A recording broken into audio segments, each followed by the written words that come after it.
Ladies and gentlemen, welcome to day one here down in the China region. We're going to be kicking off with some Division 2 action. Dan, it's been 3 weeks. Incredible Dota all around all 6 regions for the Division 1. We've been able to determine what teams are going to be going to the Bali Major and unfortunately what teams are going to be relegated out of Division 1. But now we're time to see who's going to be promoted for the next DPC for the next year as a whole as well. It's going to be an exciting 3 weeks to be able to run through China.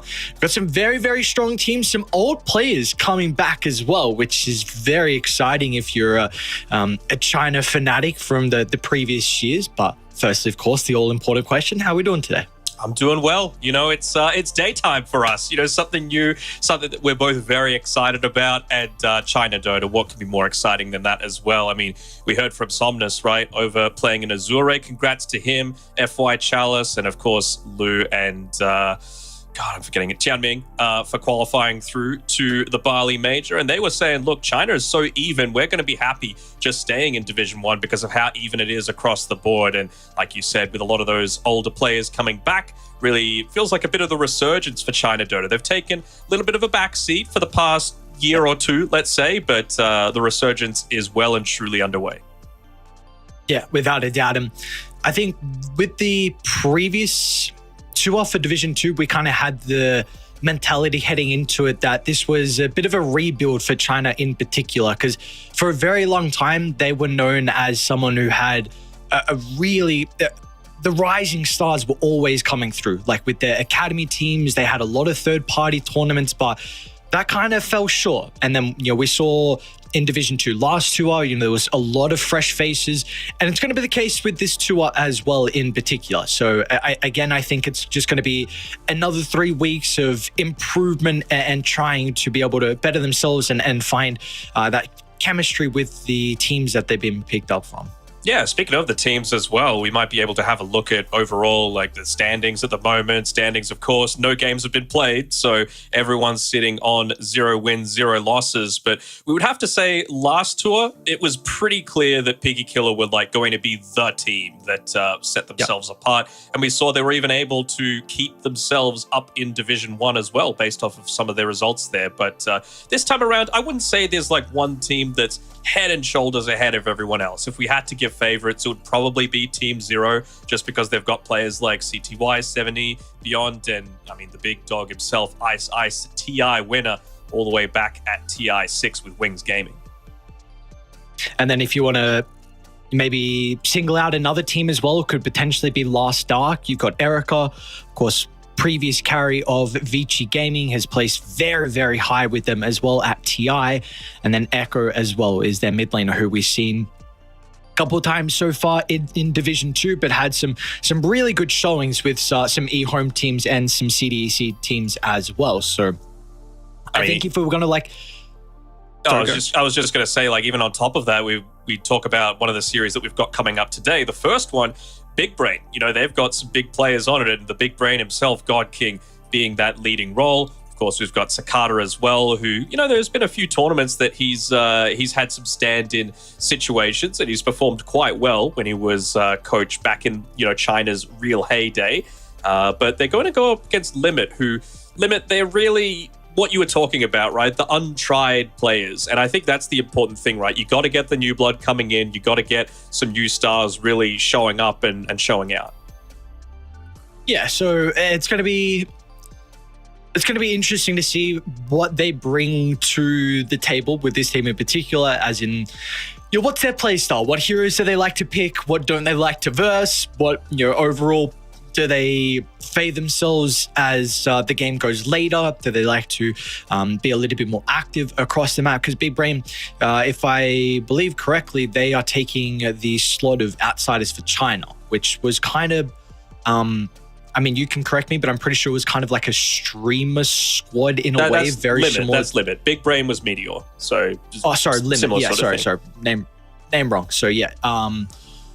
So So yeah, that's what I meant. Limit. So we'll see how they're able to shape up. Of course, taking outsiders for China's slot with them being relegated out of Division 1 previously. But let's see what God King learned as well from Southeast Asia. I mean, he had a little stint over there. Really wasn't long at all. I know he was doing some coaching, and then he played in the previous tour as well in Division 2. So it's going to be, maybe he didn't learn a crazy amount because he wasn't there for a long time, but potentially just some play styles or some other mentality things that we see the difference between C and China. Yeah, maybe. I mean, we'll have to see. He's not retained any of the people that he was playing with over there when he was having his time over in Southeast Asia, although we've seen Mercy really be enabled to step up a little bit, right? He got the promotion up to Piggy Killer, and like we've been saying, they have now been able to stay up in Division 1. So big props to him. We were both big fans of Mercy whenever he made those performances happen. So what are we looking at in particular for the third and final tour here for Division 2? Again, is this going to be a bit of a rebuild, just focusing a lot on what Division 1 heroes have been picked up and the bans? Do you feel like the meta is going to change a whole lot compared to what we just saw for the past 3 weeks?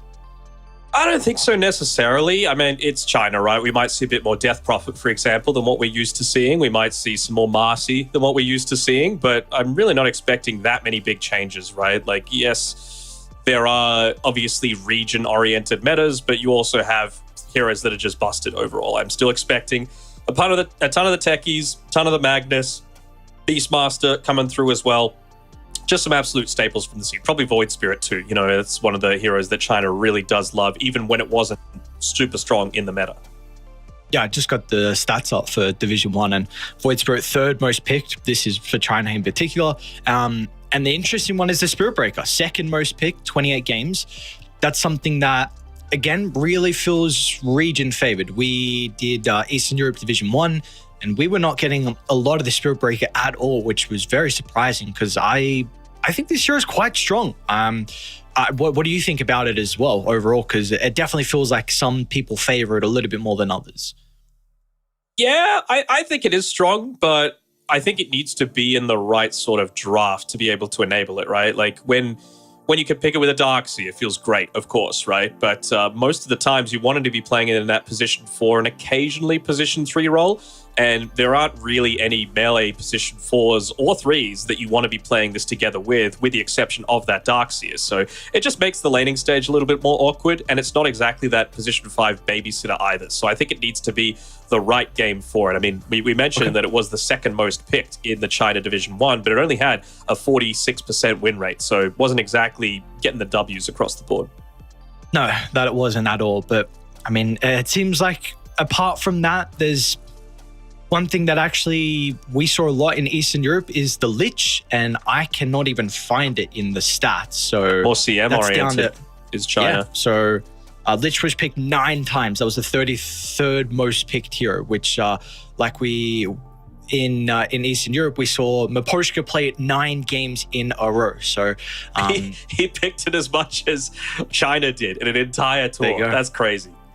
Yeah, so it's going to be, again, that's always something I'm a really big fan of, just the different metas coming out of every single region, and even screw it, just individual teams as well. Sometimes they prioritize different things over others. So we'll see in particular what we have in store for us for the whole tour and for these 2 teams as well. Because again, it is going to be Limit up against Big Brain. So they're going to be the first real test subjects for Division 2. We get to see what we have in store. But of course, Limit, they're going to be on the Radiant side. They're playing with first pick Big Brain, on the Dire side playing with second pick as well. They chose that. They chose the second pick, Big Brain, with the win of the coin toss. So start of the tour, clean slate. I want to ask you, is there anything that you want to see, and is there anything that you do not want to see?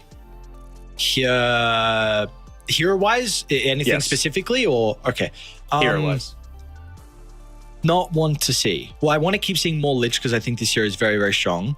Not want to see. There's one hero. Arc Warden. Okay, not Arc Warden. That's your freebie. What else? All right, it's just been banned. No techies. That's what I don't want to see. Okay.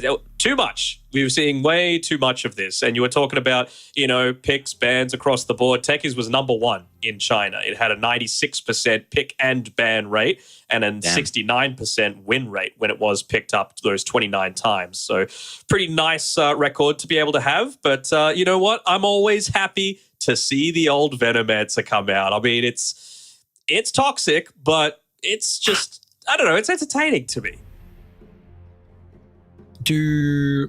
Is the Oracle banned just to protect the Veno? Is there anything else we can make of that? I mean, partially. You might lead this to think that maybe it's going to be like a Veno position 3 instead of a position 5 if you're going to go down this sort of route. But it's not really any like player-specific counter. Like this is something that Desire or... Are we going to call it Desire or Desiree? I kind of want to make it Desiree for the big brain, just to make it a little different. I think Desires. Desiree it is. All right.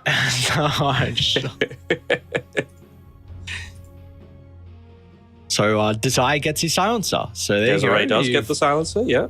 I don't know. You got your... It's a classic, right? You got your Batrider silencer, your lasso into global silence, easy like that. No kills, no one's going to be able to respond. So make sure there's no saving opportunities for them. And that's another thing as well that we were not seeing a whole lot over in Eastern Europe, the silencer in particular. So what do you feel like are the weaknesses and the strengths of this hero currently? Well, there's a lot of heroes that are really good at trading up against it, right? Techie's probably number 1 as, something that's just able to bully you out of the lane. Silencer, even though he's holding a shield, doesn't have the greatest armor to be able to sustain in the laning phase. It's just like the 3 or so. So you can find yourself getting bullied out a lot early on. And you don't deal with lane push at all. It's not like Ancient Apparition, who obviously got that big buff to the Ice Vortex just to enable you to do it without a shard or anything like that. So you're basically just tied to your ultimate, and you're not even that great at making rotations either. So it just feels like a little bit too static of a hero for me. I think it's a good pairing together with a Batrider, don't get me wrong, but it just doesn't quite fit that niche that you're really wanting, I'm surprised that with all the Deuce that we're seeing, was this number 3 or number 4 in Division 1? It was pretty high up. What, pick-wise, Deucer? 9th. Yeah, 9th. Okay, so high-ish, basically. Pretty decent win rate, 55%. That's what it was. So it was 2nd in terms of picks and bans overall, with a 90.5% pick ban rate. So I'm a little surprised that we're not seeing more Nyx going up against this Deucer, right? Like you just burn half of a mana. You take out half of Medusa's HP. You're going to have Split Shot going off as well, so the Carapace is going to get a lot of value. Yes, you don't get as much benefit out of like the... what is it called? The Void Flare? Mind Flare, I think. Mind Flare, sure. Against the Deucer, but that's not really why you're picking it. And it's a pretty decent pairing together with a Batrider if you're wanting to run the Batrider off lane. Look at the bans, though, from Limit. AM, I mean, that's a very... Not only is it a big counter to the Medusa, but you got to keep in mind that could be a God King anti-mage as well. So that's enough said. You'd get that one out of the way. Naga Siren as well, and then the Darkseer. This is something we've seen a lot of teams try and pick up to address the Medusa. Just, you get an illusion of a... Yeah, exactly right. Puncher as well. Go for the Scepter. You got 2 illusions of it. All of a sudden, Medusa is just shredding her own team. So a lot of protection now for the Medusa with those 3 bans from Limit. So what do you think about this Void Spirit? Because to me, it kind of feels like they want this Batrider to go mid because of the Quap and Storm Spirit bans, but then they just pick a Void Spirit after the fact. I mean, yes, you can go position 1 Void Spirit, but, well, they just picked up one of the big counters, one things that you need to pair together with the Void Spirit in the Magnus. So I don't really like where Big Brain have gone now with their draft. It feels like Limit are going to be able to scale much better, and any Venomancer lane is obviously going to go very well for you.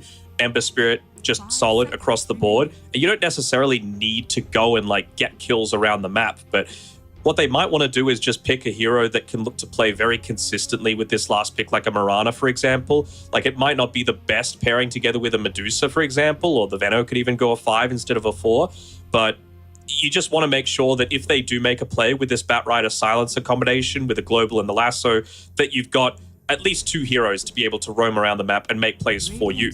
So we'll see what the... Whoa! You hate life right now. You are a disliker of the Arc Warden, but I did like how we saw it be played just the other day. Was dominant coming through from Kami, aka Dream, in those tiebreakers for Eastern Europe. And I mean, I just loved how aggressive you're able to get on it. It'll be different this time around, though, being played on the Dire side instead of Radiant. So for those that aren't aware, now Arc Warden has like Tempest versions of his spells. So if you're on Radiant, your Tempest double has the Tempest versions. If you're on Dire, the base hero has the Tempest versions, and the Tempest double has the normal versions. So try and wrap your head around that. Basically, it's differences in terms of like how much slow it provides, how much damage it provides, activation of the Spark Wraiths, and things of that nature. So it's a bit all over the place, really. That it is. The item build we saw, I mean, a lot of people would be familiar as well with how Lou played it a couple times in China Division 1, but the item build that we saw Kami go was the Midas Maelstrom into the Manta and the Gleipnir. I don't even think it got to the stage where he even built the Gleipnir because they just completely ran over that game. And that was a very active Arc Warden. We saw his, as soon as he had the level 6 with the Tempest double, it just made it almost impossible to play the lane, and he was rotating a lot with it as well, even trying to TP the Arc Warden, even with something like Boots of Travel to have that +1 effect. So we were both really big fans of this new Arc Warden and was what it was able to provide a team. And I hope that is the new playstyle of it, because if it is, it looks like a very scary hero. Yeah, let's not try and rewrite history. You say we were thrilled. You weren't exactly thrilled by it still, no, just the hero overall. Okay. The hero overall, but I really like the play style, though. Yes. Like, it looked like this could actually be a really strong 18th pick instead of like a 24th, or even pick it a little bit earlier in the draft as well. Like, I was quite impressed with it. Could just be the player. I don't know. Kami excelled on it. So we'll see how Gold King's going to be able to perform. Was it against a Morphling? I don't remember. Yes. Yeah, so I think it's one of these heroes that now you can just look to pick against Medusa, Morphling, like these really heroes that are incredibly strong from like 30 plus minutes, but Arc Warden with that early Midas, with the double usage that you get out of it, with the farm, if you feel like you've got a relatively decent lane for it, are just able to get so far ahead that a hero like the Medusa really just can't do anything against you. So it's kind of like, if you don't have a lone druid player, you can just go an Arc Warden instead. And if you feel the confidence to be able to pick up that farm, I'm assuming it's going to be God King playing it as well, just because he is such a magician on a lot of these carries. Then we'll see what they're able to do about it. But how do you even respond to this? Like, is it just, do you pick up something like, I don't know, a Keeper of the Light just to keep... just got banned. Oh, no, it just got banned. All right, that's a really nice ban. Just to be able to buff up the Ember Spirit, to be able to play aggressively, and then buff up the Medusa when the eventual aggression does come against you. Like, you go the Mirana. All right, this is what I was wanting, right? The Silence Batrider combination. They might be able to get a kill, but then you just instantly make a reaction on the back of that. So, that's going to be important, but I'm also really going to be looking out for this Magnus. Maybe you want to get like an...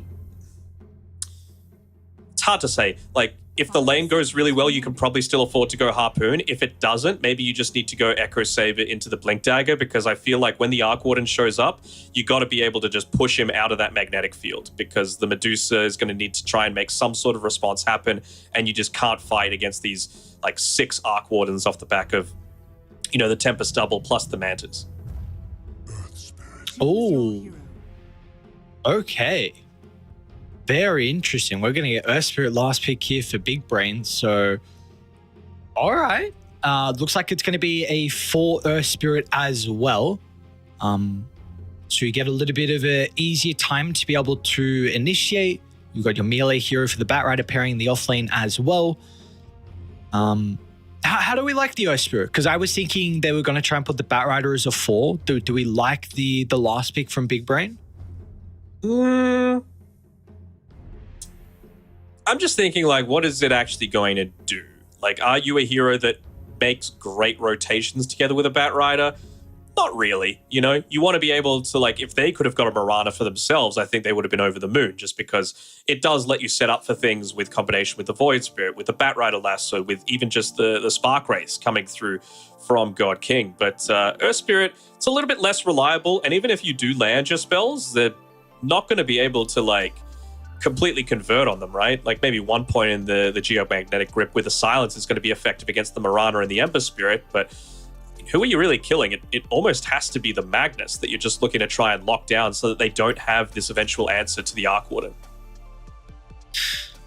Sounds like there's a lot of questions with what we have in store for us here for the game one. Of course, the first one of the final tour as well. So we get to learn kind of the play style of each team and what heroes they like to play as well. And like we said, I said I didn't really want to see too many Arc Wardens, and we got it in game one. So hopefully it's going to be able to have a good performance from Mr. God King, because he's going to be up against a very scary Medusa. Not only a Medusa, you've got your incredibly strong, some might even say busted Magnus, but a Magnus that's even able to buff up the Ember Spirit as well. So I think we should have a pretty solid game here. Let's get ourselves underway.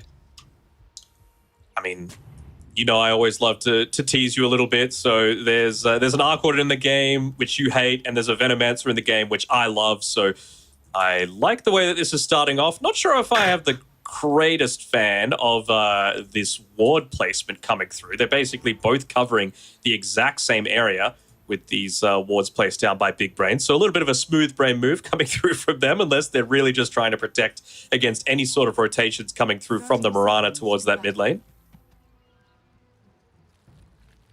Come on, don't speak about yourself like that. Not nice. My brain is wrinkly as hell, all right? It's not the only thing about me that's wrinkly these days. Huh?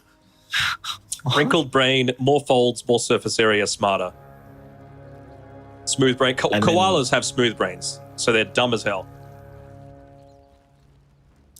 Man, you're really calling koalas out like that? Bro, they are. That's cute, man. They sleep 22 hours a day, and they're so stupid. Anything that eats eucalyptus, which has like 0 nutritional value, is just dumb as a rock. Just living life, man. Just having a good time. Getting high. With Chilling. chlamydia. Come on. Leave him alone, dude. I don't know. I wonder if they're going to be able to get a kill at this bottom lane. You've got Venomancer, you've got a Mirana. Just keeping mindful of where the vision is at the moment. Maybe just trying to bait them into like an aggressive-ish move onto the Veno, but maybe he's gone a little bit too deep for himself. Veno? Looks like at least with the arrow connecting. It was a bait. Spirit? Oh, nicely done. Okay, never mind. I was going to say, can you deny it for was the Blood Gale. Grave? But the Gale. Well, that was a very awkward sequence of events. I mean, Veno almost steps too far and almost gets blown up, and then they. But it was a bait. It was a bait, right? Like he wanted to make sure that you skilled either the boulder smash or even just the rolling boulder, right? Even if you skilled rolling boulder, it would have been 15 seconds until he was able to roll again, so it really wouldn't have changed anything. So really this game comes down to, like, do they have answers to be able to deal with this Medusa? They've got no mana burn. None of these heroes really like to build into it. So it's really just going to be on the back of God King. And if they're able to make enough space for him to be able to have a good start, so that with that Midas and I would assume just the Manta timing, or maybe Maelstrom first, you're going to look to try and overwhelm this Medusa before she gets out of control. That first blood would have really helped things, but not going to be the case.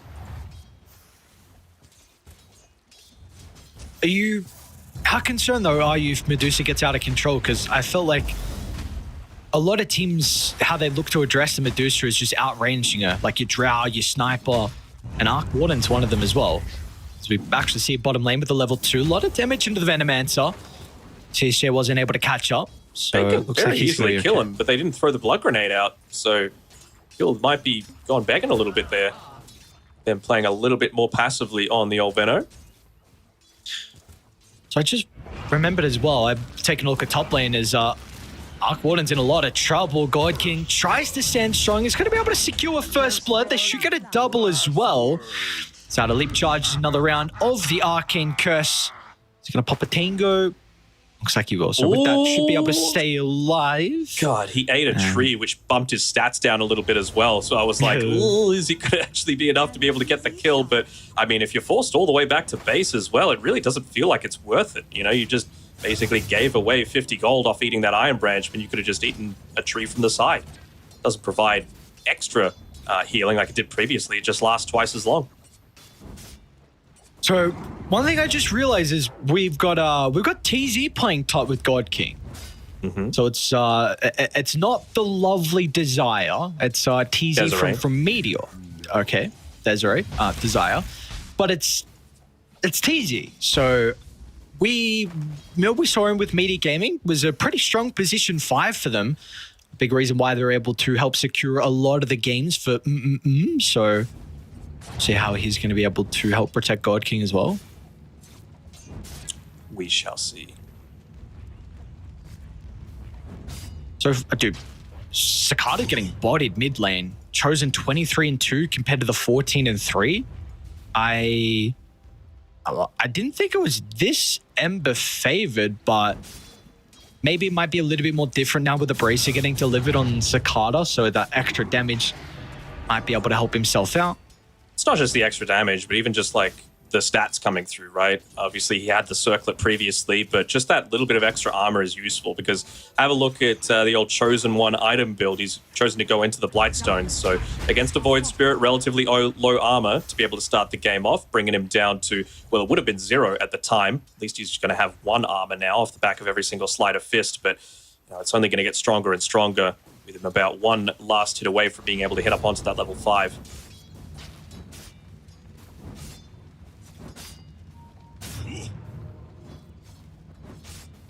Do we feel like one side compared to the other has an easier way to be able to secure some of these early runes as well?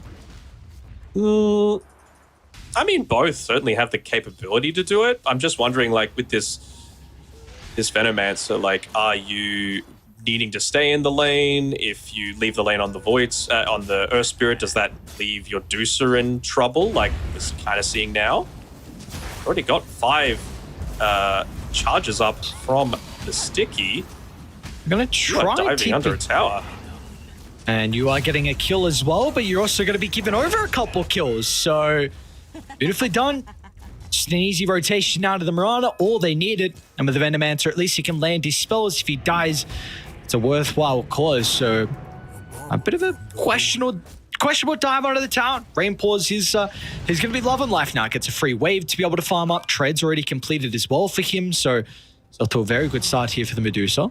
This is rough as well for Cicada. Like, you're almost hitting up onto level 6 here on Chosen One. He just got the bottle refill. He's got a full Orb of Corrosion. So once again, not so much under the tower, but you are still going to be copping a lot of this right-click harass. And, well, if he gets caught by the Venomous Gale, he doesn't have... Bottom lane?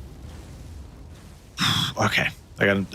We saw what happened last time. So even though they burned through all the mana, they will think twice about continuing that dive. Of this aggression coming through from Limit Gaming for the top lane. It's going to be a shield rune there, but again, you don't have level 6 yet on the Void Spirit, so looking to try and make a bit of an aggressive play, but without the Searing Chains, won't be able to convert onto it. No real significant damage done to that mid-tier 1 tower as well, so even though it is a movement away coming through from TZ, it is still just keeping Cicada safe for this next little bit.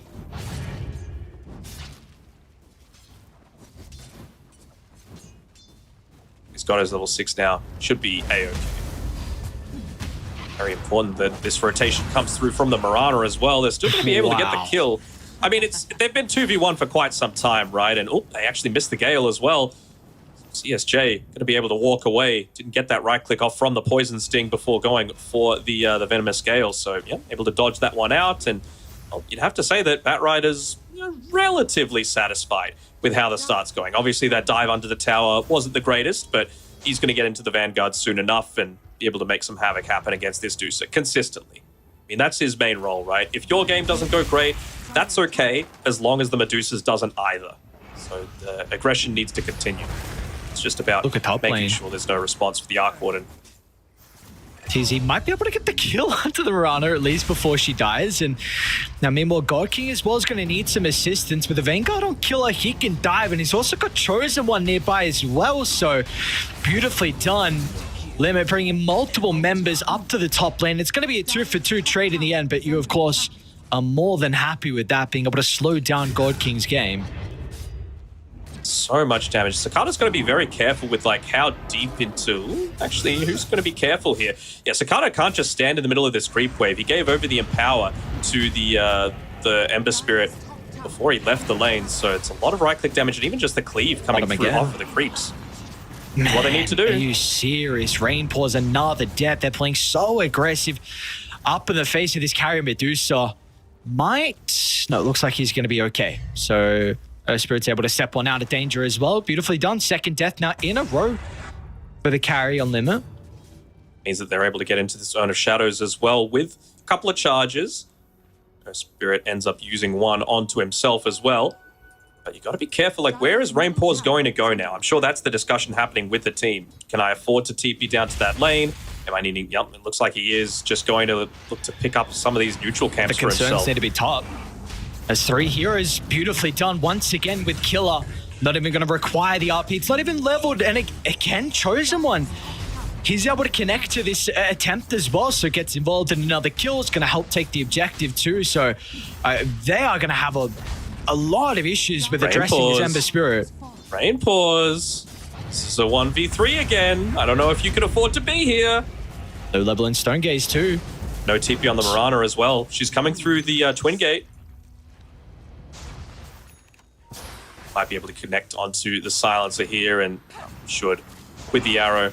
If they can give this kill over to Rainpaws as well, he's going to be very happy with it, which it will.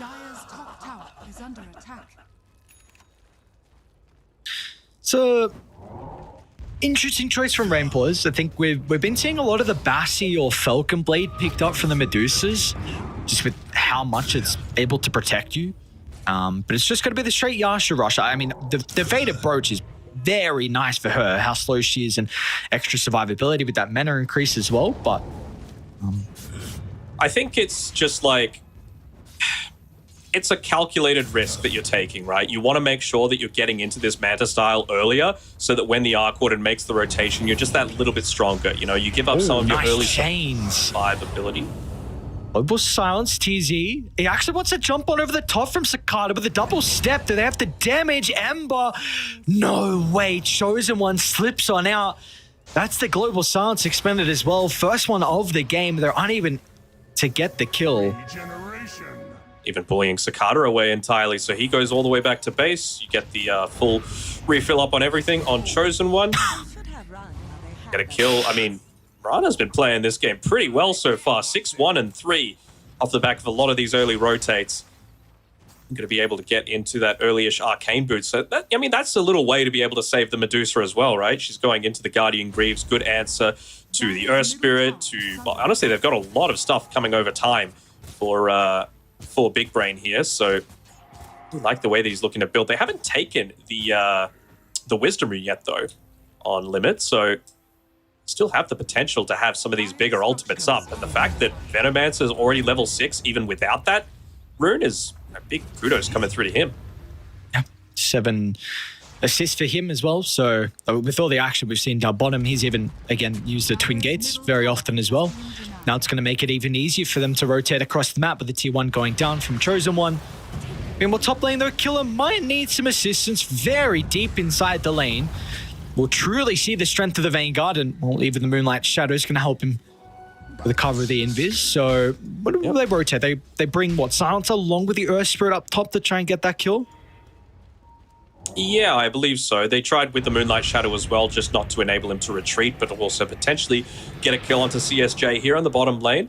Not going to end up happening, though, and he's still on his way to be able to finish up that Octarine. So, you know, we were saying before, it's just about what can you do when this Lasso and Global Silence are off cooldown. At least with this Octarine, it's not going to be quite as much downtime that Big Brain have to be able to play around with. So he's just looking to do everything he can to accelerate that farm as much as possible so that he could look to get active at every opportunity. Cicada? Ooh. They're just stealing away his farm, though. Yeah, I mean, you just mentioned the Batrider. Oh, mid. Global Silence is the ready. The 2 supports, so they have enough damage, though. They're unable to bring him down, then the Ember might be able to turn it around, but the right-click's Chosen One just gets to slide off, and he's going to live. Oh no, waste a no! And now the arrow connects. He's out of ultimates. Looks like a TP out will be successful. They'll turn for TZ instead. Maybe an easier target. Everything is going right for Limit though. Maybe not if Killer dies, but he's okay. You got Medusa being able to catch up and farm down bottom as well. So, wow. Very interesting start.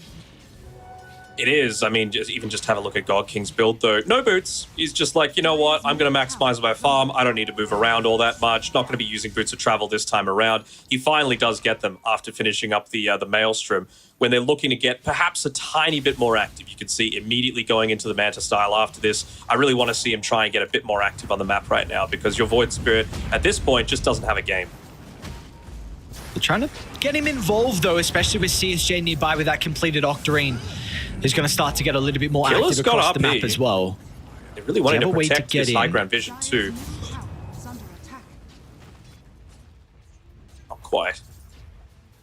So this is what I was saying, right? He's gotten a pretty decent start to this game, you have to say, on Killer. Like 1-1-2, third on net worth, level with a Medusa, a little bit behind the Arc Warden, but you know what? It happens. Melee against the range with the Tempest, although dying here is not going to be ideal for him. He's got no boys to play with as even RPs as well. Not sure that's worth.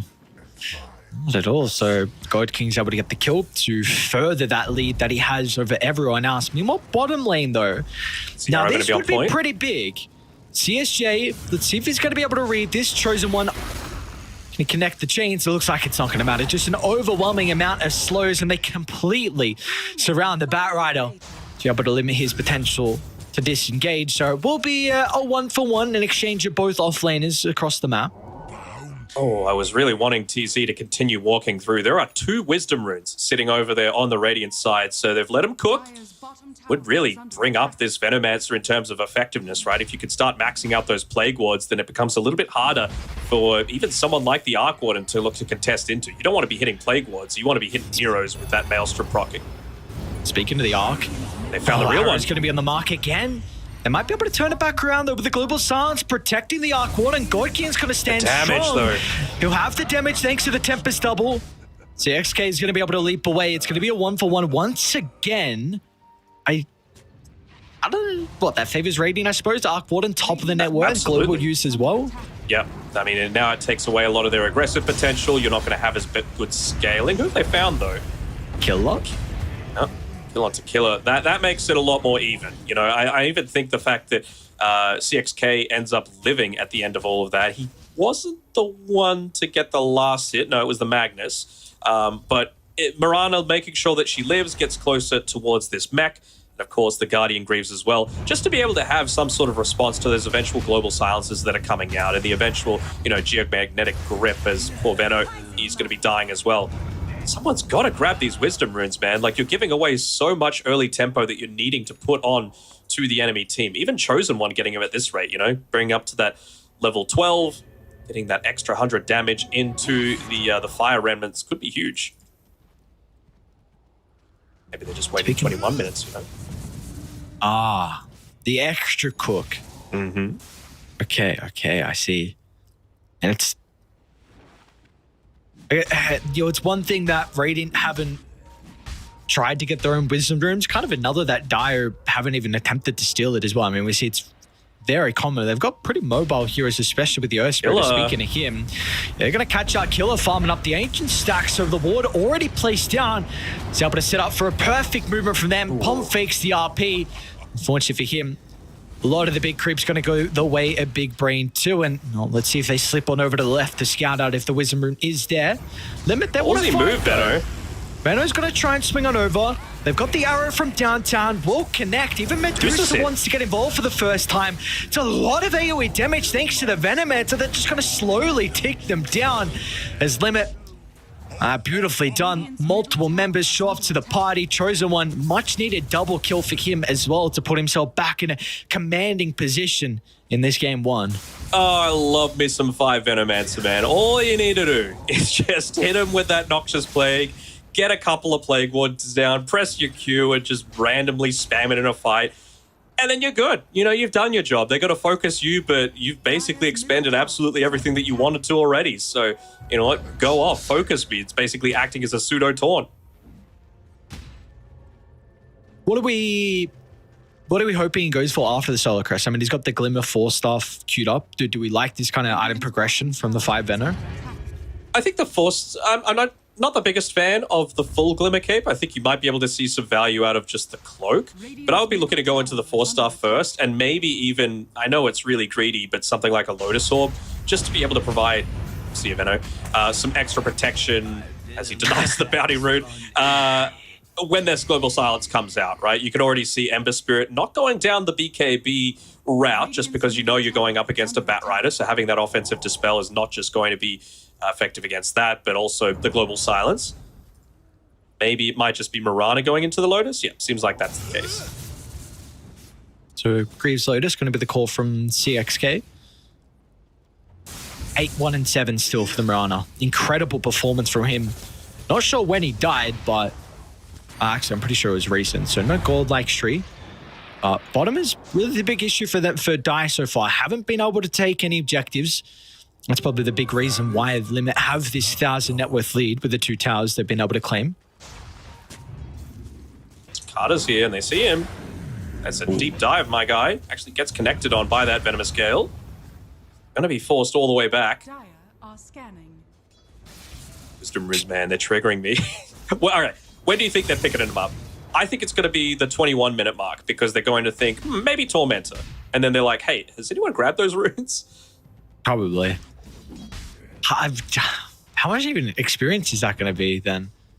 God. Like, quick mass. No, it's not. Total? No. Are we assuming that there's going to be 3 there? Ooh, CSJ. Hold that thought. Nice leap away. Should be able to get some separation. They're actually still hunting though. Lassos at the ready. They're going to be cautious if they group up because the RP is a big concern to turn it around, but that's where the Global Silence comes into play. It's going to help them retreat as well. CSJ Firefly expires so he doesn't make it up to the higher ground, and in the end, Rainpaw is somehow on the Deuce is able to catch up to him. So 1 for 1. Another worthwhile exchange for Limit.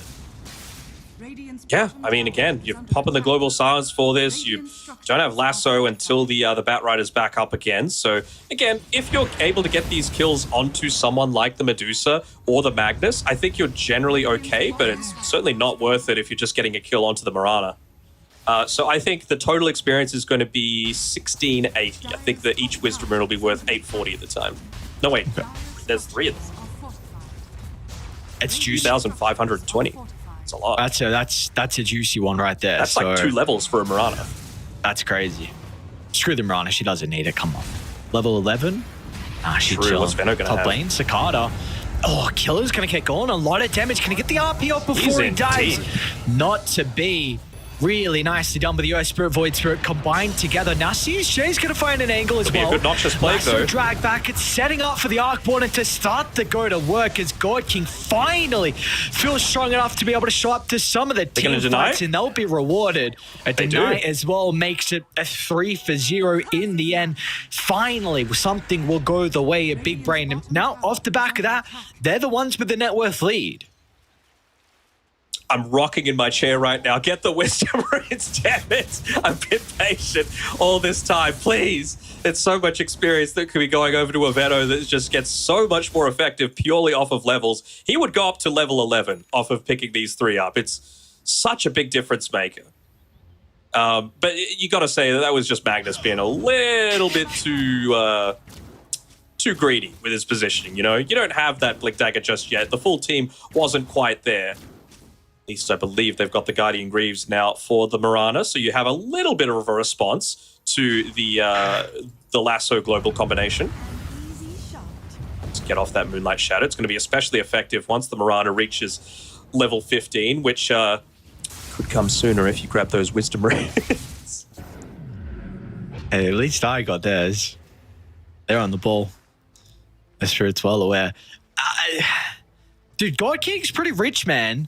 I'm a little worried for Radiant. I'm not gonna lie. The God King, if he can freely stand his ground and fight, and he definitely can, right? Unless he gets initiated on. You got the Void Spirit, Earth Spirit, and Bat Rider, who have all showcased so far this game. They are more than happy to put themselves up in the face of limits. So we're probably looking at the blink on Killer for him to close the distance onto the Arc Warden, but that is not going to be an easy task.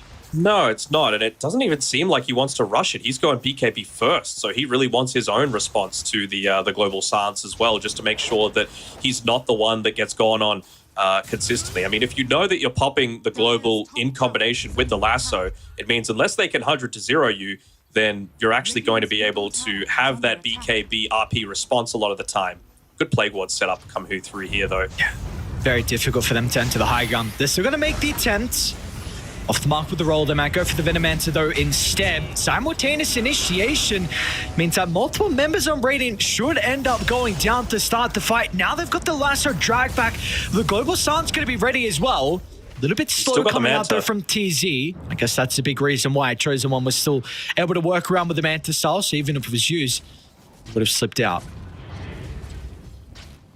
So we were talking about the potential ways to be able to beat the Medusa in a lot of these engagements, and it's off the back of outranging her.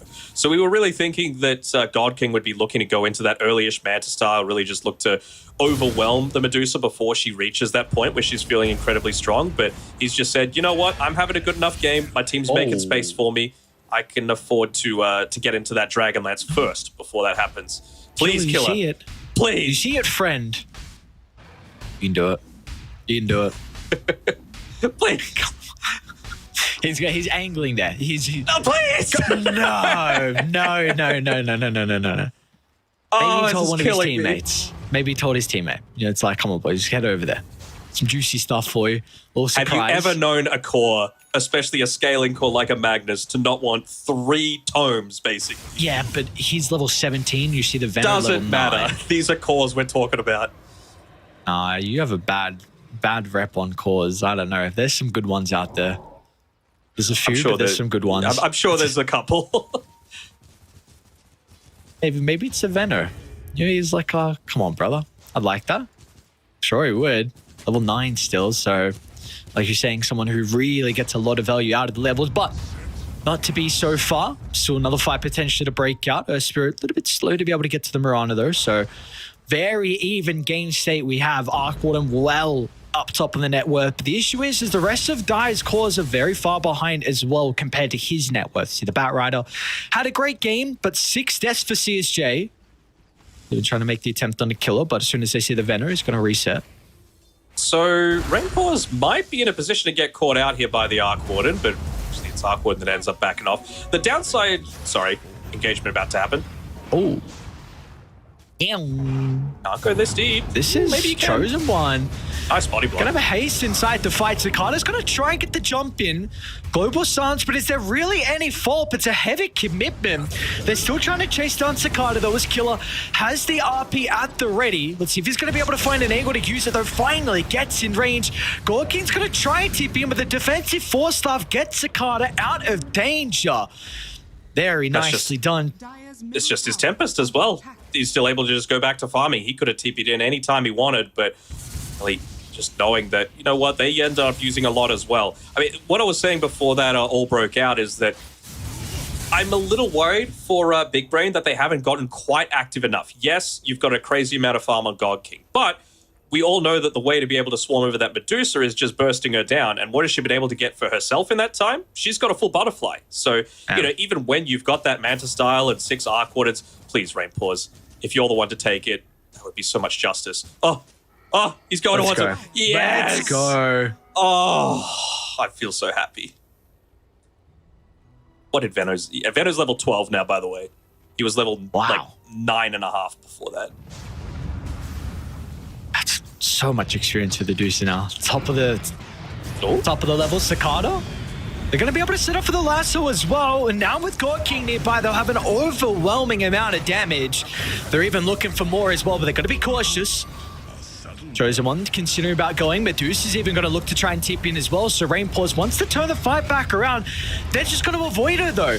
Completely avoid the Medusa as best as they can. Now God King feels strong enough They're just leaving her to last. Stonegaze is trying out, to but find they're the real gonna one. kite her. God King over to the right side. Are they going to be able to protect him? The rest of the support split from their carry. God King tries to get away with the Manta, but it's not to be. He's still got the Tempest double to work with, though. They need to respect the damage as Medusa starting to lose some of her mana. Another jump over the top, and now with all the mana gone, her health will follow as well. So in the end, even though they got the big kill onto God King, it's not to be, as it might get a team wipe as well as Big Brain. Well, unfortunately, Earthspirit was trying to be the hero player there. Harpoon range. Didn't have the boys. Can he get in range? Not. Okay. Close though. I mean, it might have even come down to the fact that I don't think the Guardian Greaves ended up clipping onto the Venomancer. He had 2 seconds left on the Noxious Plague cooldown.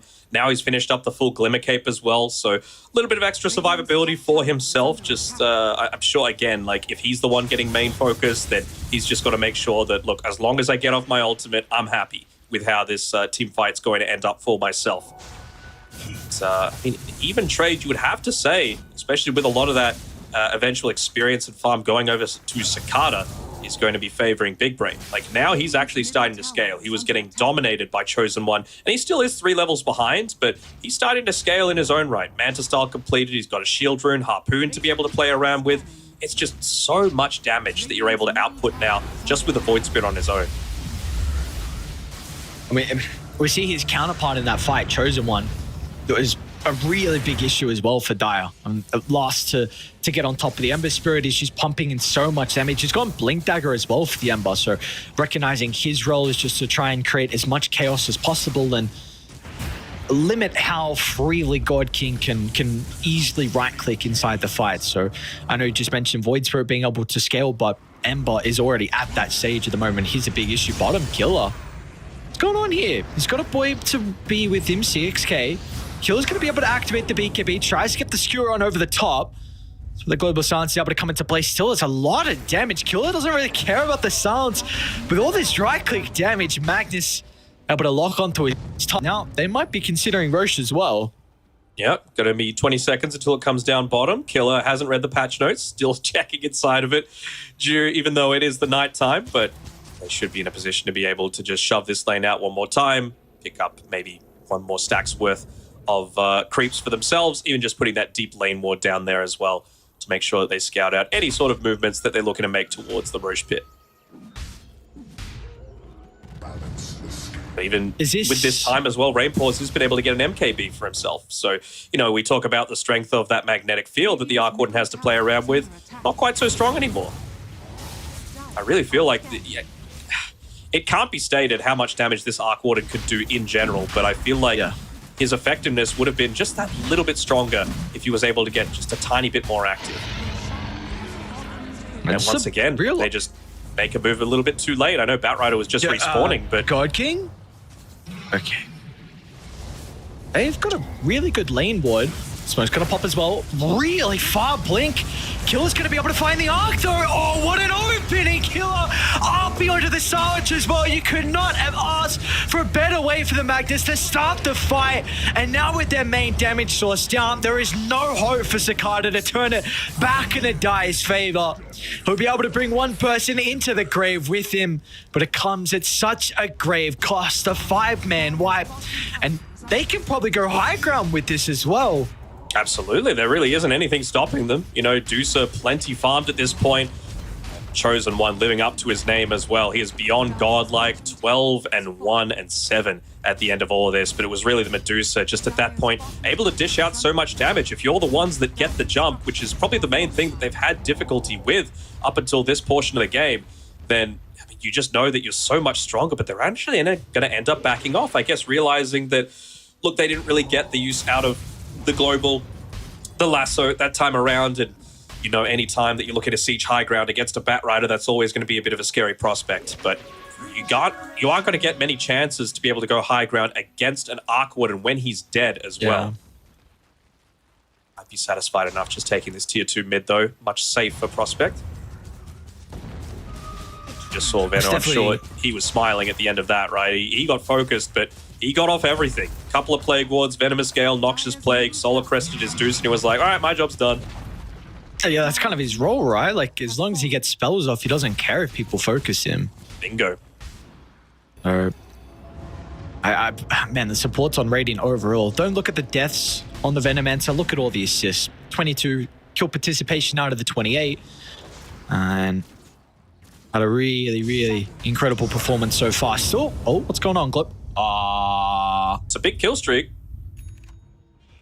Okay, so Dire's top tower is under attack. what happened? Did they somehow pop Lincoln's and... I think they popped Lincoln's lasso into global as well. Dire's And top magnetize. tower So they had silence coming through from the Geo Grip. Well, dude, why is lasso 33-second cooldown? What have they done to this hero? Quickening Charm, Octarine, sure, I get it. But this is going to be a really big issue as the game goes on now. That is there's no save on limit at all. Every lasso is a kill. So for CSJ, who does he need to put priority on? Because you know one person is going to die through this combo. Who do you think it needs to be, though? I mean, you have to just imagine, like, who is the most killable. Does he have anything? Okay, he's got the Force Staff to be able to pop the Lincoln, so you would have to say it's probably going to be that Earth Spirit, right? We know that the Venomancer really isn't worth going on to. I mean, maybe it is. Like, he's still doing so much impact just off the back of the Noxious Plague. Maybe you want to take away the Mirana's Moonlight Shadow now that she's level 17. Should be fine. They might want to fight with Ember Dead, though. I guess Cicada's not here, but he's also got a TP. Nice flame No way break. to really connect. Gonna get out. Ooh, bottom okay. tower is under attack. Scared me. I mean, what I don't happened. think there really is, like, a right choice. Probably, like, I don't think you kill the Magnus at this state. He's got 4.1k HP. He's got a Defiant Shell as well, so he's going to be right-clicking you during a lot of that lockdown. And, I mean, at the end of everything, he's going to be able to get off the BKB and RP at the end of things anyway, right? So it's just about finding that quicker pick-off. I feel like that's probably going to be on the Ember Spirit. Still 3k HP, but Venomancer might just have to be the one. Probably who you want to be using that lasso onto, but again, with it being just the 45-second cooldown, you could probably afford to. Top lane, they're actually trying to connect to the Tempest double, CSJ. Lose vision of Killer that does get a glimpse of Cicada entering the high ground, maybe over to the right side as well. This could be a good Chosen One RP. looking to start the fight on the separate side. Early use of the BKB is going to help CSJ reposition. He's on the high Nice ground. Flame break. Gets Ooh. Gorking out to safety, so hasn't really been able to reposition so far. Killer's just That's chasing him definitely their down. main target. Beelining towards it, Found tunnel him. vision almost. Finally, we'll be able to get the RP, but it's so deep Great inside arrow. Dire's territory that it's going to take too long for them to be able to help out. And now Dire, they're looking to try and take the fight. Medusa stands strong, reins in the damage. So Spirit forced to use, and that'll be enough to protect himself Careful against for the the lasso. remaining damage that was soon to come out. As Aegis just expired. Aegis expired. No global silence, so this is a very difficult kill. He's still got the Stone Gaze as well. Maybe they just put themselves there engraved as now Rain Paws. He can look to turn it back around. God King's in some trouble. Turn to stone. There's no way they can protect him. It was all a bait in the end. They thought they could get the Medusa kill, but it's not to be. No one without a buyback or their hopes of staying alive is up to the Cicada. Tempest double as Rain Paws falling low. He's going to go under the tier 4 tower, and in the end, they will somehow make it an even exchange. It was looking scary, but what a crazy fight deep inside Dire's territory. That could have been close to game if the Medusa ends up living off the back of all of that. And crazily enough, like, she still doesn't have this big defensive item. You know, the Manta Style being used for a lot of the aggressive side of things. No BKB, no Lincoln Spirits being picked up now, but they're really getting punished, both sides, for not having this additional way to survive through a lot of these fights. Great timing, though, on that lasso at the end of everything. Maybe could have even worked a little bit better for them, if not for that stray arrow connecting onto the Batrider on the retreat. Maybe get another flame break back underneath the tier 4 just that little bit sooner. And we see what damage even just the towers are able to output. And The we're magnetic field did a lot. not even on the screen, on the camera, sorry. We saw the Void Spirit was able to blow up the Magnus and the Mirana. So was able to pick off the backline. He didn't die in that fight, Denok. He's level 26. He got 10,000 experience for Cicada. So this is a Daedalus Nullifier with the 25 talent. He is a really And big a issue. touch. Cicada's 9-1 and 10, dude. He was struggling for a good portion of this game. Like, don't get it wrong. Chosen One bodied him mid lane. A lot of the Mirana rotations really made it difficult for him to play, but he's going to be a big issue now as this game goes on. Even just looking at like the actual damage that you get, you know, we talk about the Daedalus, we talk about the Nullifier. As Chosen One, he's in a little deep and he's forced to pop a BKB just to be able to escape after they take a tier 2 tower already. The Nullifier and the Manta style, even just on their own, right? Those are going to provide a lot of additional damage too. I think combined it's about, I want to say 80 damage just from those two, in addition to all of the stats that it provides. So kind of crazy to think that, you know, you get 75 damage from the Nullifier, you get 80 damage from Harpoon, Manta combined, you get Daedalus, 88 damage plus the crit on top of everything. Cicada, he can blow people up. Yeah, and what do you know? He actually even went Penta Edge Sword at the D4, so even more damage for him. And the melee range is going to be really nice. So he just did 1,200 damage through a crit to one of the creeps there. So very cool. Okay, just Tempest double. It's okay. Well, they were setting up a trap up top, but not to be. Meanwhile, I mean, bottom lane is kind of needs to be addressed. Or Cicada's going to feel strong enough just to beat into the tower. Because that is one thing is like, how do they kill him as well? It seems like you kind of have to use RP to actually get the kill into the Void Spirit. Because if you chains into Arrow, well, if chains in general, he's going to be able to Manta it off. So well, they need to make a choice regardless. You got Dusa pushing bot, you got Arc Warden pushing bottom. Who's the first rotation? Where did he die? Next to the bounty rune. At least he's got buyback. This is the issue, right? Going up against the magnetic field. I guess with the MKB, it's not quite as big of a deal. It's pumping everything in here onto Rain Paws. There's nice Lotus. Even better for stuff though. CSJ, it's out of the Harpoon.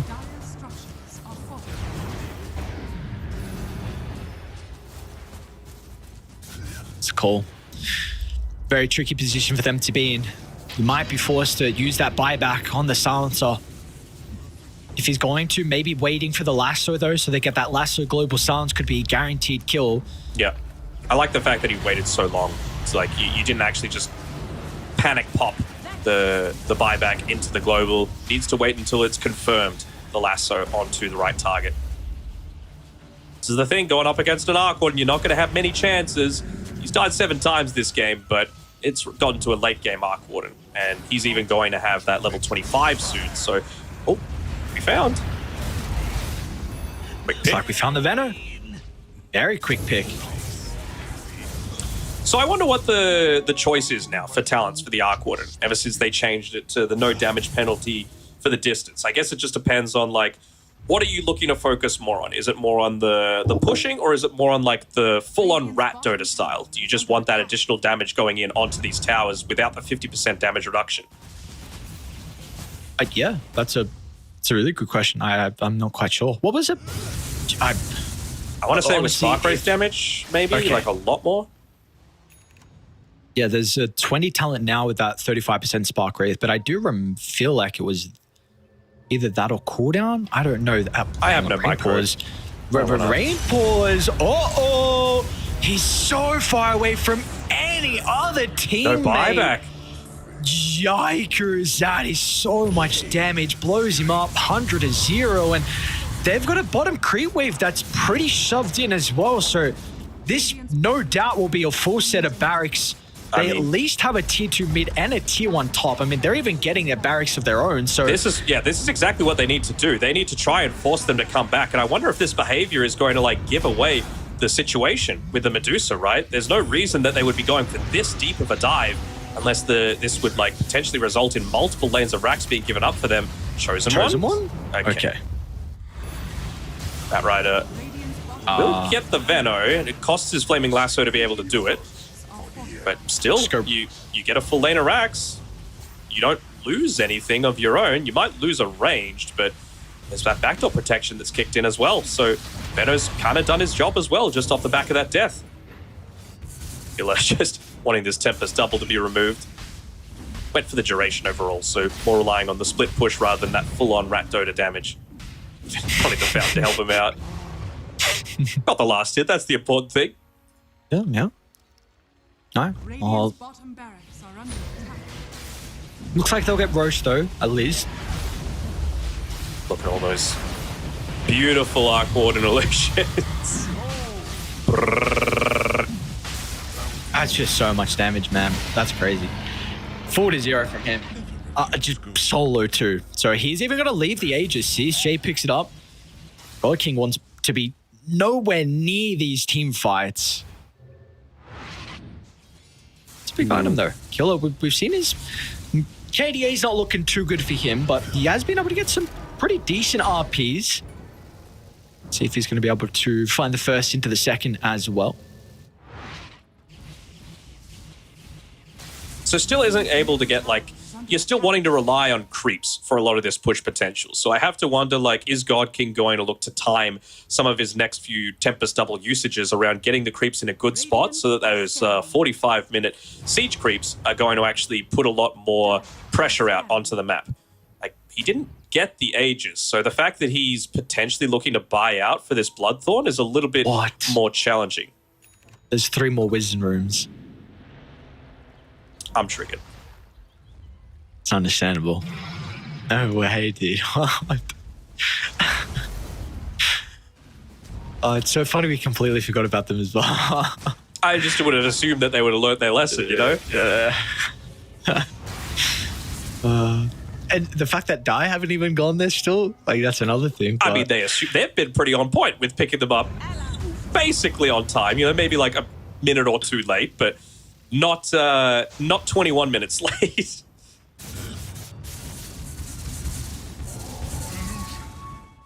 All right, I'm going to predict that those are going to stay until the end of the game. No one's going to pick them up. They haven't even attempted to Tormentor. Has anyone? I don't think a single Tormentor's gone down this game. Oh, mid lane chosen one. He's already manned to BKB, but that's where the lasso's able to come into play. Do they have the damage? One remnant, but he's out of remnants now. Oh no, Chosen One once again just playing too aggressive. Arrow though does connect. There's the bubble that's able to come into play. Keeps Cicada healthy enough until the stimulates at the ready. Mana's running low, my guy. Yep, force the Stone Gaze to try and get himself away from the Tempest double. Lasso's up in 10. They might stalk Rain Paws. Let's see what the call is going to be from Diocese. Will be running underneath the ward. He's going to try and do his best to disrupt Killer. He's got Aegis, remember. To skewer back. Second Lasso's life, coming what are up. they going to be able to do? This is looking like a great fight for Dire if they can try and address the Medusa now. With the Rain and Cast being killed off. RP's there, but it's not going to matter. Rain Paw still once again goes down because look at God King, man. Fight after fight, God King can just freely get the damage out with no concern of his own life because the rest of the boys are doing such an incredible job to play in front of him. Tried to get that double value out of the RP there on Killer, but his main focus just needed to be to stop that lasso from going in onto the main target. It just let them deal so much damage into that Medusa with no turnaround potential. Ends up only getting the Earth Spirit, and I think the second one maybe connects onto the Bat Rider, but that was after Dusa was already dead, so the value of that is gone.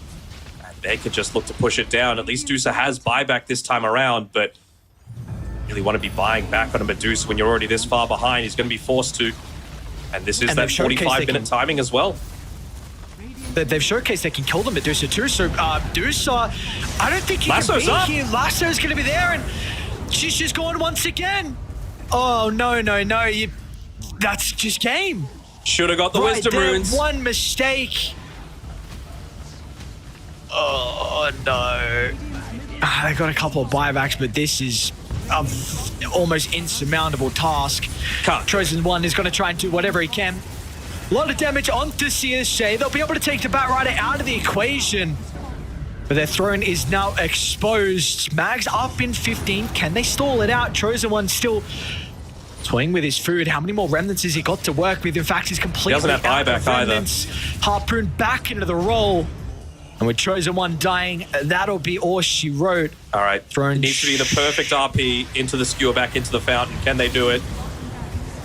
Neno's not even using Glimmer Cake or They're going Force to lose Stuff. Mirana, and Killer will try, but It's not enough by himself. It's a good RP. That is a wall that he will not be able to beat through. So in the end, what a crazy game, 47 minutes. But it's going to be the boys on Big Brain that will take our first game overall of the final tour. Still triggered, by the way. Pick up your wisdom runes, please. You know, what could that have potentially got them? I think lower cooldown on the Moonlight Shadow, potential 0.8 seconds more on the RP. Venom level 20 talents aren't that great. But, I mean, it's such a... Actually, Venom level 20 talents are pretty good. Extra Noxious Plagues, max damage. But if you're not getting the right initiations, then even that isn't going to work out for you. But you just have to think what could have been. What could have been, but still in the end, you know, we saw a lot of mistakes were made, and importantly, teams. Big Brain. Yeah, you're 100% right from both teams. It was a messy game, but you know, the team who just was able to clean up their act a little bit faster, and it was a great performance from both mid laners. Chosen One was playing this game on a nice edge, exactly how he had to. We saw early on, Rana was like 9-1, so her rotations were exceptional to help Limit have a very high net worth lead and be the ones in the driver's seat. But then, of course, Chosen One, his opposition, you know, the mid lane for Big Brain, Zakata, 15-1-17 he entered. A hell of a performance from him as well. Very key lassos out of CSJ, and in the end, they just were able to execute some of these late game fights a little bit better. Yeah, it did come down to execution at the end of the day, right? Like the RP was off point. The Venomancer wasn't using his items to be able to get away after using the buyback. Even the Ember Spirit a little bit, right? Just went a little bit too deep, a couple too many times. Even with that BKB up and the Linkeds, they were able to focus him down with the likes of just the insane burst damage that Zakata had. Just the one death for Zakata that entire game, by the way, topping the damage for the team. It was actually Chosen One with 62.2k damage, doing it for Limit. But yeah, pretty good way to be able to start out this tour, right? A nice even matchup, a little rusty on both teams. And well, I don't know if they have a coach or not on Limit, but I would be saying to them if I was their friend, hey, you left a bunch of wisdom runes there. You gotta fix that up a little bit. Yeah, hopefully that is something they're able to look at heading into the next game. And I mean, they were close to just winning it right here, you know? If Dusa lives, they get at least 2 lanes of racks off the back of this. 3 heroes without the buyback. The only reason Earth Spirit got his at the end there was because of the death on the Venomancer, and then it just continues to run on forward on the Dusa. This was the RP that I was talking about, by the way. So they get the skewer back, he dies the one time, then you wait for the respawn, he's in position to be able to get this RP off, but you just see that he actually goes onto the Earth Spirit instead. They get the lasso off, and the RP's just off the mark, which means that the Dusa ends up dying the first time, refreshes, gets the RP off the second time, but again, it's just not onto the right target. It's just these little things that might have made a big difference. Those little things can always equate to, in the end, a potential game loss, a potential game win. You know, we saw Big Brain, a lot of props for them to be able to find a way back into this game, which was looking like a very difficult one for them to be able to head into. Like, it was, again, Limit were making exceptional movements across the map with that Ember Mirana. The Venomancer had so much value early on. So, I mean, I think for Big Brain, the Zakata he's got to get MVP. If you see that KDA 15-1-17 again with that fight inside the base where you said they could have won it for Limit, unfortunately not to be. And Zakata got 10,000 experience off that. Again, was just so huge. So his late game presence was through the roof. And I'm really excited to see now the battle once again of the mid lane is in game 2 and hopefully game 3 as well, because they really performed past the standards I thought they would have in this game. So very nicely done for Zakata. Mm-hmm. We know how important it was as well. Like, a lot of people were saying, oh, Zakata was behind in net worth, blah, blah, blah. But he got the value items, right? You don't need a Satanic on Zakata to have this huge impact in the later stages. All he needed was that crit coming through. The Nullifier ended up giving a lot of value as well, just to make sure that he was always able to get in onto the Venomancer. Glimmer Cape wasn't a factor. And of course, just all the damage that he eventually had at the end of the game meant that he actually ended up second on net worth at the very last bit. But yeah, lagging behind the Arc Warden, and that at least you were able to get up into those crazy amounts of farm on God King. Still though, a bit messy. We'll see if they're able to fix it up in game number 2. I mean, this is This is kind of what I was expecting going into this. You know, a lot more of the ragtag stacks limit. There's not a bunch of huge players on that team either, so mistakes are going to happen. This is where you learn. Yeah, but those games are often very enjoyable because we get very close games with some crazy team fights, and that was definitely the case in this game one. So hopefully we get a repeat where we go back and back for blows in this second game, but we'll have to find out after the break.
We are back for our second game here in the first series, hoping for a very similar game. Chaos, back and forth, and in the end, a lot of action and a lot of team fights. So we'll see how both sides look to try and prepare themselves with the draft. It's going to be a limit on Radiant with first pick, Big Brain once again on Dire and with second pick.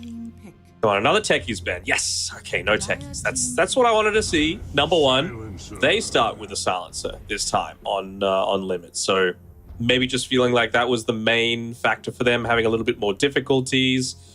I don't know. Like, game one was kind of messy, so they're maybe looking to make things a little bit more regimented. You know, like kind of like the lasso into the global silence, right? It's very, you do this every single team fight. So just why not make something simple rather than a Venomancer, which it's not as clear cut when you can throw down those noxious plagues, you know, where in being able to land it. Oh, we actually get a little bit of viewage of the players this time around. So I just see two keyboards. That's true. Look at that old style keyboard that CSJ's got too. Is that even old style? I don't know. I mean, is it what color is it? It looked grey to me. It's Or is it the like pink? right keys are green, and then like the middle ones are, I think, white. Okay, well maybe it's newer than I think. Man, TZ, you've been talking about hitting the gym. Look at the forearms on that man. Left-handed looks like. Joked out of his mind. I think he could beat you in an arm wrestling contest. I wouldn't even do it. I'm worried. I don't want to break my arm. He would snap your arm like a twig. He goes gym 11 p.m. though. He's got that nighttime gym schedule down there. True. Now, chosen one. Guys. He's got the drip. That's the important thing. And he's eating. Is that eating or is he just chewing on something? Looks like a pen cap, actually. That's a destroyed pen cap if it is. And I think you're right. Yeah. Do you do that? During like high school I did, but not the, oh wow, we even get the close up. Maybe it's what is that? It might be like sour candy. Well, I hope it's not a pen cap. I hope it's not plastic.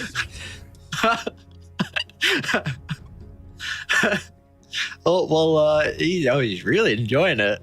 Yum, yum, yum, yum, yum. Yum, yum, yum. I like would you even call that a turtleneck? This is just the team of eating. And he's got a little, is that a donkey or a horse in the background? Looks like a little horse. It's like a horsey. Oh, he's chilling, horsey. Look, I get it. Food gives you power, man. You got to munch away. Killer's he's all focused though. Killer doesn't need to worry about no food. He's got gameplay to consider, and they're going to take the magnets away from him. And CXK seems like a nice gentleman that, you know, you would just take home to your parents and say, this is my friend. He's wearing his nice little button up. Looks like a friendly guy. Your silence means you disagree with me.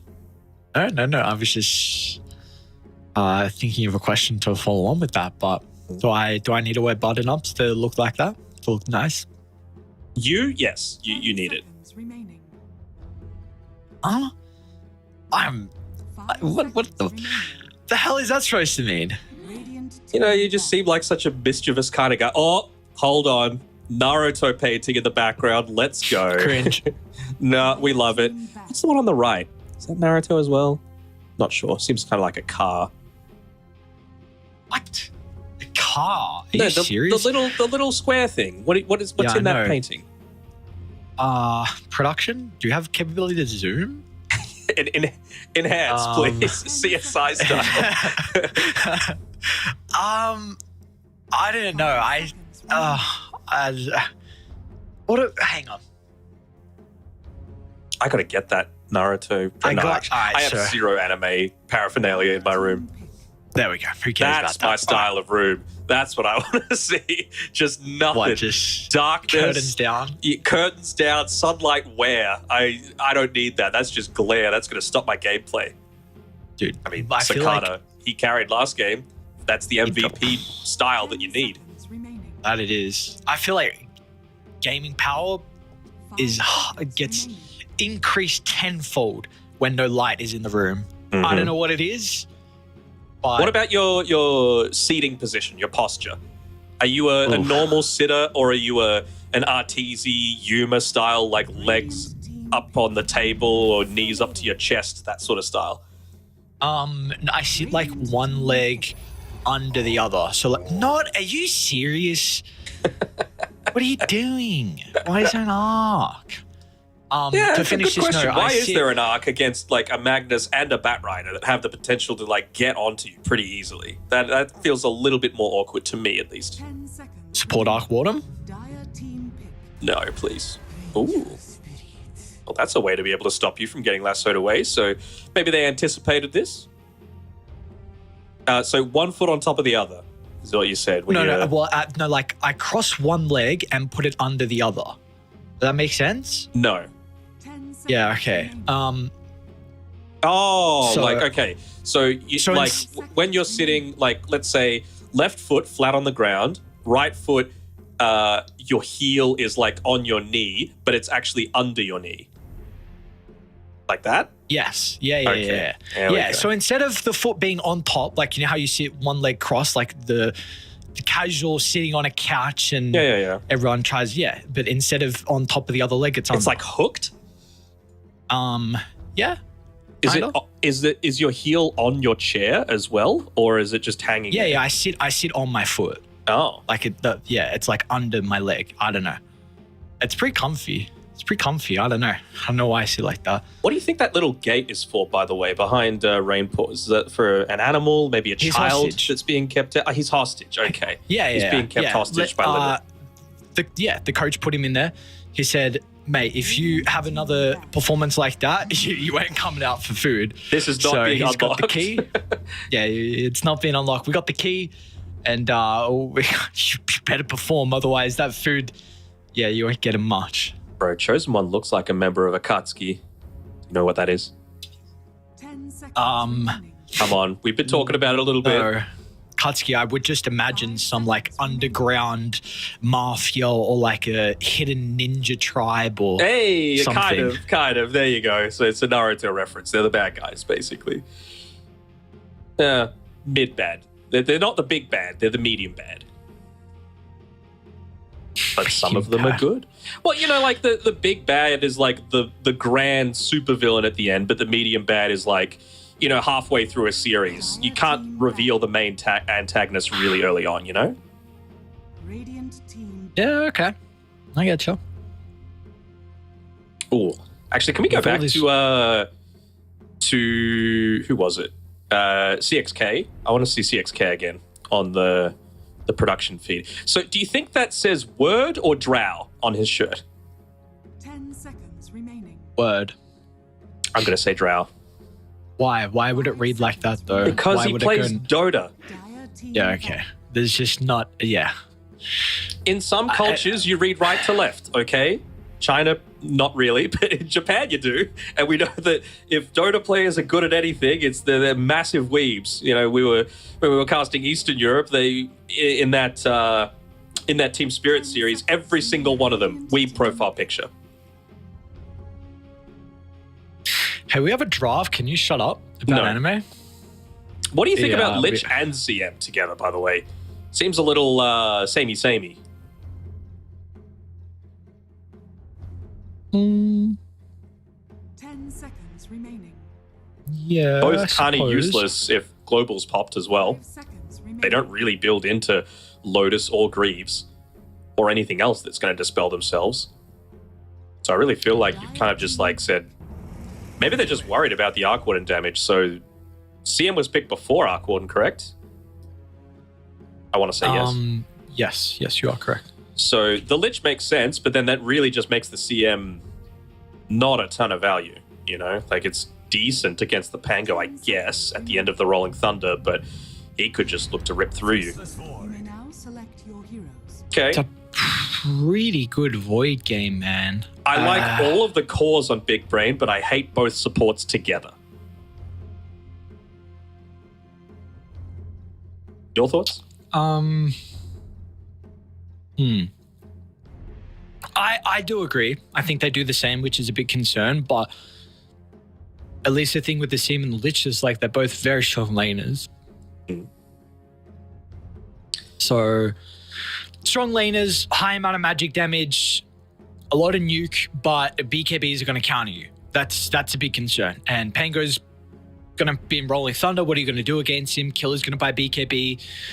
But I think just the big thing is they're going to have really strong lanes for Big Brain overall. So we shall see if that's going to be enough, because Limit, they've gone for a pretty greedy draft as well, right? With the Bloodseeker off lane, a very early Arc Warden pick. So I don't even know what to make of the Venge. Like, is this a hero at the moment?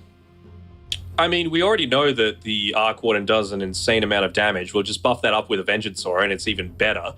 You can also look to give him the Blood Rage as well. Remember, this is an off-lane Bloodseeker, and we've seen them be a little bit more of that buff-up style. We've seen it with like a Juggernaut against a Medusa, just to get value out of a Diffusal Blade into an Omni Slash, but this feels like another one of those games that's just entirely based around the Arc Warden and his timings, and even just things like the swap to prevent any sort of Magnus engage or Batrider engagement from coming through as well. So at the end of the day, it's going to depend on, are the supports going to be in a position, and I'm even counting Bloodseeker as a support in this situation, to be able to protect this Arc Warden, because if they are, I think Limit can win it. If not, I think Big Brain just have 3 really good cores for this game. All right, well, let's see. A lot of attention needs to be put on the supports and how they're able to play. That needs to start off the back of the lanes. If they get ran over, then it could just be no objectives and no real map for them to be able to play in front of the Arc Warden. You got to say it's a bit different as well, right? Where last game you had, what was it, Batrider, Void Spirit, and Earth Spirit to be able to start. Mm-hmm. Now, you've only really got the Pango and Bloodseeker, who also aren't really as frontline heroes. So maybe they might have issues with acting as like bodyguards for Rainpaws. Yeah, I think so. But remember, it was we're talking like for the Arc Warden specifically, or just because it was Big Brain that was playing the Arc Warden with the Earth Spirit, right?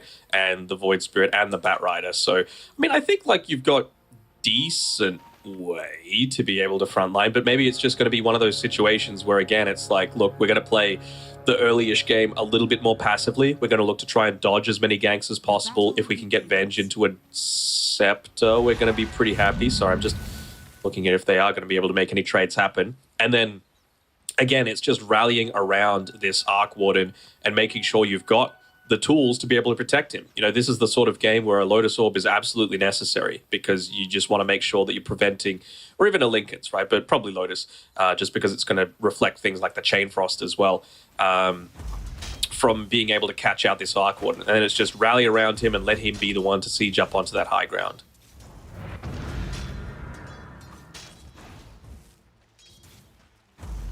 Are there any lanes you think in particular vital to one team's success over the other? Have a look once again. I'm just seeing like, how are these support pairings, specifically on Big Brain, going to position themselves? I mean, I guess you could potentially say this bottom lane for Big Brain's pretty important, right? You get level 2 into the CM, then you're suddenly in a position to be able to find out a squishy-ish Arc Warden through the Frostbite and the Skewer, and then isolate inside of the middle of a creep wave. Because early on, Arc Warden, pretty squishy. You know, for an Agi hero, not a ton of armor to be able to start this game off, just the 3. You know, early on, creep waves can just end up doing so much. But they can.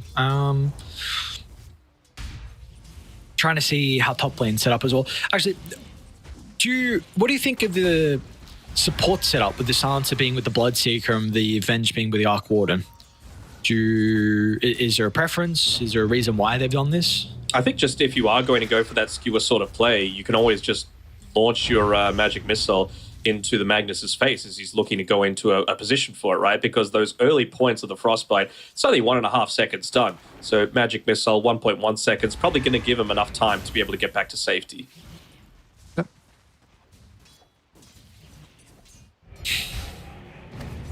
Make a bit of a play of his own. Is CXK up on this top side? Blood right ticking out, and it probably should get him the first blood here. Beautifully done. All right, first blood. The gentleman does like it. That. See if he can continue his bottom lane. they'll be able to return the favor, but of course it's not as valuable without getting that first blood goal. Nonetheless, though, this is still a kill that's going to be split between the two.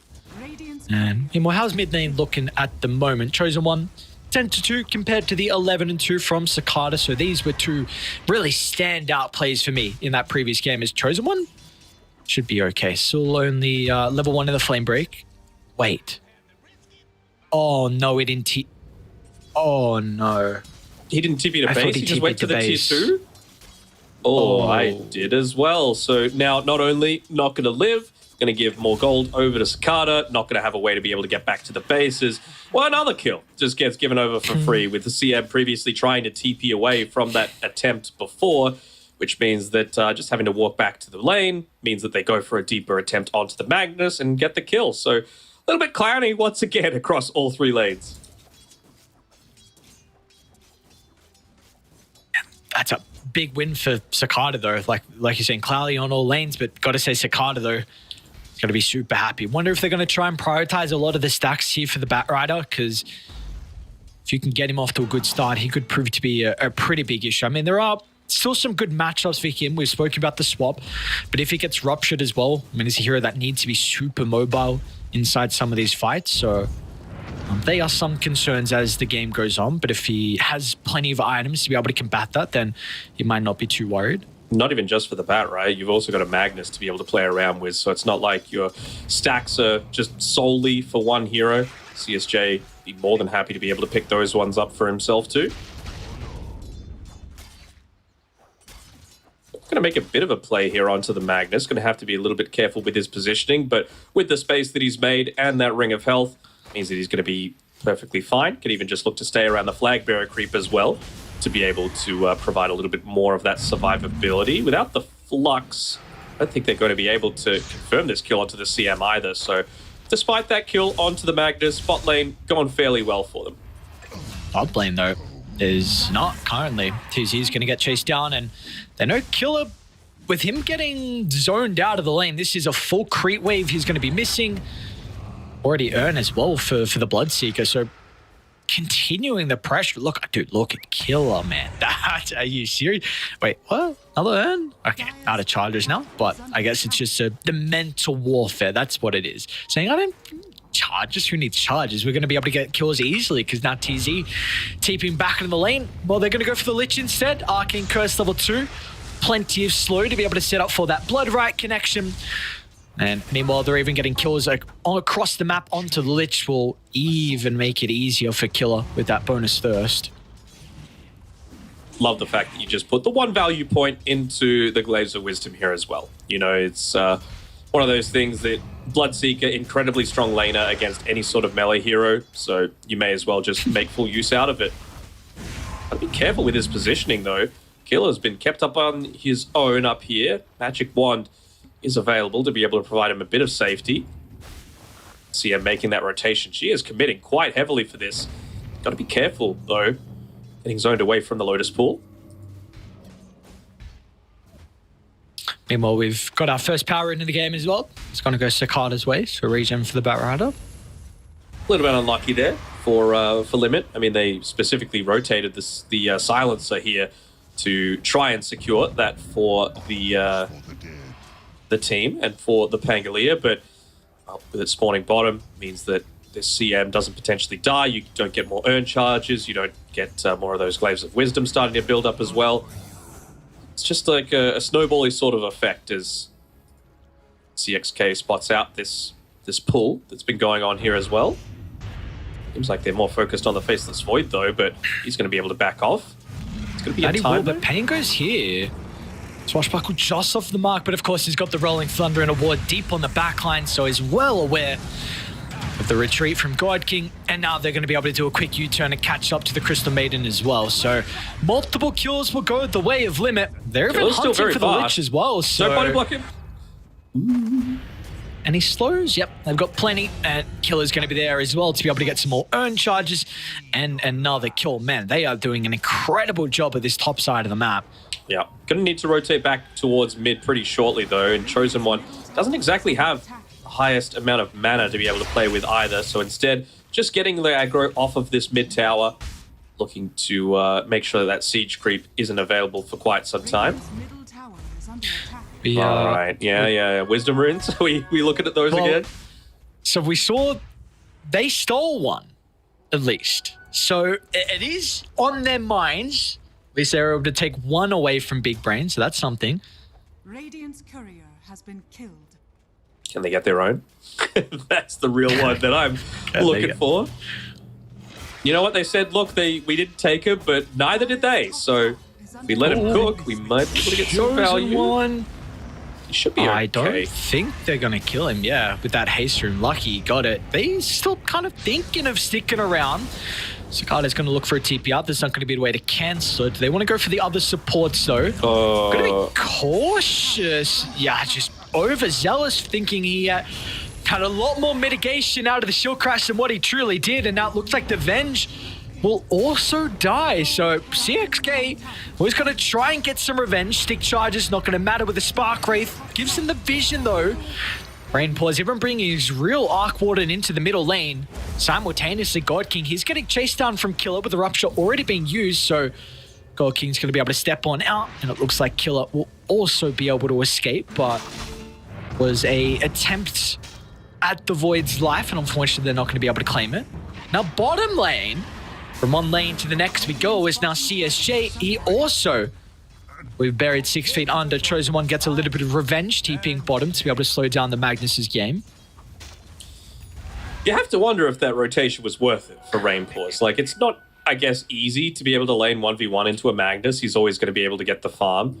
I guess the fact that they've got the silencer and they did get an extra couple of kills off the back of that, you end up stealing a little bit more of the intelligence. You take away the potential for these supports to continue to scale, because you can't lose too much of this intelligence off of the deaths, right? We've got 7 deaths combined across both the CM and the Lich, and their effectiveness in these fights is going to be pretty heavily based on that. I mean, you just can't Crystal Nova Frostbite and Freezing Field. That is such an awesome move, where you had the Venge wrap all the way around to be able to stop his escape, and Rainpaws and CXK just directly ran down the Batrider, so really no angle for him to get out. Oh, it's unfortunate they're going to lose the root. What was that? Swap range. Okay. Another person's going to go down. 12 kills already for Limit at this 10-minute stage, and this tower's going to continue to take a beating. 10 permanent intelligence as well. CXK is getting a lot of value out of this silencer. You have to wonder if he's even just going to go into, like, full-on right-click style, you know? Like, he's already got a 4-staff queued up. I believe it's power treads as well. He wants to start right-clicking in a lot of these team fights pretty consistently. Wouldn't even hate to see him go like a full-on Hurricane Pike for his team, but maybe just with this solid start, he can be the one to actually go into that Lotus Orb that his team is going to need. CSJ? So he's all right. So continuing to put the pressure up, though. How do you respond if you're Dire? I mean, their game plan has always been just to avoid, because again, late game, they're going to be able to have the better responses, even into an Arc Warden, right? I would not feel the same way if they didn't have these 2 reposition tools in the Batrider and the Magnus, and hell, even the Faceless Void, right? If Arc Warden doesn't have the magnetic field down... Can he get the TP out? Just out of the blood. Oh, yikers. Swap back.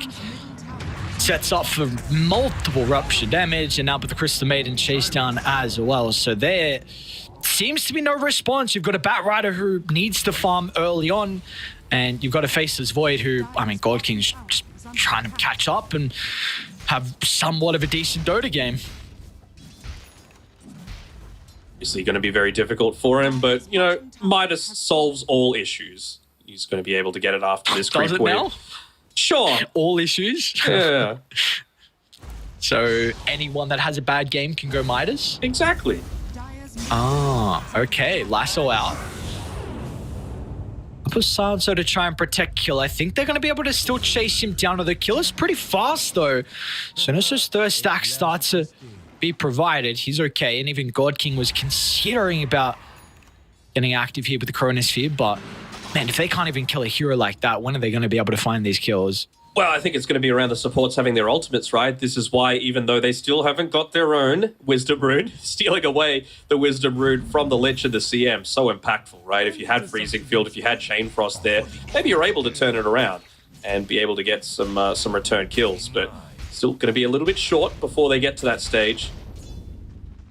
Just look to soak up a little bit of this farm that the Bat Rider's getting as I hear a Rupture. Yep, top lane onto God King. He's only got the Lich TPing in though. Can they get the swap for the Rupture? It's about to expire. Just out of range. Nice pathing away. It might be forced to use a Chrono defensively, and this is starting to get really out of control. I mean, there's killers occurring across the map as well, but TZ will still be chased down. So at least something that goes Dire's way is the Arc Warden is killed off inside the jungle. I'm not quite sure. Looks like it was a solo kill from Cicada, so was pretty much a big reason of why they were able to win that game one, and he needs to put the team on his back once again. Top of the net worth for him currently, but he has to have a monster performance. You say that, but CXK, he's almost got more net worth than this Faceless Void. He's got 18 stolen intelligence already, and my man feels like it's core time. He wants to go into that Dragonlance. He wants to be that factor that's going to be able to... I mean, if you're putting all of your attention onto the Arc Warden, there's potential for someone like this Silencer just to be able to sit back and start really laying in those right clicks in these fights. And it's going to be pretty impactful against someone like the Faceless Void if you're playing far enough back. Naturally, you're going to do it, of course, because you always want to be able to have that global response to any sort of like... You know, you land a perfect Chronosphere, as long as you global, there's not going to be a Freezing Field. There's not going to be a Chain Frost coming after the fact. So, CXK, very vital part of this potential success for Limit, but it's looking good for them so far. That it is. Always looking at a stage where it's going to be very difficult to lose this net worth lead. I guess the Mag's getting some catch up down bottom. This is still a hero that if you leave alone for quite some time, you know how fast he's able to flash farm, so almost has the Echo Saber now completed. But a lot of things going to have to go their way, and one of them is not losing God King. But the use of the global, along with the Rolling Thunder, he's still going to be able to get the Time Walk out. Looks like still God King in some trouble. Oh, Strength Tread's not enough. Meanwhile, bottom lane though, Killer.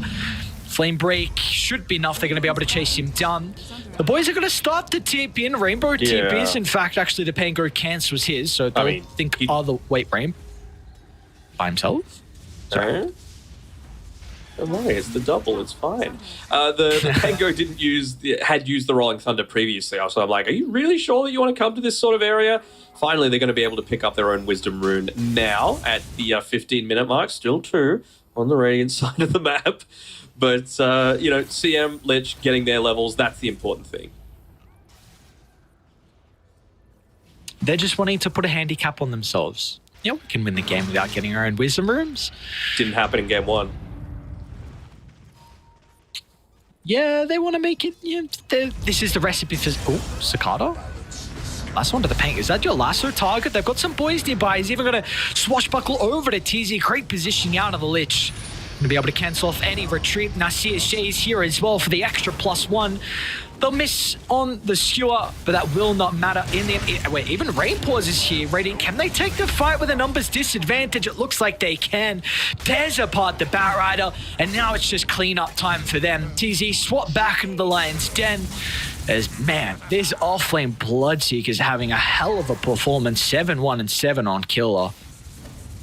I love the fact that offlane Bloodseeker has come back. You know, it really does feel like another one of those heroes that provides a ton of versatility to the drafts. It's the only reason why I can see this Arc Warden still working. Like, it's already top of the net worth, sure, but I feel like there's just so many answers to it in the game that they've got on Big Brain. But Bloodseeker buffing you up, he knows he doesn't need to be that damage source. He's going into a lot more of the utility, right? The Spirit Vessel for dominating the lane.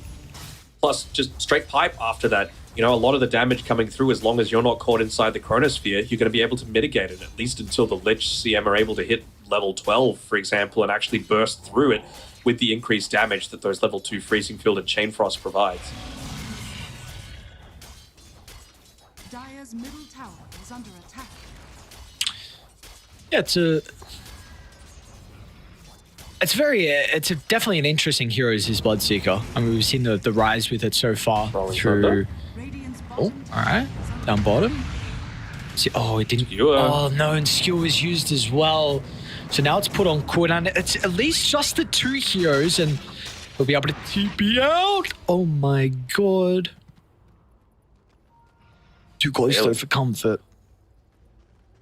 Radiant's I mean- middle tower is under attack. Dude, Rain Paws is just free farming. Look at this guy, top of their net worth. Midas paying off, and God King is nowhere to be seen in regards to the gold. Come on. Yeah, Get he'll the it. wisdom runes. Come on. Yeah. Let's go. That's what we want Let's to go. see. Even stacks for himself Oh, as I well. heard a global silence. Nice swap. It be Rupture out on the Batrider. He's going to try and TP up. I mean, Corona 1 to 3 as Chain well. Frost. No one is there. Maybe TZ, but the pipe is being activated. They're going to be able to Delta split away, so the Chain Frost just bounces back on the creeps. Nonetheless, that is still a really big kill for God King to get. A huge streak now for the Faceless Void, but unfortunately you lose your Batrider and you lose your Lich as well. At least he's able to get away to safety. You know, if that was just trading your life, then probably not going to be the case. But it still ends up being like a 2-for-1 with everything expended. I guess the global silence makes it a lot more worthwhile, right? You're going to need to play a bit more passive now for CXK. I mean, he is still continuing to want to be that aggressive. He's even going into a Scythe of Ice after he's done the Dragonlance, which, you know, I'm a fan. You just want to make sure that if the Faceless Void jumps in, he's going to get caught out. Same sort of thing with the Bat, same sort of thing with the Magnus. I guess by the time they pick it up, it might not be as great because it's going to be into a BKB timing. Get this kill? I'm not so sure. Might be able to, I mean, Brain Pause is here, yeah. It looks like they will get the kill nonetheless. What do we... Why is he going pipe on CXK? Good question. He should not be. They're not talking. That's the only way that I can imagine it. Oh, he's starting the purchase. Double the pipe, double the value? No. Pop something like that? No? No. Oh. Not even close. Oh, yeah, that's right. Pipe, no stack. Dire's top tower He- is under attack. Okay. Yeah, he's... You know me, I'm a fan of a casual cloak, but Yeah, yeah. there are better... Maybe, like, what if you went Mage Slayer instead? That'd be fine. Sure. See, sure it ended up going down. It's just a question if they would have rupture her or not. And looks like they're going to be in a position to have to. So you can probably Roche pretty shortly. Maybe they feel strong enough even without the Manta. I mean, Wave of Terror is maxed out. You've got the Solar Crest as well. So Roche going to go down pretty easily. Just make sure that you're staying out of that melee range if possible. As Roshan will not do the slam. He will now, though, as they all come in. But, I mean, it's just so much damage early on that you really don't care. You're going to be able to shrug it off. This is just with the 1 point of the Vengeance Aura as well, you got to remember. So it's going to get even more significant. You've obviously got the Blood Rage, you've got the Solar Crest, you've got the drums, you can get more Vengeance Auras. So this Arc Warden is just going to get way too far out of control.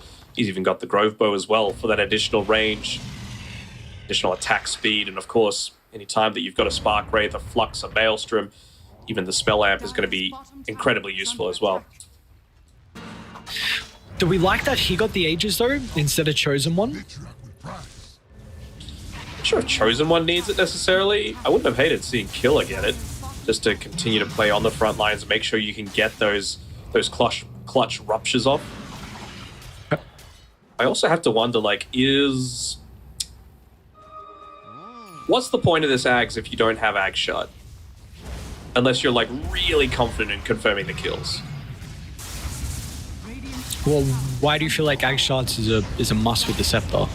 Because hold on for a bit of a play here. Because the shield that it provides is only for, like, overhealing that you get. So you only actually end up stacking it up if you're full HP and you've got that Ag Shard with the Blood Rage onto you. You know, if you do that, then you can just have it consistently applying throughout the team fight. But unless you're actually getting kills, like the active on the Aghanim Scepter isn't the strong point. It's just the passive shield that gets provided. Well, they're going to end up going up high ground here, so what's the response going to be from Dire? They'll buy back out on the Lich, so at least they'll have the Frost Shield for the defense, and Maybe with that, they will back on up. Or maybe not. So how do you start? You got the blink on Mag. It's going to be difficult into all the spark rays that get laid down, especially with the daytime as well. I'd love to see them try and smoke, but He's gonna need he needs to catch the Venge. Like, you should see where that wave of terror is coming from. That is target number 1 to be able to go in onto, because the Mag, he's got the blink dagger to be able to make this play. Oh, instant global silence. Not even a hope of a skewer inside the base. They're going to go for the lasso as well, but there's the swap to stop it short. One order. And meanwhile, God King, he wants nothing to do with the defense. He's going to continue farming, hoping that he can get towards the BKB. At least there's still some outer towers to stand, so they won't be able to get more than just this full set of barracks. It'll go very quickly, though. It just seems maybe like they will. You reckon? Oh, okay. That's one way to do it. Just hit the other one. The other one. Not the building. All right. Still, just wanting to clear out the normal buildings. No flavor text, just building. Got to be very careful when this Mag Bat Rider do come back up, though. And God King, if he TP's back right now, he's got the BKB. They stuck around too long. Maybe sealing God King there is going to make them back off, and it will. Actually smoke just to get away a little faster, or the fake back, perhaps. Oh, God King. Disruption. Yeah, he's still going to get a chrono out, but such a low health pool for God King. Still, it's going to be able to sit up for the Chain Frost, but they've got to get pretty lucky with the balance, all the creeps and the illusions to soak it up. Maybe it's going to be the skewer back into the freezing field, potentially get the kill, but at what cost? As Radiant, they can now start the swarm inside the base. Lasso's going to be there to respond to Killer, but it doesn't matter in the end. A 3-for-1 Raven Chosen One snipes the Magnus on the retreat, and they're going to call it a very, very convincing game from Limit. Arc Warden pretty strong, turns out, and this was much more the style that I was expecting to see as well in game number 1. You know, I know it was still able to perform pretty well in game number 1, but it's just all about swarming over the opponent early on before they have the ability to react to it. Of course, another one of the plus sides is that offlane did go so well for the Bloodseeker that the Faceless Void was just never able to get part of this game. I love the fact that they flexed it up. It's such a strong position 1 hero, and it's a really strong offlaner as well against certain melee matchups, and this was absolutely one of them. We're also a little bit questioning of the Lich Crystal Maiden pairing. Lich made a lot of sense. CM, not so much. You know, I think if you're wanting this way to be able to protect in terms of the physical damage, you just got to pick the Lich first. It certainly has a lot more value than the Crystal Maiden in terms of how, I guess, versatile you are, and even just a pure stun. I think it's taunt or a fear instead of the root on its own is another useful tool to be able to have. Yeah, so I really wonder now heading into this next game where the priority is going to be on the Arc Warden, because this is 2 games in a row now that the Arc has won, and this game we saw that the priority was bumped up as well, where it wasn't even like a last pick in the second phase. What they picked at 16th, 17th, right? So there was ample time for them to be able to respond to it. So I really wonder now, looking at this game 3, like, who has priority, but in general, who feels ballsy enough to pick it up once again, or it's just going to slip through the draft, because it's now, again, both games where it's been able to find a victory. So this could be a bit of a sleeper hero that's just starting to rise up in popularity and strength.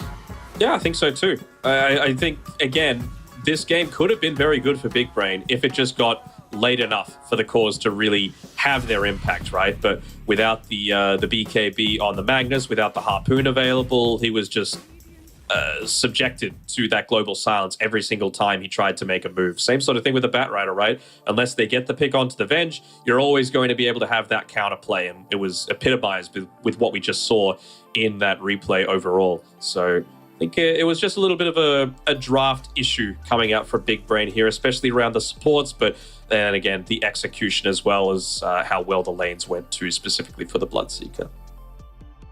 Who do we feel like is deserving of the MVP from Limit?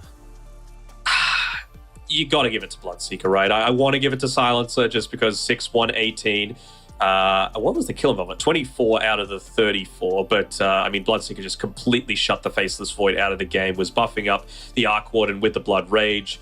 He went into that utility build as well with a Pipe of Insight, and, I mean, ended up doing the most damage for his team. So, gotta be Seeker for me. Yep, there we go. Killer well deserved. So let's see what we have in store for us, honestly, heading into this next game, because it's been a very chaotic back and forth. And got to keep in mind as well, Limit, they were the ones in the driver's seat in that game 1 too. So how concerned are Big Brain going to be in this game 3? Because this is now 2 games in a row where Limit, they've been the ones that have had a really good lane and a really good early game as well. So if that's going to continue, then there's a good potential that Limit are going to be able to take the series in 2-1 fashion. And of course, that is the best way for them to be able to start the season off with a win. They get to relax and then watch some of the other teams battle it out before they come back and do the duel once again. So for us, done just for our game 2, but we're going to be going the distance. Game 3 after the break.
Well, our first series of the tour is a tie. It's going to be Big Brain or Limit who are able to break the tie and find their first victory overall.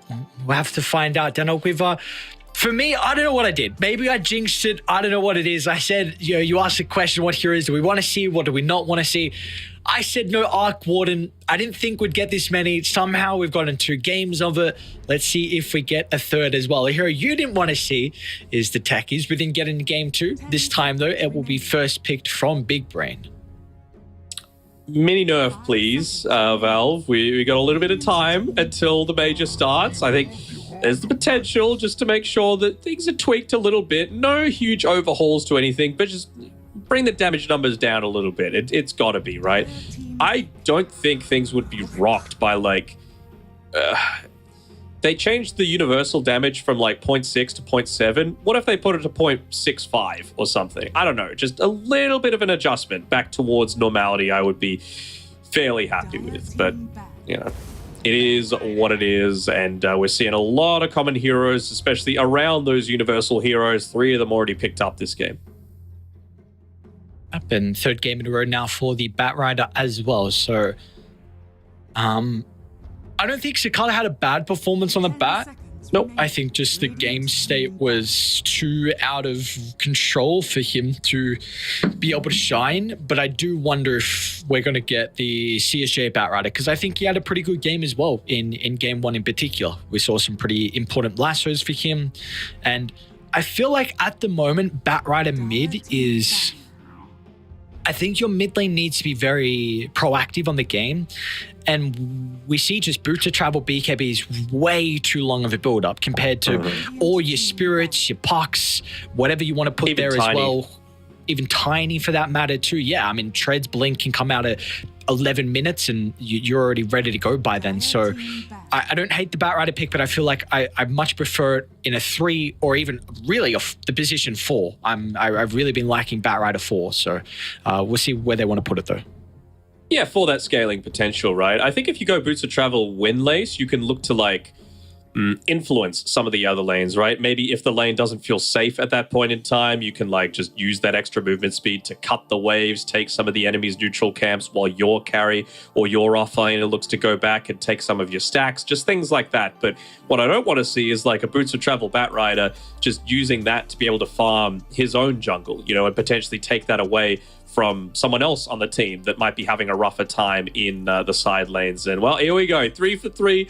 Arc Warden coming through. Batrider still good against it, but again, you've got a Magnus and a Rubik to be able to back up this Arc Warden too. So what can they look to pick here? Like, do they feel like the Faceless Void is viable once again into something like the Magnus? Could be a bit better. I mean, again, Rubik Magnus, not the strongest of lanes, so maybe they just really want to, like, you could run this Techies as a 5, right? And then just make sure that you're securing their Faceless Void's lane.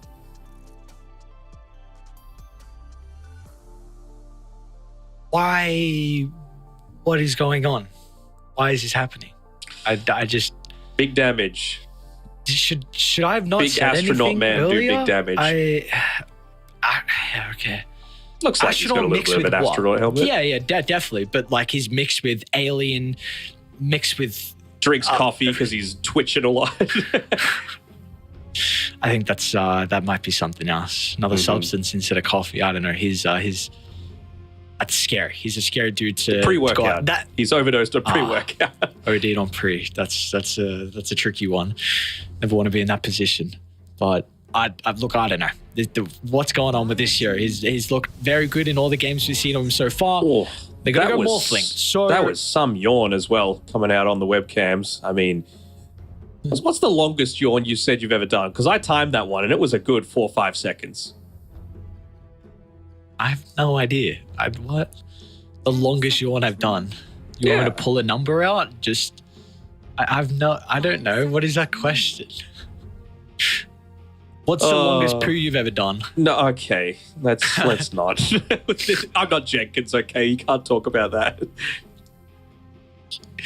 do you mean longest yawn I've done? I don't know. Couple of seconds. Week. Watch your week. Yeah, my bad.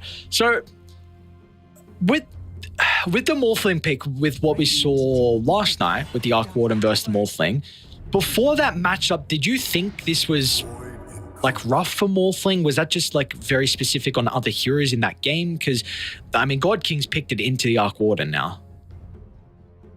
I think it's fine if you're able to make space, have space made for you. Like, you've got this Void. The Void Spirit makes things even more challenging, right? You've already got, a BKB piercing stun. You've got heroes that can get aggressive early with the, well, maybe it's only really the Void Spirit that can. So I'm kind of wanting them to pick a position 5 that's going to be able to, provide a little bit of that extra utility for the Void Spirit to be able to play around with. I'm just trying to think, like, what pos 5 could they consider? Maybe like a Dark Willow or something like that, just to be able to use like the Terrorize and a lot of that burst damage that's able to get gone onto the Morphling or the Bat Rider, whoever gets caught out by the Void. Could even Pugna, maybe? Radiant team ban. I'm a fan of the Pugna. Yeah. I mean, you'd provide a lot of value with the Void Spirit. I'm just concerned on his defensive value this game because I kind of like another save. You don't I think don't know whether Pugna's they're going to safe? get. 10 seconds remaining. I don't think you save versus Bat Rider. Yeah. 5 seconds remaining. But I mean, if you're on point, you could just steal it on the Rubik, steal the lasso, and then, get that turnaround if you've stolen hook shot. Same sort of thing. What are you thinking for position 5? Like a freaking Wyvern or something? No, KB that's Bane. crazy now. Maybe a Bane? It's the Morphling, it's not bad. Dire team pick. Yeah, I don't know. I want some like melee hero to put in front of the Arc Ward in the lane, and like Abaddon keeps coming to mind, but I think that hero is poopy. Yeah. So I'm kind of getting like my head's getting blocked on that hero. Like I just keep thinking about him and can't see anyone else to put there. So I think Omni, Abaddon, LC, Ogre. 10 Ogre's not seconds horrible. remaining. Just go like 4 staff, first item. 5 so. What seconds is going to be a bad off with the techies with this monkey getting picked up. So I was thinking Undying, but now into Bat Rider, I feel like maybe you can have still a strong lane. I mean, of course, he's Intel, so it doesn't particularly universal. I don't remember now. Could you it doesn't matter about maybe? Is it about just crushing the lane hard enough? No, I just want a hero to put in front of the Arc Warden early. Yeah. Like that's it. I mean, Ench is the one. I like Ench. I think I really like that call because not only can you protect the Arc Warden, you can rotate with the Void Spirit and the Rubik. So you're able to help out that mid lane. You get rid of the Jingu, which I think is incredibly important. And you're a hero that can just make plays as a whole with your creep. So I really like that suggestion. They will go Dispelling route. So double range. Gives you the Dispel as well for the Jingu, which is fine. True. I'm just worried that you're going to be a little bit too passive in this lane, right? Like the Enchantress is able to do both, right? Be that front line there, also harass away the Bat Rider, because Bat Rider needs to have a very good game. He is your reposition. I guess you can kind of use the cogs for that same sort of purpose. If you've got a magnetic field down, you just use the cogs to be able to push them out of it. But I think if Bat Rider doesn't have an easy time, then this game's going to go a lot harder for this Morphling because you won't have the space to be able to have the map opened up for you so that you get sufficiently strong to be able to fight into this Arc Warden. And he shouldn't have that good time, right? Like, even though we have some concerns maybe on how the lane's going to go for limit with the double range, like that can definitely be penalized, especially with early rotations out of a mid monkey. Oracle is going to have a role in this game with just being able to instantly false promise off the lasso. That is really how a lot of the Bat Riders play now with the lower cooldown lasso. So now you've got a great response to that, can make it much easier. It's just, how is that lane going to go, and are they vulnerable to a lot of the early rotations? That's my big concern. I'm also just wondering what the Morphling's build is going to be too. Like, is this an Aghanim Scepter game? Do you get a lot of value out of the Arc Warden? Not so sure, just because you've already got the Tempest double, you've got the illusions to be able to make plays around as well. And, you know, if you've got Maelstrom, then that's still going to be dishing out a decent amount of damage, even if your attack speed isn't that great. You know, you could still look to give him the Empower. You could still look to, you know, buff him up with a Solar Crest, for example. I'm not sure if there's any great Aghanim Scepter targets in this game. Maybe the Void Spirit, but... I was going to say Mag. Like Universal and plus Stealing and Power. It's okay. I mean, I guess you can give it to the Monkey. I don't know how that interaction works. Not interaction. I don't know how strong it is as a response. Because like you said, we know that like Morphling Scepter is very good versus Agi heroes, but I just haven't seen it enough versus Universal. I haven't seen enough games on the item build where it fits into the build. So I'm just kind of presuming that, you know, maybe being able to get rid of the mag stats could be quite nice, and power is always good for them all. So I don't know. The only one I can really recall being targeted by an Aghanim Scepter was the Darkseer, and that was a Universal hero, that is. And that's just because it was a great steal in that particular game against, I want to say it was the Terrorblade in that specific one. So, yep. Look at this setup. Okay. They're going to be on the mark. Beautiful read, Oracle. He's going to think everything's fine. Early. Running measly up. Oh, well, they do now. And TZ's not going to be there for the battery assault. So I love the attempt, but just the execution was just a little bit shy. There's no real reason to show, right? Like, if he's going to walk there, he's going to walk past you, and you just let him go a little bit too close to that tower. So first blood attempt not going to be successful. Also, did they burn a blood grenade as well, or was that just a flame break? It'd be just the flame break. Yeah, I'm not sure. I don't remember. Well, I think another big question for me is how this mid lane goes. Like it's sorry, just on that one thing, does Rubik's projectile look different? Is this like a unique set? I've never seen this set before, for starters. And also, just look when he right clicks. Yeah, this is different. I haven't seen this before either. Just look at his Fate Bolt looks different. Yeah, that too. But like his right clicks look kind of like Lena's. As in the red? Just the projectile. Like it's a flame as opposed to, you know. Is this...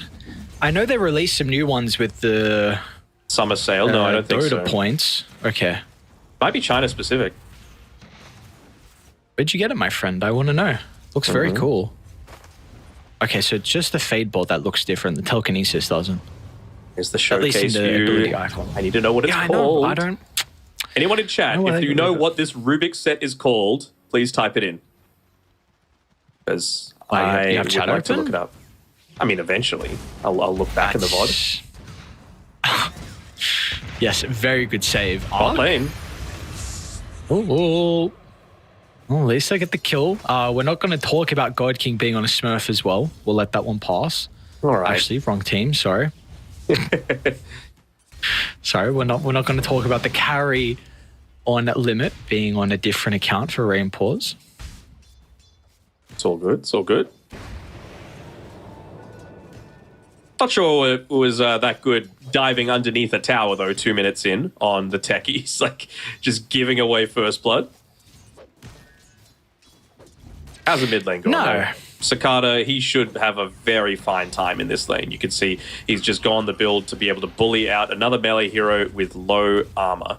Right now, Chosen One just looking to try and not give away that Jingu, and, well, looks like he will at least be successful for that. And there's a decent wave coming his way.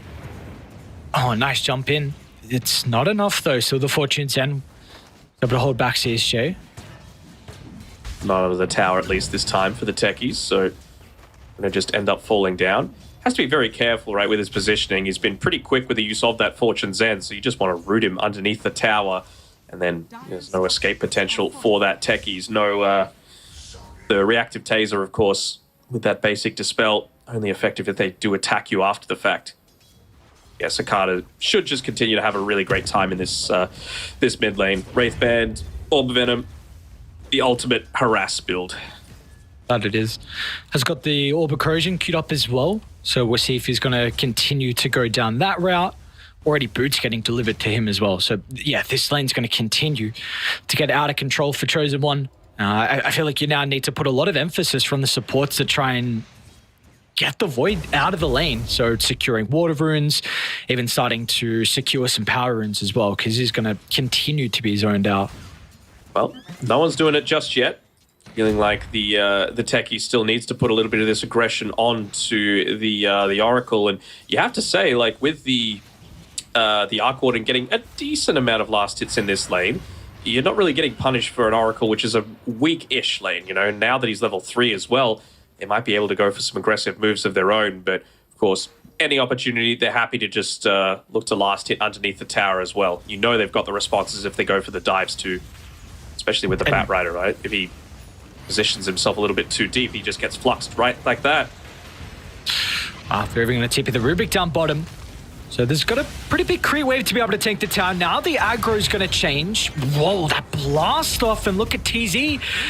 Right to the Rift. They've got the stun to the Arc Water. They're going to get all 3. No way. What a blast off. Tech is on point with the spell casting. TZ, beautiful read as well for him to come down bottom to provide that assistance, and they tried to drag the wave around. Looks like still regardless, the dire creep wave being under the tower means the Arc Warden's going to continue to miss a lot of CS. More importantly, it's the 2 range CS as well that he doesn't get, so it's a lot of those valuable experience points that are going to be missing for him. He's just picked up his level 4, but not quite enough. I was really expecting them to be able to get that kill onto CSJ, but like you said, the blast off perfectly on point. And that was a time where they still had creeps underneath the tower. So it's not like CSJ with that Fortune's End was going to be focused by it. It's not like even the techies was either. So it's just about timing those dive attempts. As long as you're not right-clicking them underneath the tower, the aggro is not going to switch over to you. Your Flame Break back onto the Oracle. Seems like they'll be able to force him to back up. And they have awarded the Rift as well, so this time they are well aware that TZ is nearby. Invisibility. We'll see the Rubik trying to scout him out though, but does leave top lane completely solo. So God King's more than okay with playing 1v1 versus Killer. Or really the bottom lane, Killer's that's where the happy with action's it too, going to though. continue, and Chosen One's even coming down as well with the Invis. So for the Void Spirit looking to put his stamp on this lane, and he's going to be able to catch the techies off by himself. A 1-for-1 to start. Techies, not really going to matter with him getting a little bit of extra damage out before he dies. So, yeah, I guess Dire a little bit happier? Are they? I mean, Void Spirit gets the kill. He's going to be able to TP back mid, but still, this is a lane where he cannot play versus Cicada. Yeah, so I think he's just doing everything that he can, really, to make the most out of the bad situation. So if that means making a rotation, if that means stopping the Arc Warden from getting a lot of his farm, I mean, even with that horrible lane, he's still 400-500 net worth ahead of this Arc.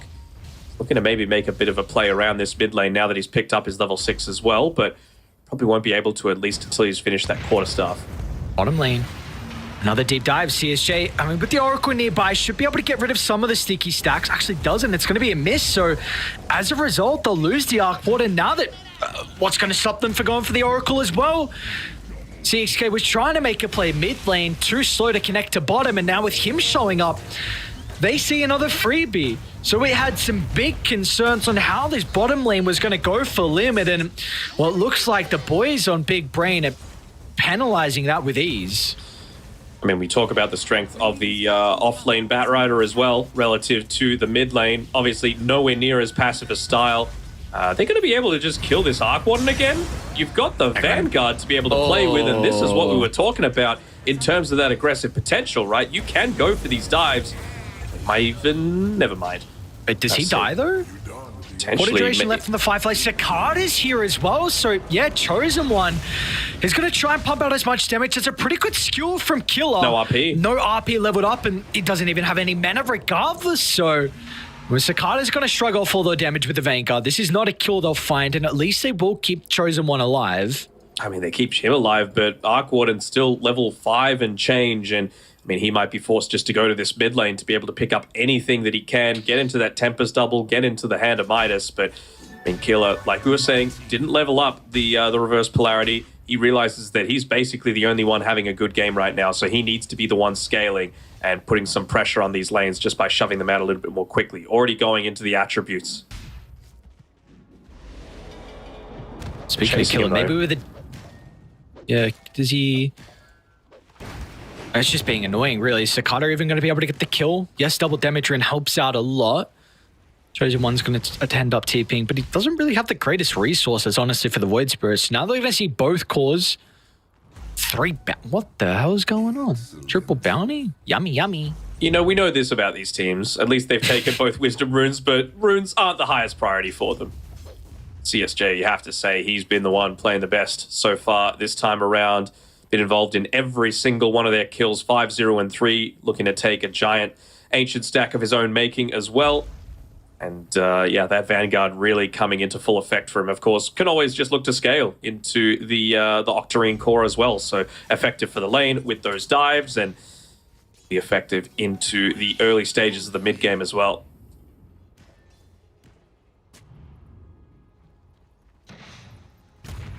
So let's go to see... Killer's just going, I am the carry. That is the second point now into attributes. No RP. Right. He does not want to join these fights unless it's like a super deep engagement like they were doing previously. But on the plus side, still holding on to that Tempest double is the Arc Warden. Means that it's a death onto, well, you're dead too, Rubik. He's going to have that Midas usage with the Tempest double together. So there is some form of being able to catch up, sitting at, what, 3,200 or so at the moment. Should look to pick that one up pretty quickly. We'll see if it's going to be fast enough, though. This is a very early net worth lead. Tower's gone down as well for the boys on Big Brain. So how can they really set up the map on limit? You've got a greedy offlaner. Killer's getting a lot of farm like we spoke about. But who have you got to make plays? Chosen One needs to catch up as well, considering how rough of a lane he had. I mean, I've been impressed with his rotations. He's got 2 kills, but still no Echo Saber for him. And you don't really have anyone to play with the Void Spirit. Rubik needs levels, Oracle needs levels. It might just be a farm fest, but does that even favor them? Because it feels like they're more than happy with farming. Then they're going to be able to come out in the next couple of minutes with an item advantage and just completely break the map. No, it doesn't favor them at all. I mean, this is the sort of thing where it was the question that I had around the Void Spirit, right? He has no one to play with in the early game, especially with the last pick of the Oracle. It was just to try and make this safe lane better, but clearly hasn't made that much of a difference. Still 4 deaths on the Oracle, 3 deaths on the Arc Warden for 0 kills. You know, a couple of assists here and there, but who does Chosen One look to play with? He's just trying to rush into that Echo Saber to be able to try and make something happen. Maybe not aggressively, maybe it needs to be a counter initiation coming through. Like just him holding on to the TP, but they'll look to make that move before he even gets the Echo Saber delivered. Nice hook.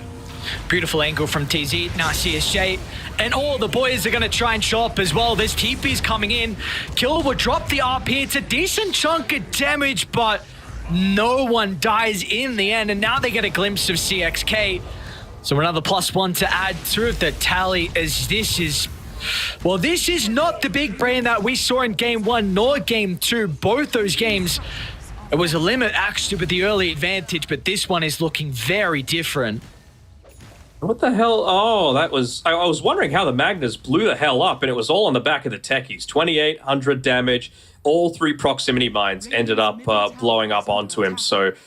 Just that 900 damage that does, plus a Boundless Strike, plus a Sticky Bomb off the top of everything else. And really make his life a whole lot more challenging. A name we haven't said is Mr. God King, who... That's a good thing. If we're not saying God King's name and the boys are making all the space for him, he's 3rd in net worth. And I really wonder, like... Because again, we saw yesterday the Arc Warden be able to topple the Morphling. But I think if Morphling has a net worth lead, he's a carrier that is actually on top of the enemies. You know, with a lot of gold, your Manta, Skadi can easily waveform inside the bubble. So with all the farm that God King has, I think this is going to be a very different Morphling versus Arc Warden matchup. So not only are you worried about everyone else now, but Now you've got God King to fear too.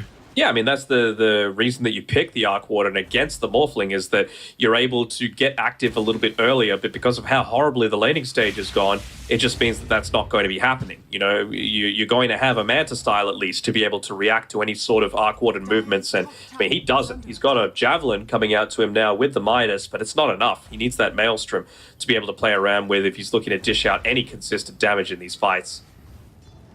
But it really is going to be on the back of Chosen One. Honestly, I don't even know if it's on the back of Chosen One. It might just be like, do Big Brain feel like doing nothing? And if they do, then it's going to give limited opportunity. But if they just keep looking to play aggressively around this Octarine, CSJ nearly has the Boots of Travel now after that item to be able to consistently look to make plays, then, you know, that's going to be what really looks to seal it for them. They've learned though, Danog. Instantly, 14 minutes, both sides get their wisdom room. So I'm so happy. We'll see how much that's going to be able to come into play though. Killer, what are they trying to do? They will tip in TZ to try and help set up. Tipping everyone up here. Even the Bat Rider with the Boots of Travel, I'm anticipating, is going to join them. Windlace, Faded Brooch, plenty of movement speed for CSJ. Of course, that Boots of Travel as well, but I think they might have just overcommitted a little bit here, maybe wanting to take away the tier 1 to be able to invade into this ancient stack area. You know they've got the heroes to be able to yoink it away, and of course you want to take that away from the Magnus as well. I know that Killer's still had a pretty good game, all things considered. He'll be able to dodge this gank though. It's like he will. Yep, smoke pops. I don't think they got a glimpse of Die though. Passing by at night. Oh, but that is the prime target. Once again, trying to do their best to slow down the Arc Warden. And with the Wukong's layered down, it's going to be so difficult for Radiant to respond. With the False Promise, it'll only buy us some time. As now with the Mag corner, he pulled back. Oh, the Arc brought back as well, and he's going to get nothing out of it. TP's in. Chosen One, he's committed all his ultimate charges as well. No Firefly for CSJ, so it does look like they'll actually get the Bat Rider killed too, but...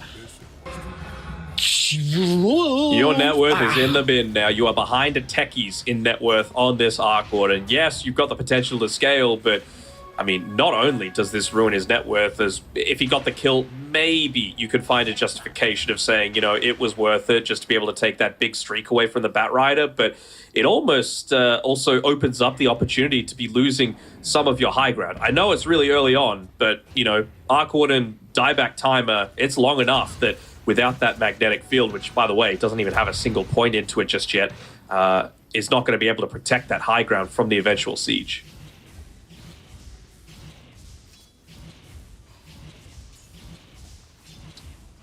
I am trying to concoct a game plan in my head. An unstable concoction is that one. It is, yes, it is indeed, because it's looking like a very unstable game, and I mean, any plan they form is low probability of it working out. I mean, what it in fact is, probably it's 26%. I think it's a bit high, but potentially favors Arc Warden. We'll see. We'll see what we have in store for us. And a Magnus too. So yeah, you know, Killer's farming, even though he's really trying to force the issue with TPing in. And honestly, I'm quite surprised with Chosen One's farm as well. Well, speaking of these two down bottom, CSJ, RP's going to be able to connect. And that was so close to missing, dude. Very, very close. But I mean, that's huge.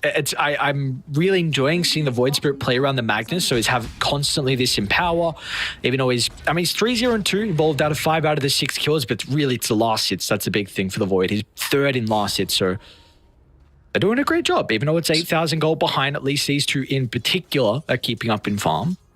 Yeah, I mean, Chosen One has been pretty decent in all 3 games. You know, obviously game 2 is a little bit of a different story, but we do see, like you were mentioning, who's in trouble? Cicada popping the Wukongs a little bit more defensively. Now with the rest of the team starting to show up. I was actually going to bring up Cicada. I mean, we were talking about the dominance of that laning stage. Top lane. Rainpaws might be in some trouble. Nice Stolen Boundless helps get some separation, but CSJ is still on the hunt. They got a glimpse of him. Flame break back, probably not even going to need the lasso. As CSJ can now use it onto someone else, but once again with the combos there, off to the outskirts, so Cicada locks him into place, and it's not going to work out a second time. This time, the dive from Big Brain will be catastrophic, and now Cicada, he's going to be able to clean up and find the team wipe in the end. Just when you thought it couldn't get worse, it does indeed. I love the ping over the left-hand side saying, you know what, just check the wisdom grid. You know, we got to make sure if it's there or not. It's not, finally, this time around. But God King happy enough just to take a nice little ancient camp as well. Looking to take away some of that safe farm they've been looking to play with up until this point. And yeah, that is a agonizingly long death timer coming through as well for the Arc Warden, continuing to fall behind. I mean, do you think it's ever going to get to the stage where even Clockwork overtakes him? Possibly. No, I don't think so. But okay. Clockwork hater, I see. Okay. I just never said that. I just think you're going up against Double Minus. Come on, I feel like this is logical thought process. I know you're an illogical person though, so sometimes you have difficulty, but it's okay. Sometimes you just got to have faith, you know? Blind faith, is that good though? Colorblind faith is good. Colorblind faith. Look at the scribbles on the map that say, play in this area, play with me. My name is Bat Rider. I've nearly got my my Blink Dagger available, and I'm still looking to take away a lot of this farm that, you know, the pesky Magnus, the pesky Void Spirit are playing with. Speaking of, there's a good usage there out of the hook shot to be able to potentially survive a bit longer, but not going to be enough.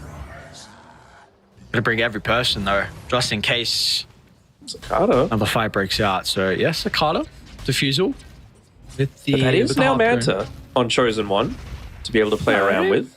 So it's a lot of damage starting to come through from him as well.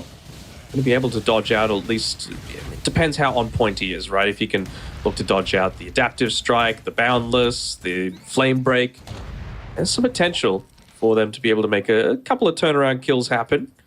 But the damage is starting to come through for Full Limit here. Looking to hang next to the Magnus again, saying, you know what, it's been a little while since I got the Empower. How about, you know, you look to hook me up with a little something, something. There we go. Oh, the smoke though.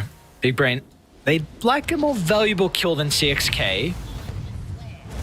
Looks like they're going to show everyone for this, however, so...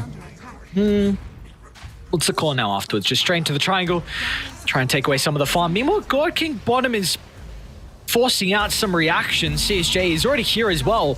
Quick use of the boots to travel to be able to connect to the Morphling. So not only do they get one support, they're going to find a second along with the T2 tower once the glyph expires. Yeah, I think that's a much more worthwhile use of their time. Like you were saying before, the Rubik, not necessarily worth that full-on gank, but if you can get the Oracle as well into a tower, again, reduces the space that this Void Spirit and Mag and even the Arc Warden are potentially looking to use to farm. That means the Chosen One and Killer need to be playing up towards the top-hand side instead. So, you know, they are still picking up their farm, but it's not really being spread all that evenly across the board. You know, maybe if Arc Warden's able to get up into that Manta style, he's going to feel happier if he can have his level 15 as well, just for a little bit of that extra damage output coming through from the Flux or the Magnetic Field talent.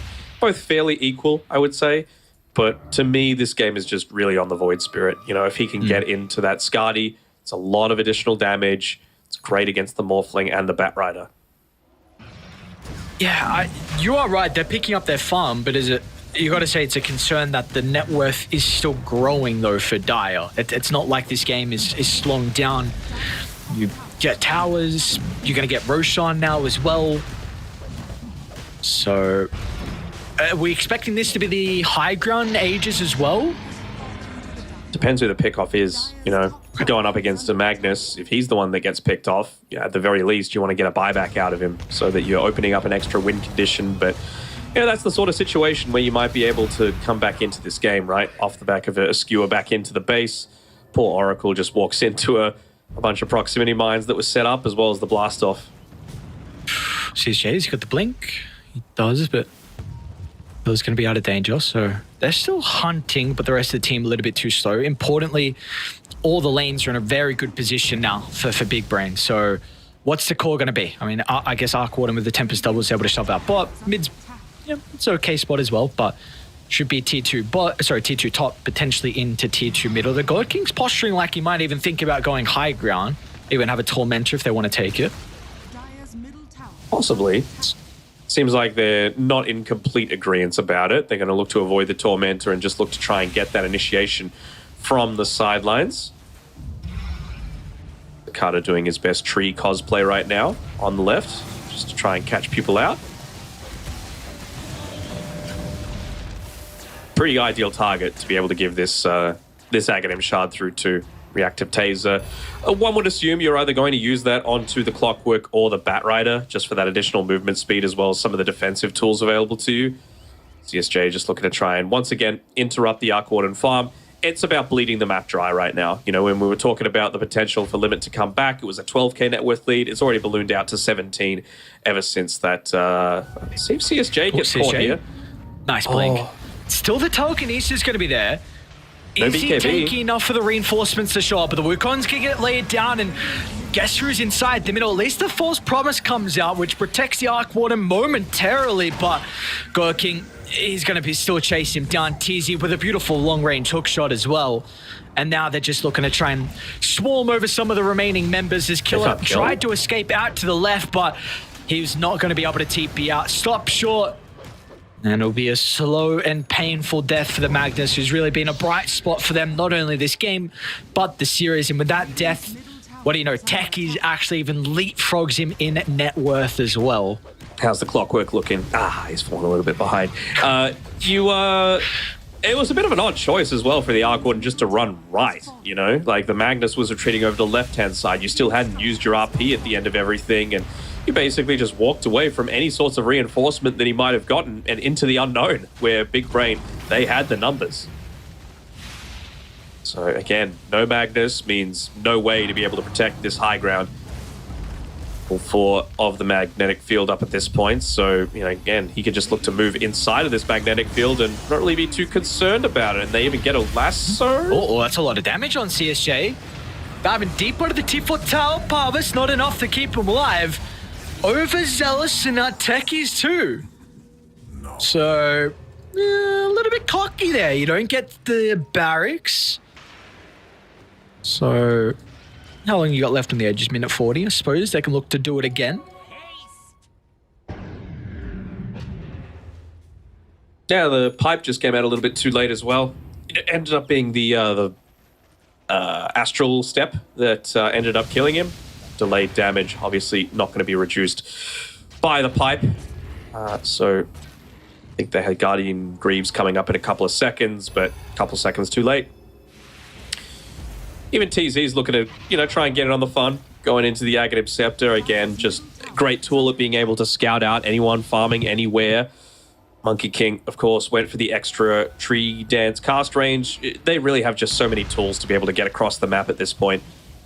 Playing with a Bat Rider with the Boots of Travel, Monkey King with that movement speed, even the Morphling, right? Waveform just enabling him to get anywhere that he wants at any stage of the game. Top lane kind of pushed, but gotta be careful. Morph is hunting. Blink Orchid, level 20, ready to go.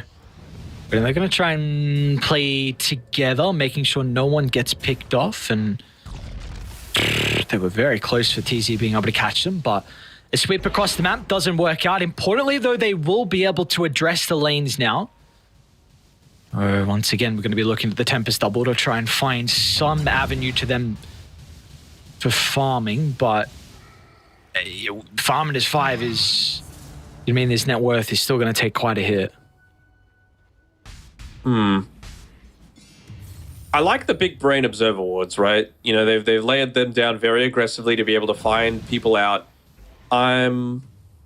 It's such a hard decision to be like, can you even go into a gem now? It looks like Oracle's got it queued up, but still obviously not a ton of net worth to be able to play around with. But that's the real difference maker, right? Knowing that you have space to be able to farm. And right now they just don't have that information. The map is basically fairly dark for them. They're walking underneath an observer ward now.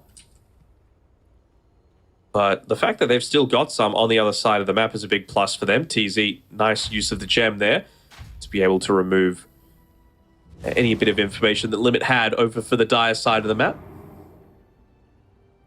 Wisdom Rune is up, but, you know, it's only been up for 30 seconds. Radiant are scanning. Gotta be careful here on the Void Spirit. He's close to being able to pick up that full Skadi. And we mentioned how effective that's going to be against this Morphling. Even with the Satanic, no Aegis, you might be able to just quickly pop him with all the damage maxed out in power. Are fortified. Of course, kill it. He needs the BKB for himself. So they're approaching some big timings.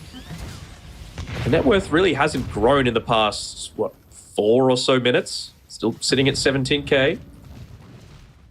And importantly, they don't lose many objectives off that Aegis as well. Do you see how difficult it is to be able to siege into the Arc Warden and this potential, the mag, to skew you further in the base? It's going to get even scarier with the BKB. So I'll continue to play this one a little bit safe. But like you said, with all the wards placed from Dire, it just makes it so difficult for Radiant to get out of that. Not only that, but you've got Flare to scout, you've got Mines to scout, Monkey.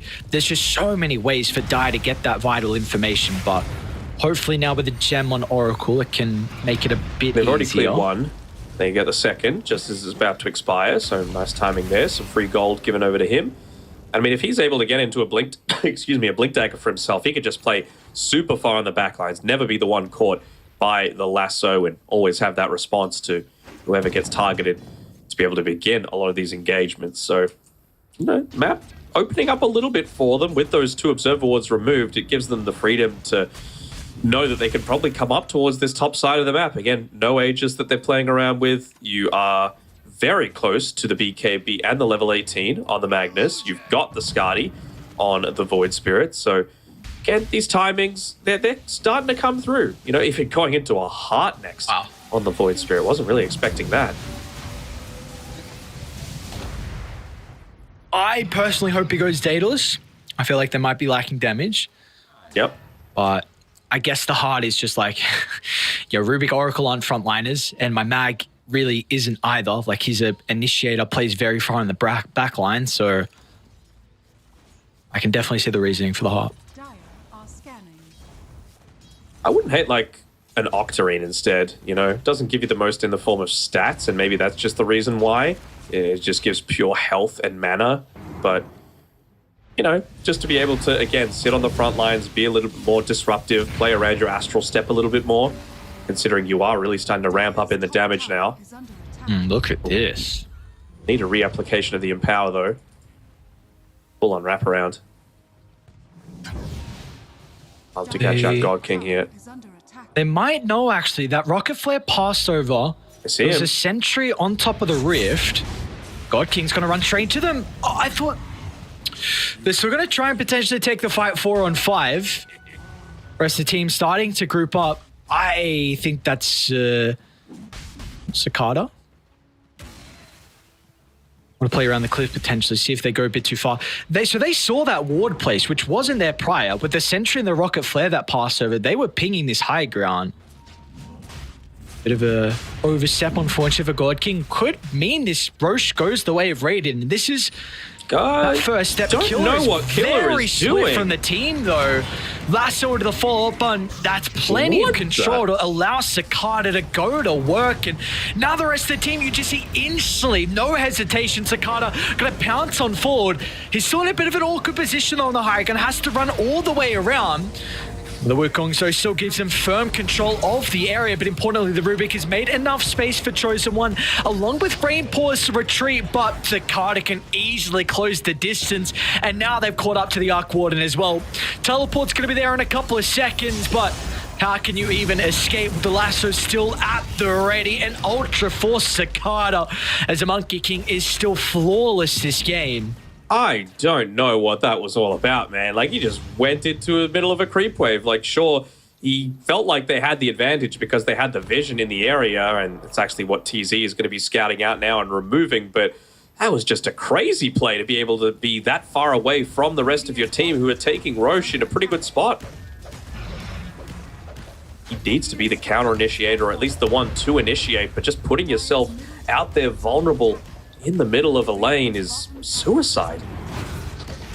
Oh, that's Scythe of Ice. Void Spirit now. Skewer back, any extra control. Cicada finds an opportunity to play around with the RP in Boundless. 5. Trying to get the Jingu stacks. That's the big thing to some. Will prevent it. Killer's going to hope he can stay alive long enough for the RP. It's a big pretty RP. good one at that. No but damage. It doesn't seem like he's going to have the damage without the Arc Warden nor the Void Spirit. They'll stand strong. Turn towards the Oracle as well. Buybacks is starting to rein in. Maybe the numbers advantage could prove to be enough. But it's only the Clockwork that gets caught up inside the base. Chosen One will still get the double kill. Maybe they can walk it down for Roche because that's still yet to be claimed. They can see a DD mid as well. Need to pick it up in the next 5 or so seconds or it's just going to disappear, but almost have to imagine that it needs to be their play, just going straight into the Roche pit after this. So many buybacks being used, and I mean, they were coming back into this game. I thought they've maneuvered their way fairly well, but 3 buybacks for the use of 2 supports? Certainly not the case. Still feels strong. It's 3 cores on Dire. No Joker cores as well. They could definitely take the fight without killing. Look at the vision monkeys provide. And it didn't cancel the TP. Oh, instantly jumping on top. No hesitation from CSJ. Whenever they get a glimpse of the Arc Warden, Rain Paws will instantly be brought down. And now they even want to try and catch up to Chosen One. Both stuns are kind of overlapped a little bit. So Chosen One should be able to escape. Hunting though, if they don't get him. Yeah. The creep wave still not able to stop that backdoor protection from kicking in too quickly. Cicada just putting himself onto the front lines, and I mean, they've already got the lasso up and available again. Once again, you don't want to be using the buyback on the Arc Warden, but I need to be forced to. If he doesn't do it, this is probably going to be 2 lanes, no glyph remaining either. And they do snag the gem, which was still just sitting inside the base. 2 lanes to be up ahead for Big Brain to potentially get their first series win of the tour. Potentially. At least you're going to have the Arc Warden back. TP's up on both Chosen and Killer. Gotta get back. Nope, Megas. Alright. Didn't get back fast enough. No real point in coming back if it's a little bit too late. Dire's top tower is under attack. Well, Empower's good, right? Sure. It's even better if you're 17k behind instead of 32. And Megas constantly pushing at you. And don't give up a free-ish Aegis. Speaking of, it's exactly what Big Brain are moving towards, really respecting their namesake, doing the smart thing. Don't push into a high ground, don't push into a tier 4 tower against a Magnus and a Rubik that has the potential to steal a lasso, for example. Just do the safe option. Take Roshan, get the cheese, get that secondary life. Might even afford to wait for the Morphling, why not, right? Get him his level 25, get him into that Swift Blink.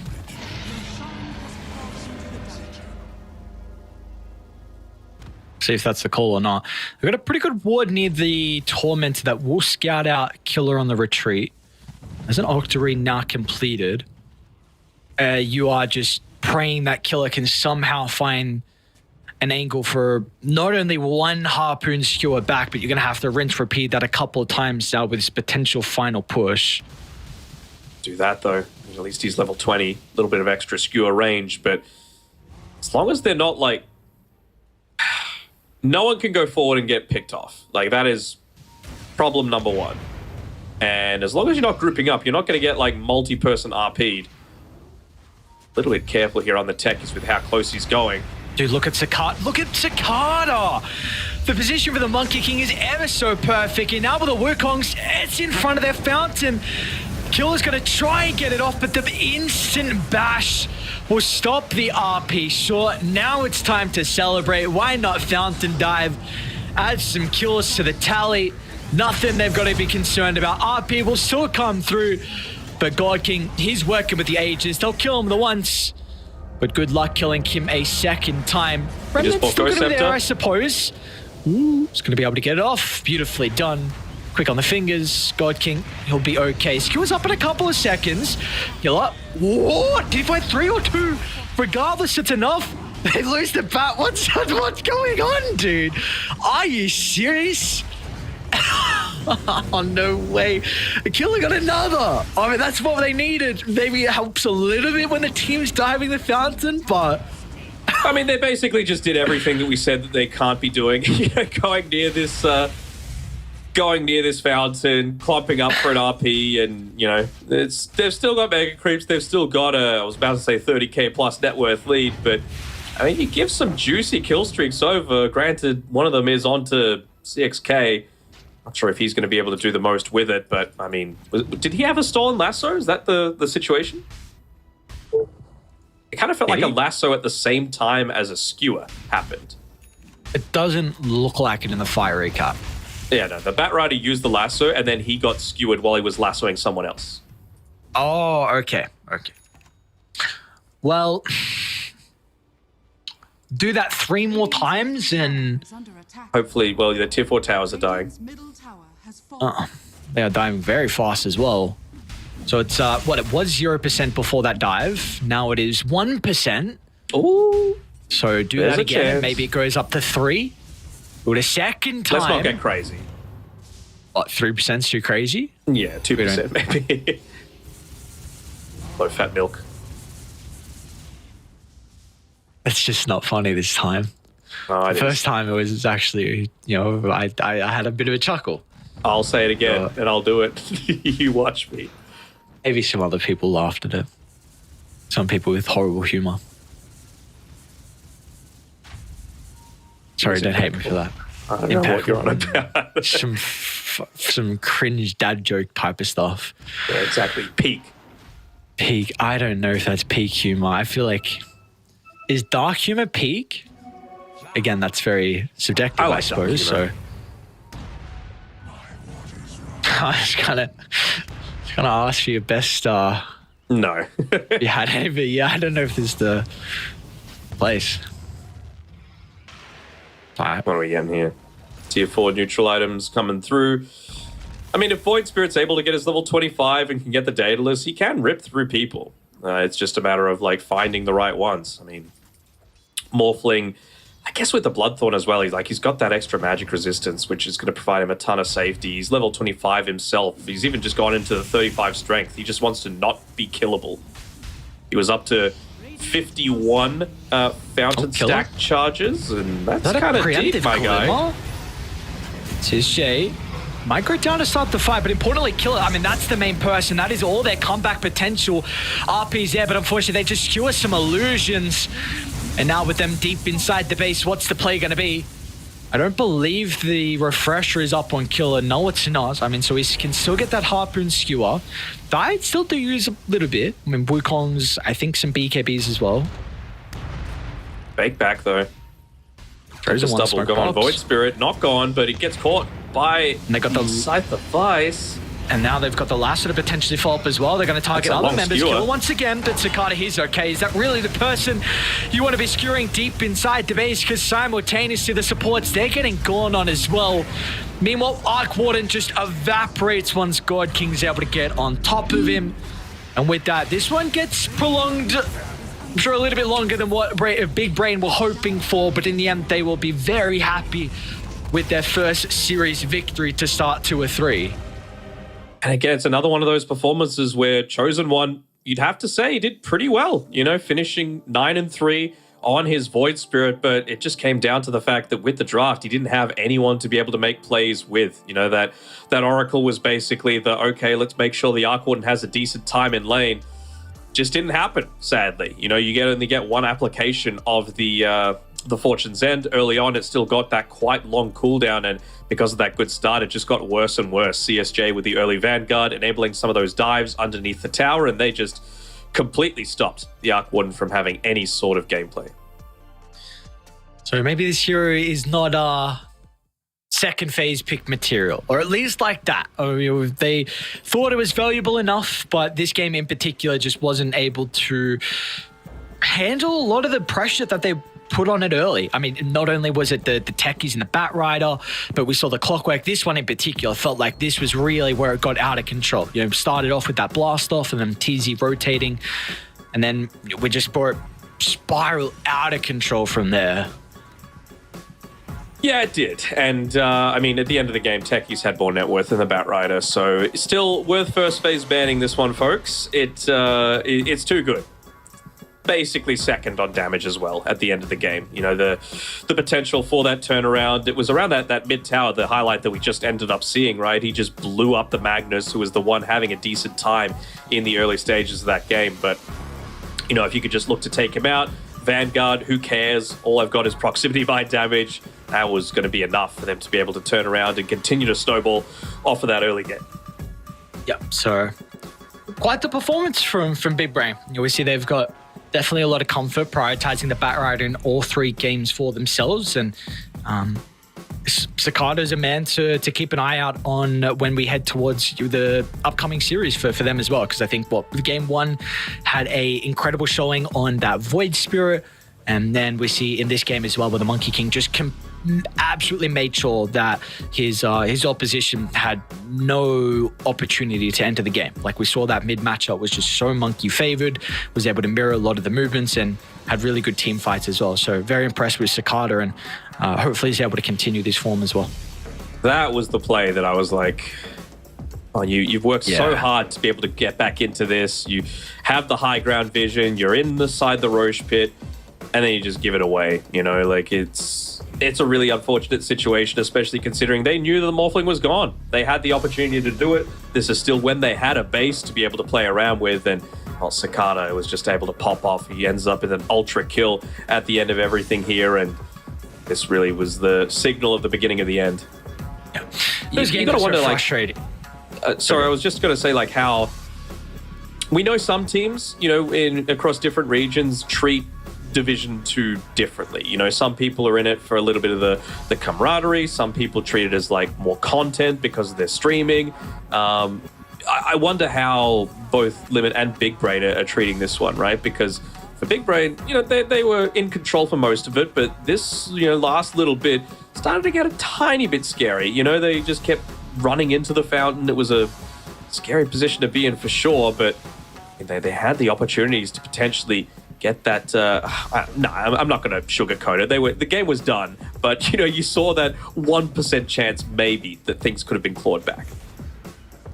And with even just the chain buybacks off the back of some of these deaths, right? The only reason Mag has the buyback is because there were people diving the fountain, giving him the gold needed to be able to make that happen. In the end, though, a little bit of fun and no harm, no foul. Easy victory for the boys on Big Brain. So for me, Jen, I'm very excited for the next series, though, because we get to see some people who have not played in the DPC as a whole, which is going to be crazy. I mean, CTY, that's a staple for carry plays in particular, was real big innovator for item builds in China. And then, of course, TI winner Ice from Wings too. So that is, no, I mean, sure we can say those two people, but they've got 7E, who was an incredibly dominant mid laner. I mean, played with YBB. We saw he had a really good time with eHome as well. You've got the likes of Beyond and ZZQ, who've also got a lot of experience as well behind them. So that for me is, dude, I'm so excited to see how that team's able to shape up. They're going to be taking on the boys on Team Disillusion as well. So some plays that we saw from last tour. In fact, that is the same team as well. I'm trying to remember their team name. Poke. Poke. Thank you very much. But MVP, Cicada, don't even need to ask. There we go. Cicada gets it once again. So 14-1, 16 performance. No surprises. No, definitely not. I think pretty much everything about his build was good. He built well for the laning stage. He skilled appropriately. He made a lot of those early rotations happen. Boundless strikes, almost always on point too. So yeah, really not too much you could criticize about the veterans game. Not at all. So that's just our first series done for the night. We do have our second one coming up shortly. I know it doesn't show a whole lot with only one series done for the for this tour, but Big Brain, of course, off to a great start. Unfortunately for Limit, not the best start for them. But next up, Team Disillusion up against Team Zero. Again, very excited to see how Team Zero are going to be able to perform. And Disillusion, again, like you said, this is the same poke team as well, just going by a different name. So this is now 3 tours in a row where they're playing with the same team. This is really the story that we've been trying to portray.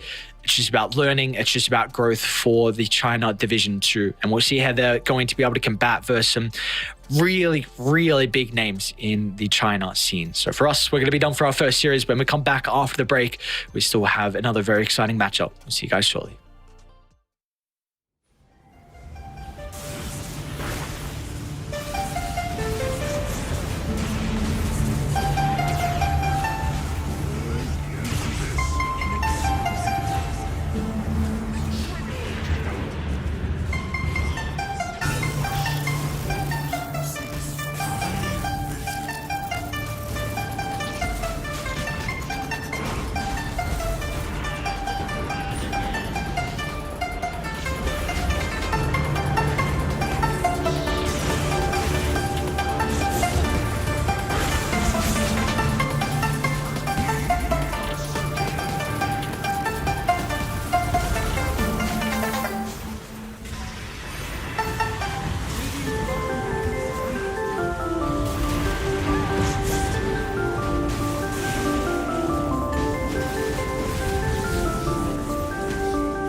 Welcome one and all here for some Chinese Dota action. Div 1 is over, but Div 2 can still commence as we need to witness and fulfill the last 2 slots that remain in Div 1 before heading into 2024.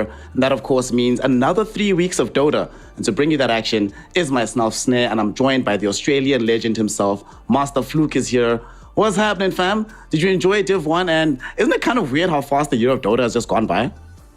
Yeah, it's kind of crazy that we're into the third and final tour of the year, right? And the fact that, TI's just around the corner, the last major's around the corner. There's a whole lot of stuff that's going to be happening towards the end of the year as well as some other third-party tournaments. So it is a wild ride that we've been on so far, 3 tours in this year. And we've seen a whole array of different patches, different styles, different teams, different players. And coming back into it for the final tour again is going to be super, super exciting after the little break that we had in between the tours. Yeah, that little bit of a break, allowing everyone to just refresh. But now we get to see not just Dota, but an evolution of the patch. We get to see people refine their ideas. Of course, it's not the same high tier of Dota, but we'd all be naive to think that the best teams in the world don't at least take a peek and a glance at some of these lower ranked teams, not only to find new strategies, but also to witness the new up and coming players, because TI season also means shuffle season. And who knows where a lot of these guys are going to end up. A lot of these teams are going to be very different by the time we get into 2024. Of course, that brings us to today, where we have Team Dissolution versus Team Zero. And this is interesting. So Team Dissolution, a team that was here in Div 2 last time around, didn't necessarily manage to shine all that much, still placed decently enough in the division. They replaced their offlaner for Ironid. But the interesting one, Team Zero, obviously 70 Beyond, ZZQ, at this point, somewhat known entities. They've been in both Div 1 and Div 2 in YBB Gaming. But CTY and Ice, return of CTY, carry legend from way back when. This is like a ZSMJ type of old school player here, Fluke. But the other one, Ice, TI legend, that means that right now, with him being involved here from Wings Gaming, only the carry player Shadow, he's the only one that's not involved in Dota 2 again in China, which is, it's kind of nice to see. Blink is also coaching this team. It's like a reunion of sorts from TI legends. Yeah, it's kind of crazy when you see the famous Wings players start to get themselves back into Dota once again. I know they were a favorite of mine during their run, and I think there was a lot of Western people as well that really enjoyed watching Wings and what they're able to do for Chinese Dota and really kind of break it out of the mold of, I remember, in TI2, TI3, it's just, Chinese Dota, they're going to sit back, they're going to farm, they're going to play for the late game, and that's how a lot of their games are going to go, whereas Wings kind of completely blew that to pieces and really came in with different ideas. So it's exciting for a lot of those players to start to get their hands on some of these other teams, and especially some of these young players as well, like 7E. He is one of the youngest players that we have here in Division 2 as well, so him to be able to get some more of that insight from previous TI winners and be able to get a lot of that out-of-the-box thinking is really going to help him on his trajectory. But, I mean, this Team Zero squad is an interesting one for me. We were talking about it before we went live on broadcast here, how, unfortunately for some of these players, it seems like they're just not at that level just yet to be able to be considered by these top tier teams to really come onto those squads and play through Division 1 and all that kind of stuff. But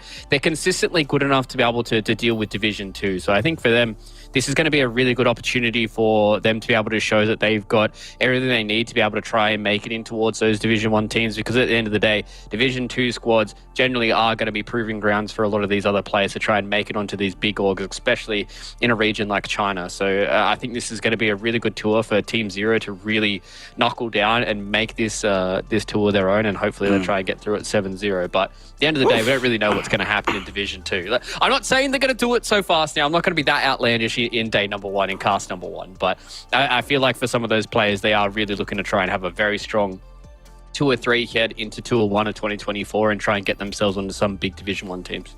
I mean, to be fair, 7E, Beyond, and ZZQ on this team, or part of a team this year in Tour 1 that did go 7-0 in this division. So, it's not that outlandish. It's bold indeed, but there certainly is the pedigree to justify that. Weirdly enough, for me, the question mark are the returning legends. It's one thing if it's like Somnus, retired for like 4 or 5 months, and then you come back. All right, Gucci, you can be a Seb, take like a year off. Okay, cool, but 4 years in Dota is a long time. Long time. Long time. But we shall see, of course, once they get into the game. I also really want to see, the point that you mentioned is a very good one. The fact that out-of-the-box thinking is what propelled players like Ice as well as Blink into TI stardom. So right now, the patch, given that it's relatively fresh, there's a lot of ways you can exploit out-of-the-box thinking in ways that your opponent will not be prepared for. So once they get live here, it's going to be pretty much on Team Dissolution to show that they've got what it takes. And, because they also want to get out of Div 2. It's not fun to just stay here forever. Even if you get promoted and relegated, at least you get the experience up against the best teams in Div 1. So it does mean a lot for your overall trajectory as a team, especially going into 2024. The gap is huge here, Fluke. After this tour in Div 2, you're basically not playing Dota for 6 months. That's a long time. Unless you outside shout qualify for TI, but that's quite unlikely, unfortunately. Yeah, especially with how hardcore a lot of these qualifiers are going to be for a lot of these teams. There's going to be a lot of the Div 1 teams that won't get themselves into TI, and they're going to be fighting for one of those qualification spots. And obviously, with no news on Last Chance Qualifier, we haven't heard anything, it hasn't been stated. So a lot of these teams that were potentially going to be trying to rely on that this year again to try and get into a TI, it's not going to be there. So it's going to be a very hard task. And if you don't have a good showing here in Div 2 and try and put yourself in the best possible standing to try and sneak one of those invites to TI, it's going to be very, very hard for you going into Tour 1 of 2024, because as you said, it's just going to be a long time between drinks, and whether that's going to be a lot of different patches, things changing your life, lots of different stuff can go on for these Dota players where, come Tour 1, they could be completely different rosters, they could be completely different people. So this is definitely the final shot for a lot of these players to really try and get into it for this year and try and make something of themselves. I'm not sure if you're trying to give me a psychological scare, but when you said completely different people, I didn't just think about them being different players, but different individuals internally. And I'm like, damn, how's that going to change the balance of your team after so much time? There's holidays, there's Christmas. What if somebody gets robbed? What if someone has a bad time at the after party? Who knows? But everything can be different. But there's still a long time before then. For now, they're going to be focusing just on the here and now, just game by game by game, which does mean playing some dotes. Has there anything that's been standing out for you so far in the patch that you feel is completely overblown, completely overpowered? As we're all going to be seeing our draft right now with Team Dissolution and Team Zero. Dissolution on the Radiant side with first pick, Zero on the Dire with second. So talk to me, Fluke. What's the busted stuff this patch that all the teams should be looking out for? Well, I think the obvious one is a lot of these universal heroes. I think they're just insane with some of the item builds they're able to do. We've seen Harpoon be one of those disgusting items on things like the Magnus. I definitely feel like teams are rightfully dealing with this Wind Ranger. We've seen it through Division 1 to be a menace against a lot of these very, very strong heroes that we've got right now. She does a lot of damage. She can be very, very evasive, very hard to kill. She can basically take somebody out of a fight as well with a big range shackle shot, one of the few disables that we have in the game that can actually go longer than like 2.5-3 seconds. So she's very, very important to be able to deal with some of those heroes that need to be locked down for a little longer. So yeah, it's just all about these universal heroes, man. Like your Void Spirit, your Magnus, and your Wind Ranger. Those heroes have really shown that after the recent buffs to their damages, that a lot of the stats that you can build all the good items in the game because they give you all stats, and then it doesn't matter because you don't actually have a stat that you care about and you just want to get as many stats as humanly possible. So when you get things like Harpoon, Manta Style, we've seen a whole lot of things like, getting Scardies and just all these random damage items because you're naturally tanky from some of these other stat items that you get. It just makes these universal heroes much easier to build because they can build whatever they want for the game and they're still going to get a lot of damage out of it. They're still going to get a lot of survivability and they're still able to, scale later on, even though their items for, a strength hero might not be as good for them considering, their main stat is strength instead of universal. This is why such heroes like Techies have become priority. Beastmaster every game, Batrider every game, Wind Ranger every game. It is a bit much. It is a bit much. I'll be honest. I do want some tuning, especially before TI with these universal heroes. But I do anticipate most of the teams at least trying to snag one or two. But some of the busted ones, Techies, Beastmaster every game, potentially some Magnuses sneaking in as well. We'll see if either of these teams get it. And also that we should not forget our Snake Lady, the boss herself, Medusa. Starting to be banned, interestingly enough, more and more in the second phase rather than in the first. People have shied away from just going directly for her. I guess it's that thing of just some heroes are really, really broken, but they do require the whole team to play around them. But some of these other heroes like the Techies, Beastmasters, whatever, Wind Rangers can be a bit more flexible than the Snake Lady can nowadays, at least. Yeah, exactly. And we've seen it in a lot of the Division 1 games as well, where you can just buy multiple diffusal blades and then she feels kind of bad until she gets really, really late game and is able to deal with some of these heroes. And as you said, I think Wind Ranger is one of those heroes that is extremely flexible in all of her positions, that she can kind of just rush this diffusal blade and not nullify the Medusa completely, but you can really put a lot of pressure onto her to try and deal with you, even though that you might be a position 4 or position 3 or what have you. So I think Dusa is still a very, very strong hero. But yeah, I definitely agree with like kind of the second phase dealing with her. But Team Disillusion, they start out with the favorite little goblin techies. I really enjoy that this hero is coming back into the meta right now. Obviously for some of the reasons that you have stated, but I really like the way that his kit plays and can really abuse a lot of those position fours who like to be extremely aggressive and win those lanes super hard. So it's really on Team Zero now to make sure this techies doesn't get off to a good start, because the techies with a lot of gold is very, very scary and quickly scales into his own kind of core. Yeah. He gets there very, very fast, does a lot of damage in the lane, a lot of damage overall, buffs up his team with those mines. What an era we live in where Techie is one of the best heroes in the game. What can you do? We don't have to like it, but this is where we are. Another hero, though, that I've seen on the come-up, especially here in China, this Silencer has looked so good. Game in, game out. Excellence in the laning phase. The potential of Global Silence, offensively and defensively, and how it just changes fundamentally how the enemy team plays the game. It's just so good. And if the Silencer player is good enough to position himself uber far away from the enemy cores, it just makes Dota so much more difficult than it should be otherwise.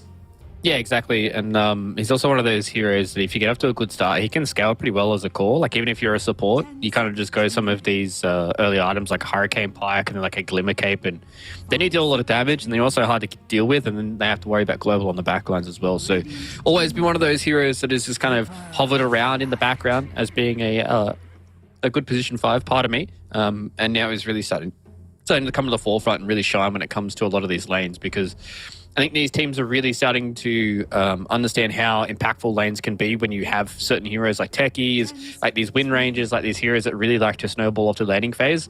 And that's why you need to have a strong laner like a Silencer that can kind of nullify those heroes before they get out of control. Speaking of heroes that can get out of control, I imagine that they're going to be picking one for 7E in the mid lane, given that they've got those Coddle to support him. Although he does play Coddle as well mid, so they have that flexibility. For Dissolution, what are the options here? We have techies already locked down, so we need one of our other supports. Bad Rider's already banned. We've seen some increased prominence for this Disruptor lately in the region. Eng banned every game. What else feels good here? We saw Winter Wyvern yesterday, it was okay. This wouldn't be a too terrible game for a hero like a Rubik, but I don't know if they really want to go for that. What feels good to you here? I think the issue is they probably have a feeling it's going to be like a Coddle Beastmaster lane, so they're trying to figure out whether or not they want to have this Bloodseeker as their offlane, or whether or not they want to try and run it in the safe lane, because he is one of those heroes that can kind of deal with the spam, because he can constantly keep himself healed up, and then you have one of these position 5 supports that can try and duel with the Keeper of the Light to try and force him away from just sitting back and just spamming Chakra onto the Beastmaster. Oh, what are some few things that we started to see? I'm trying to think of like a position 5 hero that wants to fight with him. Maybe like a Shadow Demon wouldn't be too bad to try and sit there and maybe the Beastmaster or the Keeper of the Light, so they can't just sit there with the axes build. There are a few of these other heroes. I could see that. I like that. Shadow Demon, we've seen it Lich a lot. They haven't decided where the Bloodseeker goes. But into Beastmaster, it could be okay. And hey, my man, good job. Yeah, I was just thinking that like they just kind of just wanted one of those position 5s that can set up with the Bloodseeker, with the disruption, but can also kind of sit and fight by himself, and can kind of leave the Bloodseeker by himself, but can still go do their own stuff. So they really wanted to try and go for their Shadow Demon. This is also something that we've been seeing in previous games from Team Disillusion, right? When they were poke gaming, Aaron likes to play the Shadow Demon as well. So whether or not he's going to pick up the techies or the Shadow Demon, and Ranfu Dao as well, who's also picked up the Shadow Demon. So it is one of those heroes that kind of sits with poke / Team Disillusion. So I think they've really kind of lined that one up nice and easily. Ooh. Oh, that's interesting. Some Tiny. Like this has been a long time since I've seen a Tiny in China. So what do you think? Is this going to be mid Tiny for 7E, or are we having a support Tiny for this game? I don't know. They definitely have the flexibility with the Keeper of the Light and the Tiny to switch between mid and 4. So kind of keeping themselves open about where this Magnus and the Bloodseeker are going to go. Like you can have Magnus in the off lane, they can have Bloodseeker in the safe lane, and then I think that makes it a little bit better for the Tiny to try and go there. You can have a lot of that extra burst damage against the Shadow Demon to try and force him out of the lane, and then Coddle can kind of beat almost anybody in that mid lane. Whereas I think if it's one of these much more kind of melee dominated mid lanes, I think that's where the Tiny really wants to try and go. So I wouldn't hate to see the Tiny call, but I think it's been one of those heroes that really has let a lot of people down as of late. He's just not good numbers wise, so I would probably be leaning a little bit more towards him being a support and Coddle being the mid laner and 70 kind of just running around, and they just really amp up and enable their final carry hero here for CTY. So let's see, what is CTY going to end up playing for himself in this game? For the side of the Team Dissolution, I suppose with this Magnus being in tow does sort of confirm Bloodseeker goes safe lane, unless they're really going to uber greed it, put Bloodseeker off lane, Magnus mid, and still get another carry for the game, but that feels a bit too much. What I find very interesting though is that Team Zero decided to ban the Earthshaker here, despite it looking like Team Dissolution wants a core at the end. They feel ES could have fulfilled that role. Haven't seen that guy in a while as well. So this will be fun. Monkey King gets taken out. Okay, that one makes a lot more sense, but I'm very interested in why they thought about Earthshaker as a potential ban. But what feels good here for the side of Team Dissolution to put into either, safe lane, off lane, or even potentially mid? Just what core do you want, basically? I'm just trying to think of some things that they're lacking right now, right? They are lacking a little bit of tower damage coming in from Team Dissolution, so they don't really have a good way of hitting those buildings. They do have Empower plus these natural heroes. Okay, so they're just going to go for the Ember Spirit, doubling down on these Empower targets, give them a really good mid lane as well, and somebody that can rotate and make things happen for them, right? Because Magnus and Bloodseeker kind of not really those heroes that like to go and get things done. They much prefer to react to stuff. Whereas the Ember Spirit now, he can just make a way to one of these side lanes. Small KK has proven time and time again that he's very, very good on the Ember Spirit. So I like this from them. It means that they've got good ways of catching people out. They've got good ways of setting them up for the skewers as well as the blood right. My one issue is they are lacking a little bit on the tower damage and a little bit of the scalability. So that's something that Team Zero could try and abuse here with a uber hard carry. Let's see. So in terms of super hard carries that are left for CTY, Terrorblade is here. I would, you know what, actually, screw the meta. Play anti-mage, dude. Take us back to the old days, fam. I was going to say, after the series that we saw just before us, the fact that Arc Warden was picked in all 3 games about whether or not that is going to be something that these Division 2 teams are really starting to think about now is going to be this Arc Warden carry constantly. And it seems like Team Zero definitely want to try it out. They want to see how it goes. I'm not sure how I feel about it into these heroes. It can do pretty well with the Bloodseeker because you've got like a lot of this damage that can kind of follow him around, even though he's moving at the speed of light.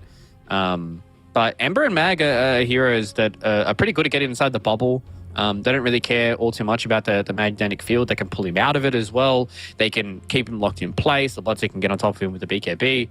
I don't think this is an amazing Arc Warden game. But I've seen last pick Arc Wardens really take over games before. So I feel like Team Zero have set themselves up in good stead now to be able to run around the map with these 4 heroes that they have and try and put it to Team Dissolution. But I think they've got a much easier draft to try and execute this game number 1 here. What scares me here from the side of Team Zero is at some point, if this game does start to go well for them, you'll have like Beastmaster Awkward and beating down your buildings. Yeah. And that in tandem with Magnetic Field, that is a lot of attack speed. So that'll kind of scare you to watch. But I like the fighting prowess that Team Dissolution have. I think they can play this game super fast. So if they can do so, we kind of back them to win. But let's see if they have what it takes in their opening game to deal with these legends from Team Zero and a TI winner in the form of Ice Ice. I also am hoping that this is not one of those classic Arc Warden games where it takes 1 hour and they're constantly losing for 40 minutes of that hour. Yeah. I hope so as well. I feel like the draft that they have going for themselves are going to have some avenues to be able to close out the game. So it might not be too hard of a scenario for them if they do get a little bit of gold on some of their heroes that they can close this game out. But stranger things have happened, man. I don't like counting my chickens before they hatch, and with Arc Warden in the game, you never really know what you're going to get. Yep. Could end up being here for a very, very, very, very long time, and many strange things could happen. So, getting into the game, So far, none of these teams have emulated what we saw in Div 1, which is early smokes, everybody being involved in massive fights. Everyone just taking it easy, just chilling. 30 seconds to battle. Yeah, just kind of posturing, trying to get themselves a bit of vision down. You can see this nice little ward coming in here from Team Disillusion in the mid lane. I want to try and make sure that that small KK has the best time on this Ember Spirit up against the Tiny. Ooh, actually, speaking of wards, look at the one that they plopped down on top. We don't see this one as often nowadays, where teams are prioritizing mostly and generally control around these runes and the mid lane, not necessarily control around the safe lane purely itself. So it'll be interesting to see how much pressure Dissolution want to apply there to make use of this rune in the game. Yeah, I'm interested to see whether or not it's going to be where they make a rotation early on with Ranfu Dao. They just send him through a twin gate and he kind of just comes around the back and they abuse the vision that this ward is giving them. Or whether or not it's going to be one of those scenarios where they're just trying to really get out as much harass as they possibly can with Aaron on the Shadow Demon. And just try and play the lane that way, or keep themselves protected from maybe a rotation coming in from Ice. We'll wait and see. It's just Magnus lane. How does that go up against double ranged heroes? It's probably going to be a bit rough for Aenid until he does get his Vanguard up nice and early. They do have a decent amount of magic damage to at least deal with him, but as long as Aaron is not over pushing and getting into weird scenarios, they should always have the disruption to try and keep the Magnus safe so we can at least skewer out, try and get a bit of distance between him and the Sansa. At some point, they might even be able to turn that offensively. Disruption into skewer if ZZQ is out of position, so these supports gotta watch their footing. Actually, one of the few times I actually care about what's happening in this mid lane. I haven't seen Tiny in so long, man. So what do you make of it? Do you think he's gonna be able to do well in this laning phase versus the Ember Spirit? Because usually this was pretty decent for the Tiny, right? I think the Tiny should be fine. He's one of those heroes that just does an overwhelming amount of physical damage. You're always going to have the last hits and denies as long as you have your tree grab up. So I think 7E should do really well in this mid lane. And I think for me, it's going to be about these first couple of power runes, right? Like see whether or not they can have the good one in their rotation and then try and get some of the worst ones later on when you're trying to build up towards his Blink Dagger. But the first blood going towards bottom, I'm definitely going to be looking a little bit more intently at what 7E does with his first couple of rotations off these power runes. Massive kill to be able to pick up there. Bringing down this Keeper of the Light. It's going to have a pretty big... Levels are going to be very important for Ice, so each time you kill him makes quite a big difference. Like what they're doing here. It is a pretty strong lane. Techi's Bloodseeker. You have that... I imagine the combo was the Blast off Blood Right. Very little you can do about it. So you need to be careful with their positioning as well. Pretty much on all sides of the map for Team Zero. And especially with the techies just being able to make those rotations, right? Like any time the blast off is going to be an issue for any of these heroes to try and deal with. So if they can get some kills in combination like they already have in that bottom lane, it's going to be a big positive for them because as we touched on in the draft, techies is one of those heroes that can farm really, really fast.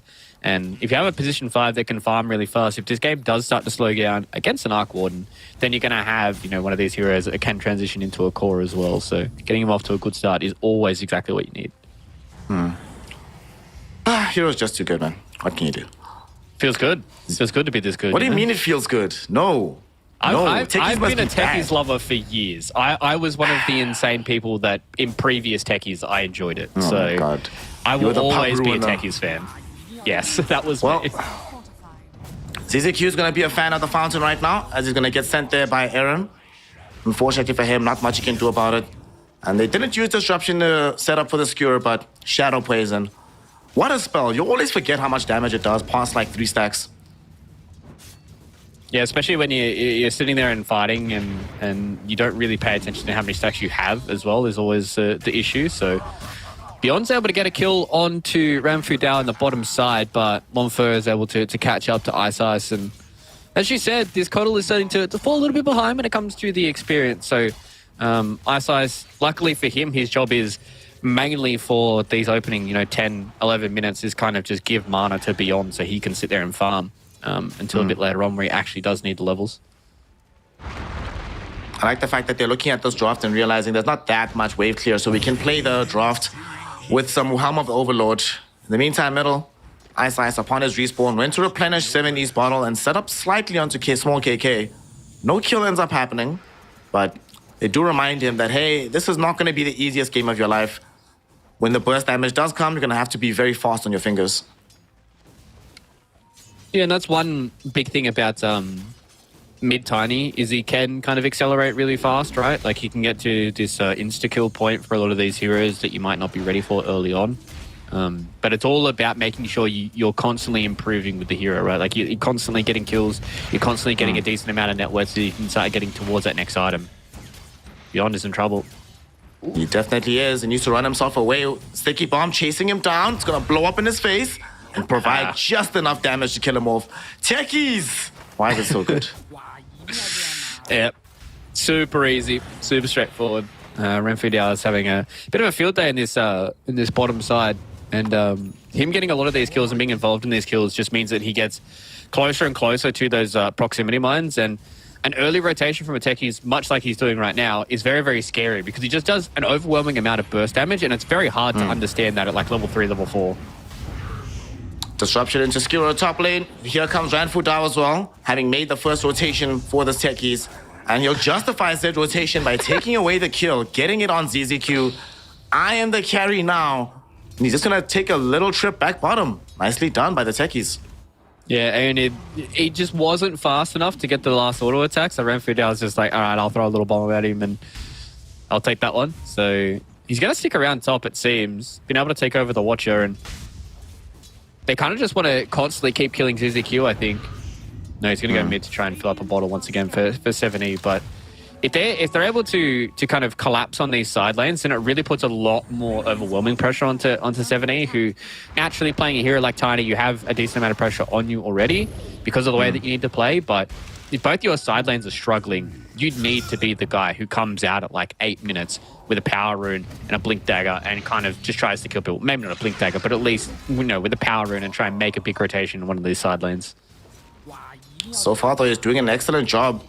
He has almost as much denies as Small KK has CS. Kind of crazy performance coming in from 7E in the mid lane. So that timing will come faster than expected, I imagine. Both supports are actually middle, so they want to force in a push using the Siege Dragon, get as much damage on the tower as possible. But he has 6 right now, Small KK. He'll go back, replenish his mana, probably tell his team, keep TPs on hand, y'all.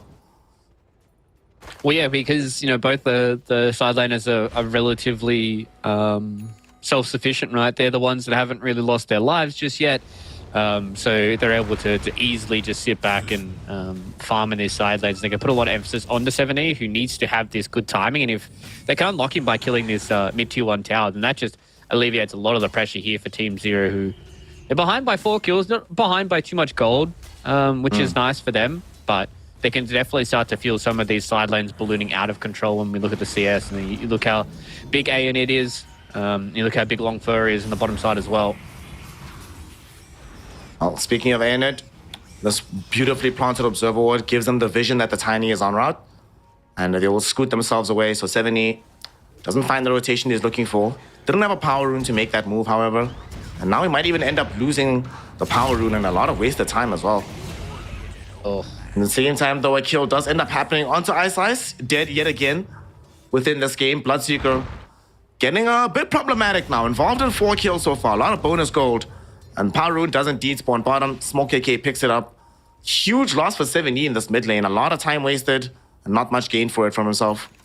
Yeah, this was really starting to get frustrating for Team Zero, right? Like, Ice is just constantly getting caught out in the bottom side. I believe he was trying to make some stacks here in the bottom side, which Renfu Diao has scattered out, so he can try and farm them up, or maybe Beyond could. But they got found in the trees, he gets ruptured up, he gets killed, and then they made a rotation with 7E towards the top lane, doesn't get anything. He went for a combo onto Eren as well, which he didn't get. Now, this smoke has to work out, or 7E is so far behind. Well, they wanted the Bloodseeker. They might have to content themselves with Renfu Diao, but even then, they're not going to get it easily. He still has Blast Off as well. However, they don't have Blood Ride available anymore. But doesn't seem like this is going to work out. Smoke KK makes his own appearance. Doesn't have a Remnant back, so we're going to have to do the long walk alongside 7E. But yet again, 7E trying to make a move. And like you said, the frustration at this point must certainly be mounting. Because Tiny is not that hero that can function in the game without these moves being able to connect. So he's starting to fall pretty far behind now. And CZQ is going to go down mid as well. This is the rough first 9 minutes. I know some people in chat are probably thinking, yeah, but Fluke, it's not that bad. It's only 3k gold, 9 minutes into the game. I think for me, is like you can see the frustration on the way that Team Zero are playing this, right? They understand they need to start making these moves, but just nothing's working out for them. In that bottom side, they wanted to try and push in the creep wave, but the creeps got glyphed, so they couldn't die to the tower, and then it meant that they weren't able to just kind of walk in and be able to take that extra kill onto the Bloodseeker. Maybe they're able to collapse with the 3 people, and then 70's rotation wasn't going to be wasted, but that's, 2 or 3 ganks now that have not worked out for 7E, and they're going to probably lose another member on Beyond. Beyond gets ruptured up. Small KK has him on with the Flame God. He's trying to TP out right in front of his face, but unfortunately for him, Lunfer has access to the Maelstrom. The lightning comes out with the Chain Lightning, and it kills him off. It's Beyond. This is a 4-kill, 1-assist Bloodseeker, 10 minutes into the game, 6k net worth. He hasn't even gotten empowered just yet. What starts to happen when Magnus starts to connect with him? It's going to get worse for Team Zero, unfortunately, because this Bloodseeker is going to farm insanely fast. I don't think they have like crazy stacks floating around. No, they don't. So it's not like he's going to, completely go buck wild when he gets that empower. There is a triple ancient stack for him to try and farm, but Bloodseeker is one of those heroes that can farm really, really fast because you are self-sustaining and you naturally like building things like the Maelstrom. So if this game stays status quo for a little bit, it's going to be on Team Zero no longer to try and find these pick-offs, but much more try and stagnate the game because they've got CTY, who does have a hand on Midas, so he's starting to get towards the Arc Wardens that we know and love. But when it starts getting away from this point of 7E being able to abuse the fact that he's a tiny and be able to, catch and one-shot these people, we need to start transitioning into delay mode where it all becomes about the Arc Warden. It all becomes about trying to catch out the Bloodseeker or maybe catching out the Ember Spirit lacking, and that's when you get a free kill and you slowly pick them apart before it gets to the point where the Arc Warden is kind of 1v9ing, right? But it is slowly getting to that point, and 7E, there has to be a gank soon for it to work out. Maybe once he gets his Blink Dagger, that's when he can make this decision about whether or not he's going to go, get a few more of these kills with his Blink Dagger, go back for something like a Midas, or whether or not he's going to continue to try and get these ganks going. Speaking of ganks, one is en route from Team Dissolution. As they smoke up, Small KK heading bottom. Beyond has some awareness that this might be coming. He's feeling very isolated. He throws out the scan, and it will connect flush. So it gets back just in time. Otherwise, he would have been killed off. And for the first time, we do see Small KK having an excursion that doesn't pay off for him. So that's definitely going to feel good for Team Zero. Gives them time for 7E to finish this blink. Yeah, and 7E is still ahead of Small KK, but it's just the differing in play styles of how these heroes interplay, right? Like Ember Spirit doesn't really mind all too much that he's slightly behind, right? Like he's going to start, joining a lot of these fights, and as long as he doesn't die, that's when he's going to be able to make the comeback when it comes to his net worth and his experience. Whereas the Tiny really is one of these heroes that can't stagnate when it comes to the net worth, and he always has to be the first person in to try and catch somebody out. And if you're not tanky enough to survive, or don't have enough damage to be able to get that first kill, then you're going to die. And if you keep dying in these fights, then 7E unfortunately might not have a ripper start here to 2 or 3. We were talking about those stacks earlier, and they're getting juicier and juicier for the Team Dissolution side. But maybe that will be curtailed now, as we do have a smoke with the Blink Dagger being revealed by the Tiny. Down bottom, Ice almost dead. Might have baited in Bloodseeker. Primal Roar goes out onto the Bloodseeker. Oh my God. Global Silence will be there. And 7E shows up just in time to find Small KK. That sets up to give Beyond a double kill. Team Zero back on the map somehow. And they're going to turn this into a tier 1 tower push. We have a small army from the Beastmaster and no heroes to defend this. Yeah, that was a pretty big mistake coming in there from Team Dissolution. They got the Rupture out onto Ice. They cancelled his TP with the Shackles coming in from Small KK. But Lonfer didn't want to take the kill away from him, right? Because he understands that his mid lane is a little lacking on the gold, and they thought it was a free kill. Ice outplays him, lives on 10 HP, and Lonfer's like, I got to try and complete this kill. They get baited in, double roared, and they get blown up by the Tiny as they make their rotation. So Team Zero, that is a blessing in disguise, I think, from them. And I definitely think now it's a lesson from Team Dissolution that you need to finish off your food. Yeah, they're going to finish off ZZQ here. Poor ZZQ. Aaron got tossed into him by 7E. So he's like, really, buddy? Seriously? He even pings him out afterwards. Like, what the hell, fam? Well, that's going to lead into the tier 1 falling. At least now they have the Blink Dagger on 7E as well. But as you said, losing the tier 1 tower is never good. So really looking towards 7E. Arcane Rune, Blink Dagger, what can you do? Radiant's bottom tower is under attack. Still needs to try and connect as many moves as possible, make space for his team. In the meantime, though, Team Dissolution, Ironhead looks like he has drawn the long straw as he gets to farm this ancient stack. All right, let's see what is that worth. 7.7. How much is it afterwards? It's gonna be quite a lot.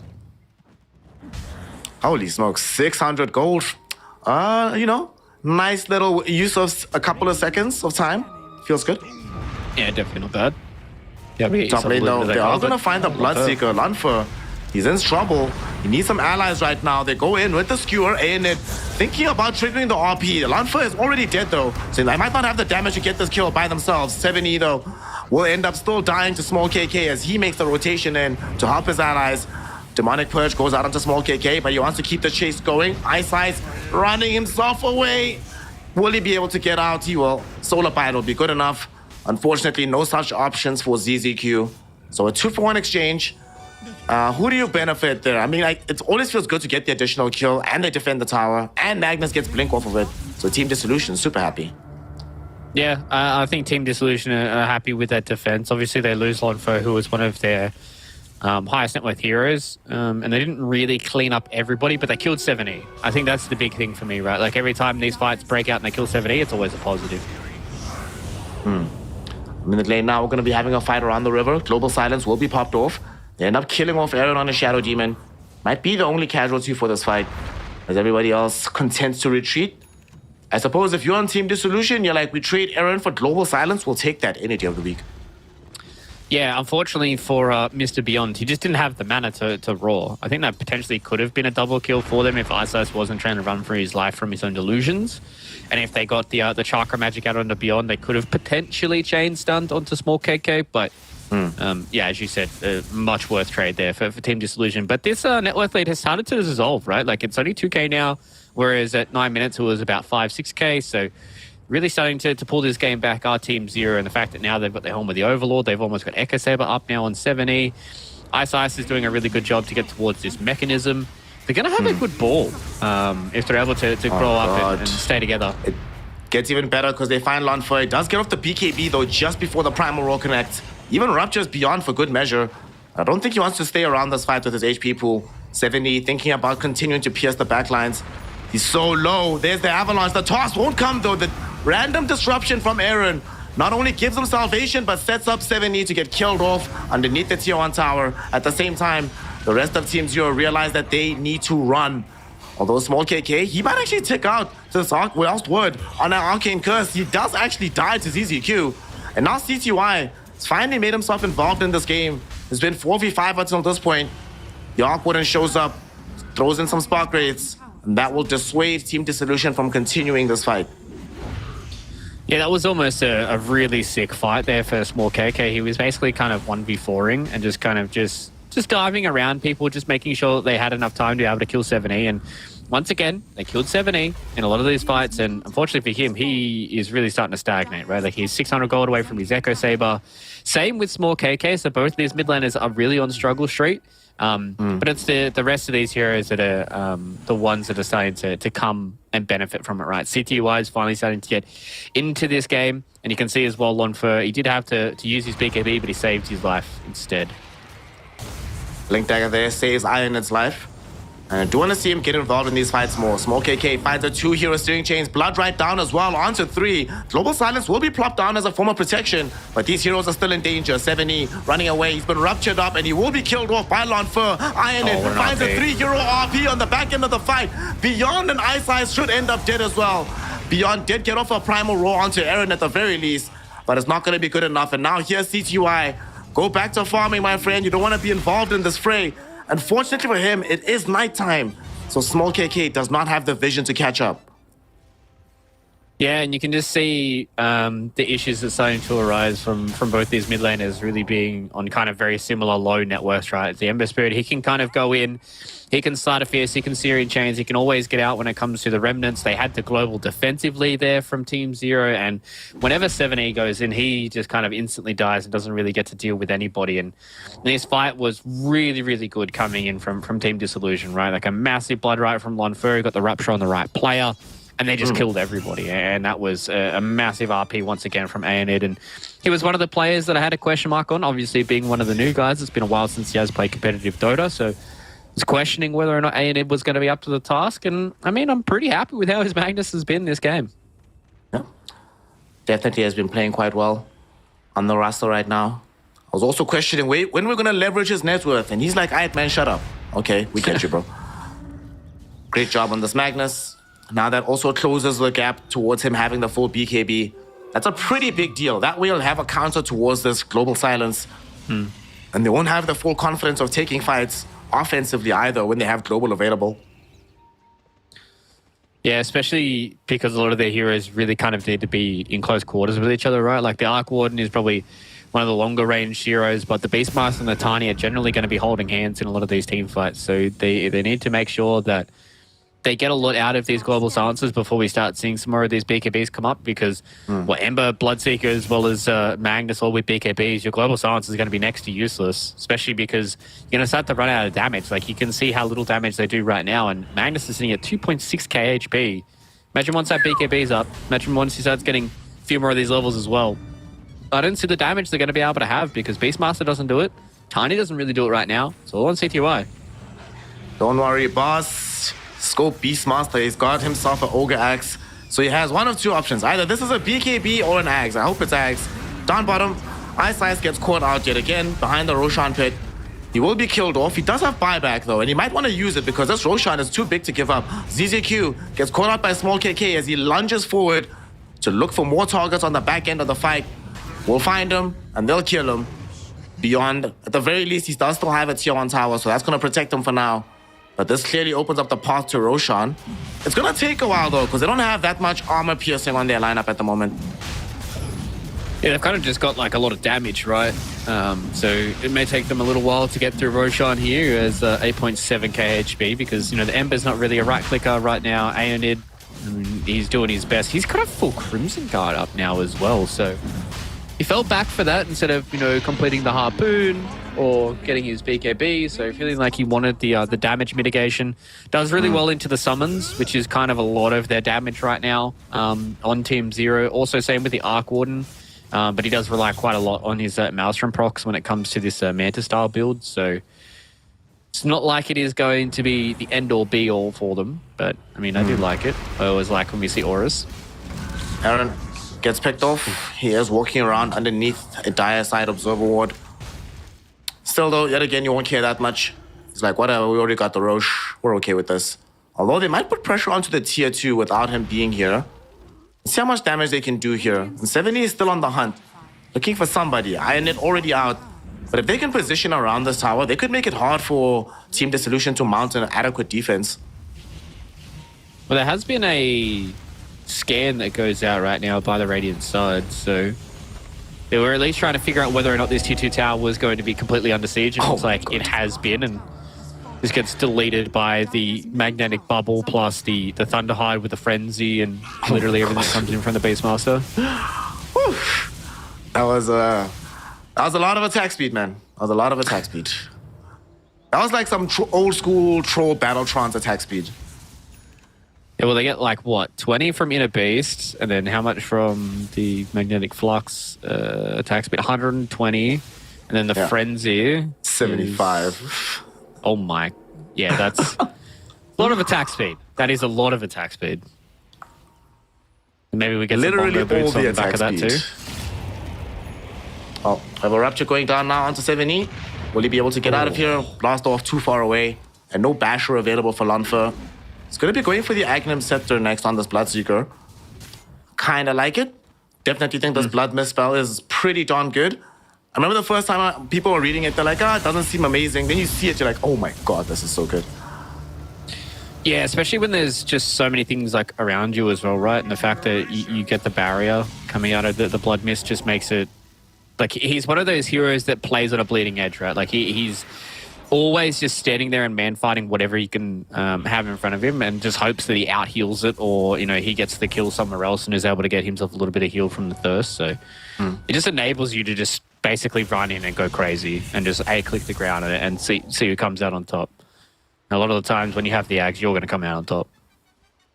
He'll have axe, he'll have access to the empower from this Magnus, he'll have heal from the techies with this mechanism into Greaves, and he'll have salvation if need be from Aeronaut the Shadow Demon. So Lanfa going to be allowed not just to play on the bleeding edge, but will have a bit of a lifeline as he goes over it. Radiant structures are fortified. What are we looking for now for Team Zero? They've got Mansal up there getting close to a Glepnir on CTY. 70 doesn't have anything past his Echo, so he's going to look for a Silver Edge. BKB was the choice from Beyond. Going for a Blink Dagger on Ice. And Bongo Boots are almost on the way for ZZQ. So nothing crazy and nothing that's really going to turn the tides of the game just yet.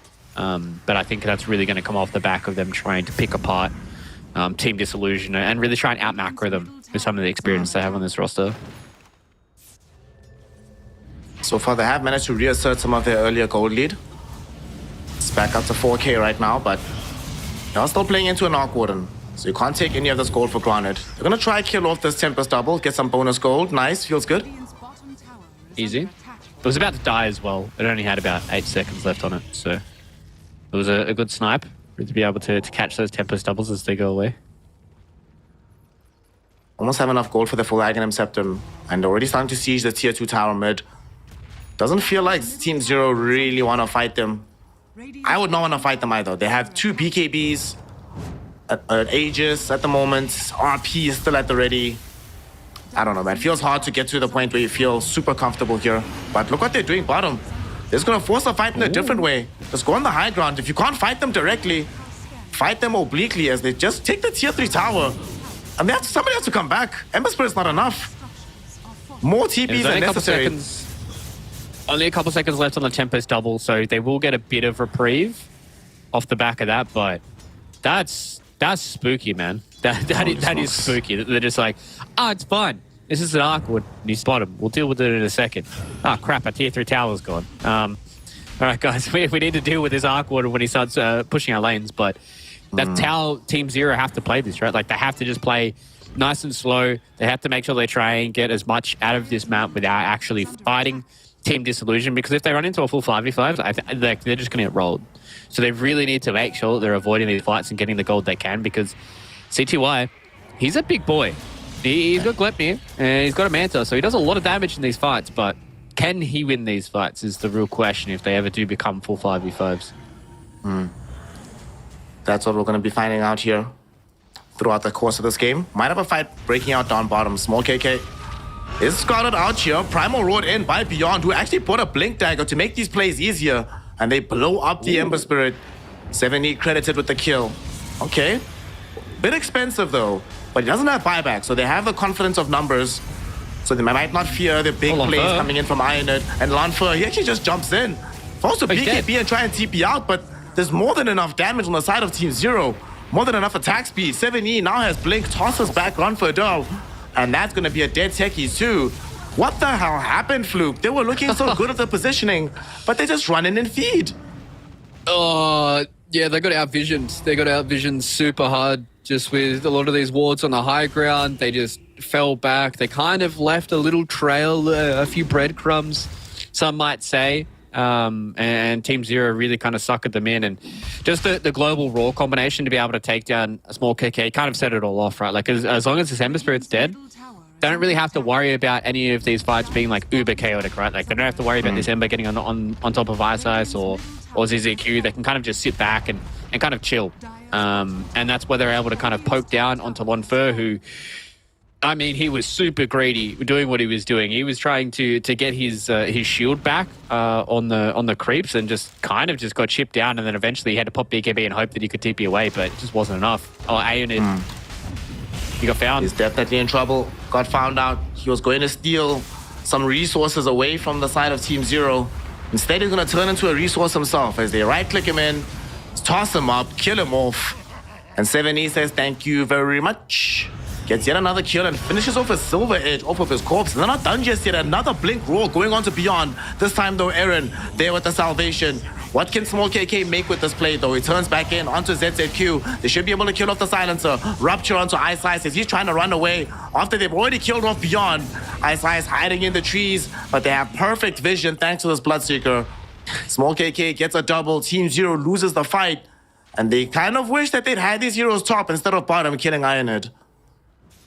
Yeah, I mean, they're the ones that got punished once again. You can see the difference in how these fights go when Small KK is around and when Small KK is not around, right? Obviously, that was a fight without Raw, as well as Global Silence. So Small KK kind of had the free reign of those fights. And without your big damage dealers in CTY and 70, you're never going to win a fight like that. So again, Team Zero kind of just getting picked apart a little bit here, but both teams showing a lapse in judgment, right? Just putting themselves in bad positions and getting caught out for it. But props to both the teams for being able to punish a lot of those issues that are being shown. So I know you said you didn't want to have a long arc Warden game, but this is starting to shape up to be a long arc Warden game because both these teams are kind of thrown back and forth, and now it's an even affair, and both teams are going to start to turtle up, I think. I really hope it's not a harbinger of things to come. That the first game that we do together is a techies on one side, awkward on the other, and it goes 60 minutes. Oh my god, dude. Yeah, that's like the nightmare of every Dota player, right? Where it's like both teams have insane high ground hold, like Magnus techies is stuff of YouTube memes, and on the other side you've got a Tiny plus an Arc Warden. Like it doesn't get any worse, bro. It really doesn't. Eventually, Aghanim Scepter will be available on Cuddle, so we'll have Ignis as well. Oh my god.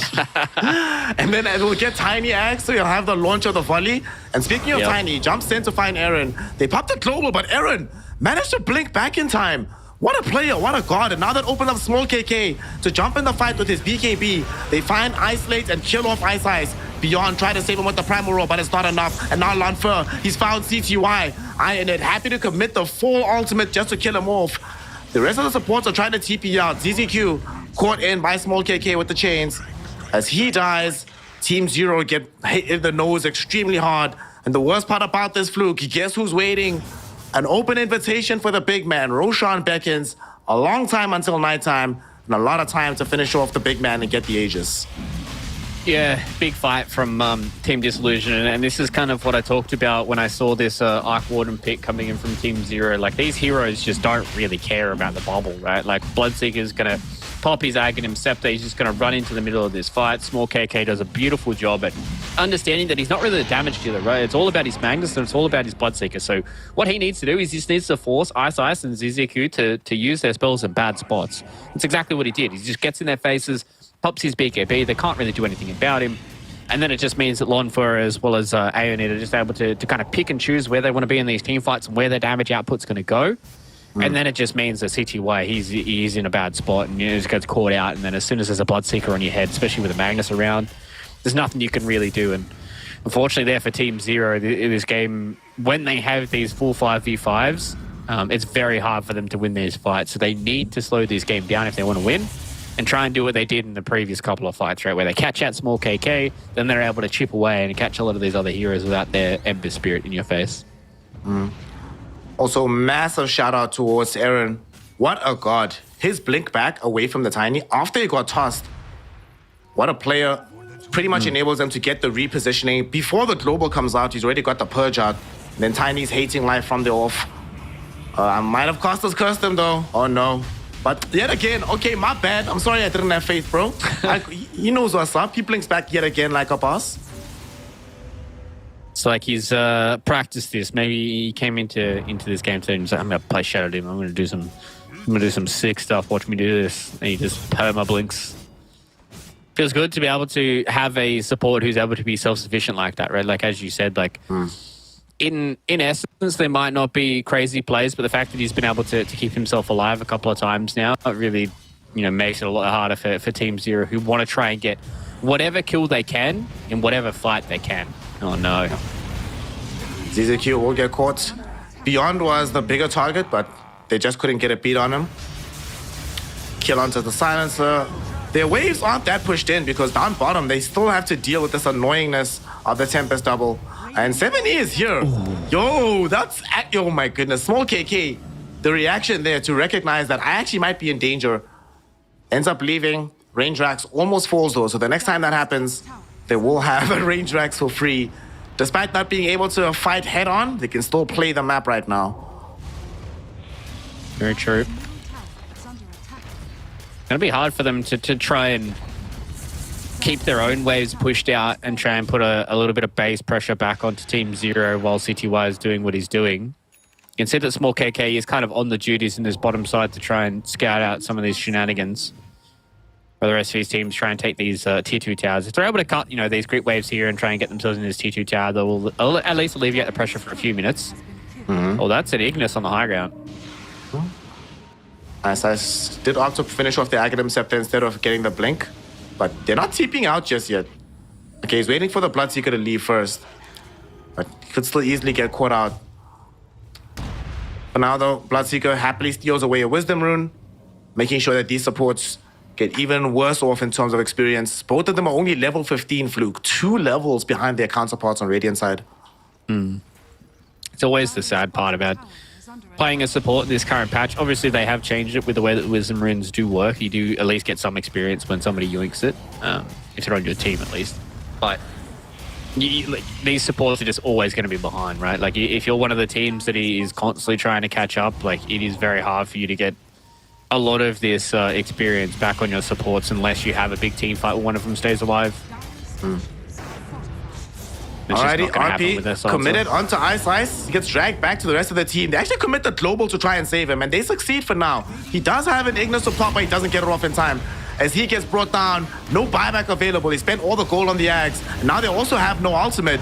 They do take the first life away from the Bloodseeker. Iron It goes into the skewer, it misses entirely. Aaron says run for down, but now there's no disruption for the Bloodseeker. So they kill him on the high ground. Small KK jumped in to try and save him, but only jumps into his own death. A double for the Tempest doubling Arc Warden, a high ground defense, and they didn't even have to commit buybacks for that. Yeah, that was interesting that they wanted to try and catch Ice, right? Like, they obviously know that the Ignis is up and waiting for them if they ever do want to try and go high ground, so they don't want to get caught out by that. But they just didn't kill him fast. Yeah, they got nowhere near killing him fast enough. He got a mech off, he got a full stuff off, he got the Ignis off eventually as well. He even got a solar bind down. Like, he was able to get so many spells off. That just meant the CTY was able to sit in the back and do 7.2k damage as well. As Beyond doing 4.6k. Like, you can see here, they're like, okay, this is a good fight, and they just don't kill Ice. He gets a solar bind down, he eventually drops the Ignis at the end. He even got time to channel and illuminate. And that just means that Lonfo has to spend so much time killing the Ignis that he loses his first life, and then once your first life and your BKB is down, that just means that Team Zero can go ham. And now, what we saw in the bottom lane opens up for a full lane of Rax. The first lane of Rax, mind you. It's going the way here of Team Zero. Might not be the last as they're trying to sweep towards the mid lane. Tier 3 tower pressure is already being applied.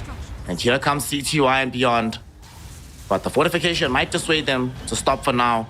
But the next time they do that push, they also have AC now on the Tiny. So, all right, you had the calculator there for your attack speed modifier. Add plus 30 to the mix. Jesus. And then plus so what? He's got plus 40 from the Beastmaster, plus 30 from the AC.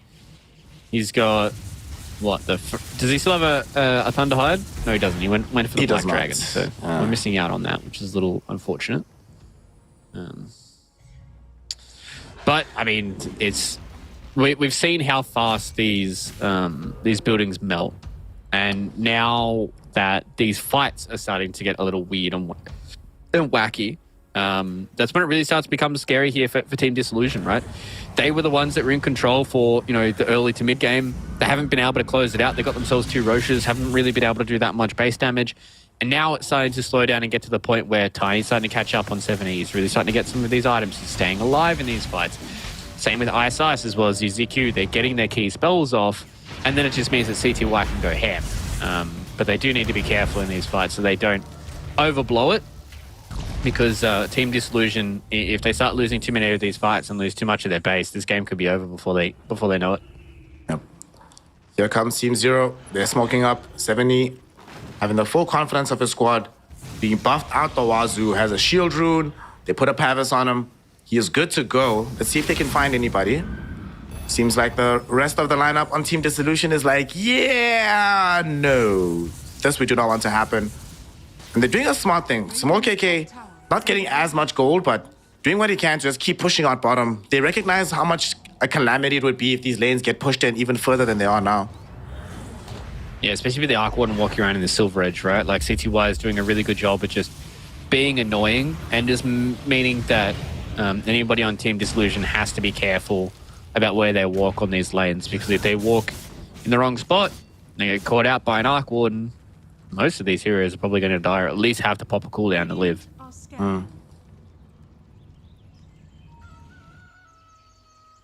Game's slowing down a little bit, so we might have Roshan being our next port of call. He's supposed to be respawning potentially in a few seconds. Let's see how soon it's going to be actually. Okay, a minute. Not that long. And so it's going to be coming in on the daytime side. Small KK. Just playing with fire a little bit. Global Silence will be there. He'll TP out though. He should be okay. But that's a BKB charge that he did expend there. To get global out of it, so probably not the worst raid. One thing that I have noticed is I really hope that 7A and Beyond are chatting to each other right now. Okay, good. He changed it because Beyond was building a second Assault Cuirass, and I was really hoping that he didn't complete it because he's already got the Hyperstone. And I was just like, please don't have double AC. You were just wasting gold. He's going to fall back for a Lotus Orb, which I like. Able to get just them casual out of Hyperstone? chains and all that. Yeah, just casual Hyperstone. He'll probably just go Moonshot after this, right? Because the more attack speed that he has, the quicker he gets stacks of his Drums of Slom, and the more damage that he deals. So that's pretty important in a lot of these fights. And he did an absurd amount of damage in the last big engagement they had. Speaking of big engagements, Team Dissolution trying to force one of their own. Is this smoked up on the map? Unfortunately for them, they don't find anybody. And even further, unfortunately, bottom, there's some Manta illusions from this Arc Warden. It's going to present some problem. There's going to be creeps in the base. And because no one's here to clear this out, they're fully aware of what's happening. And they get to clean out the Roche at the same time. This is perfect map play coming in from Team Zero right now. Oh, it melted. Did you see how fast it died? Oh, damn. And they also get free Ags as well because that's on the Radiant side. Oh, okay. I was going to say, ran through down, I thought CTY was going to be able to kill him. But now they get the Ags on the Tiny, so that means that 7E is a massive issue now in these team fights because he's got himself a Silver Edge, an AC, an Ag Scepter. Could probably go into like a Harpoon next, or maybe even like an Overwhelming Blink, depending how tanky he wants to be. And then now it's just, I think it's just ballooned out to the point where there's just so much of this net worth lead that CTY has a Hex built up. He can kind of build whatever he wants next. After that, maybe he wants to try and randomly get like an Ags for himself and eat that. Maybe he wants to go like Boots of Travel 2. Let's try and build in some of these other items. And then the supports are starting to get a little bit of the blowback of this gold as well. Almost going to have a refresher onto ZZQ. Ice is going for his own Hex here after building the Blink Dagger after the Aghanim Scepter. And yeah, Team Zero, it looked spicy for like 40 minutes. And now it's starting to look good for them. And I'm really looking towards Team Disillusion to see what they're going to be doing in these next couple of fights. Maybe with the refresher on Aenid, they can get like a sick double RP, but need to stop getting picked off. Yeah. Global Silence will be thrown in onto Small KK. His main job this game has been create space, my friend. So he yet again trades Global for the BKB charge. However, level 18 is out on the Silencer, so they will be coming back pretty much at the same time. Yeah, it's not the worst trade. It's just kind of one of those things where you would love to not have to use your BKB. But at the end of the day, Small KK is doing a good enough job to at least look at lead 7E. He sets up for the TP coming in from Arc Warden, but it's not enough damage. Not enough lockdown. And Small KK does get out, but the fight might still commence here. But they still just want the Tempest double. Ionid searching for more. Doesn't want to go too far away from his team though, so he'll have to content himself with just a Tempest double kill. He was hoping and seeing if maybe someone was going to take the bait from Team Zero, because he's got the harpoon, he's got the skewer, so he can grab basically anyone he wants and pull them pretty deep, especially now being level 23, having the skewer range and the skewer cooldown. So he is able to at least catch some people and move them around. But Smoke again. he really wants to try and catch this Arc Warden. Oh, what a smoke break. 7E walks into 3 heroes who are smoked up. They break immediately. Ranfu down saves Aaron. Ironhead looking for the RP on the back end of the fight. Does find it, but Primal Roar comes in, so there's no skewer. That being said, Lanfer comes in, the double finds all the RP. damage he needs, and there's the second RP onto Beyond as well as CTY. Both of them are dead. The Tiny comes back on life too, but will end up dead as well, replenishing the HP pool of Lanfer, giving him a triple kill, and potentially breaking this game wide open for Dissolution. What a fight from them, Fluke.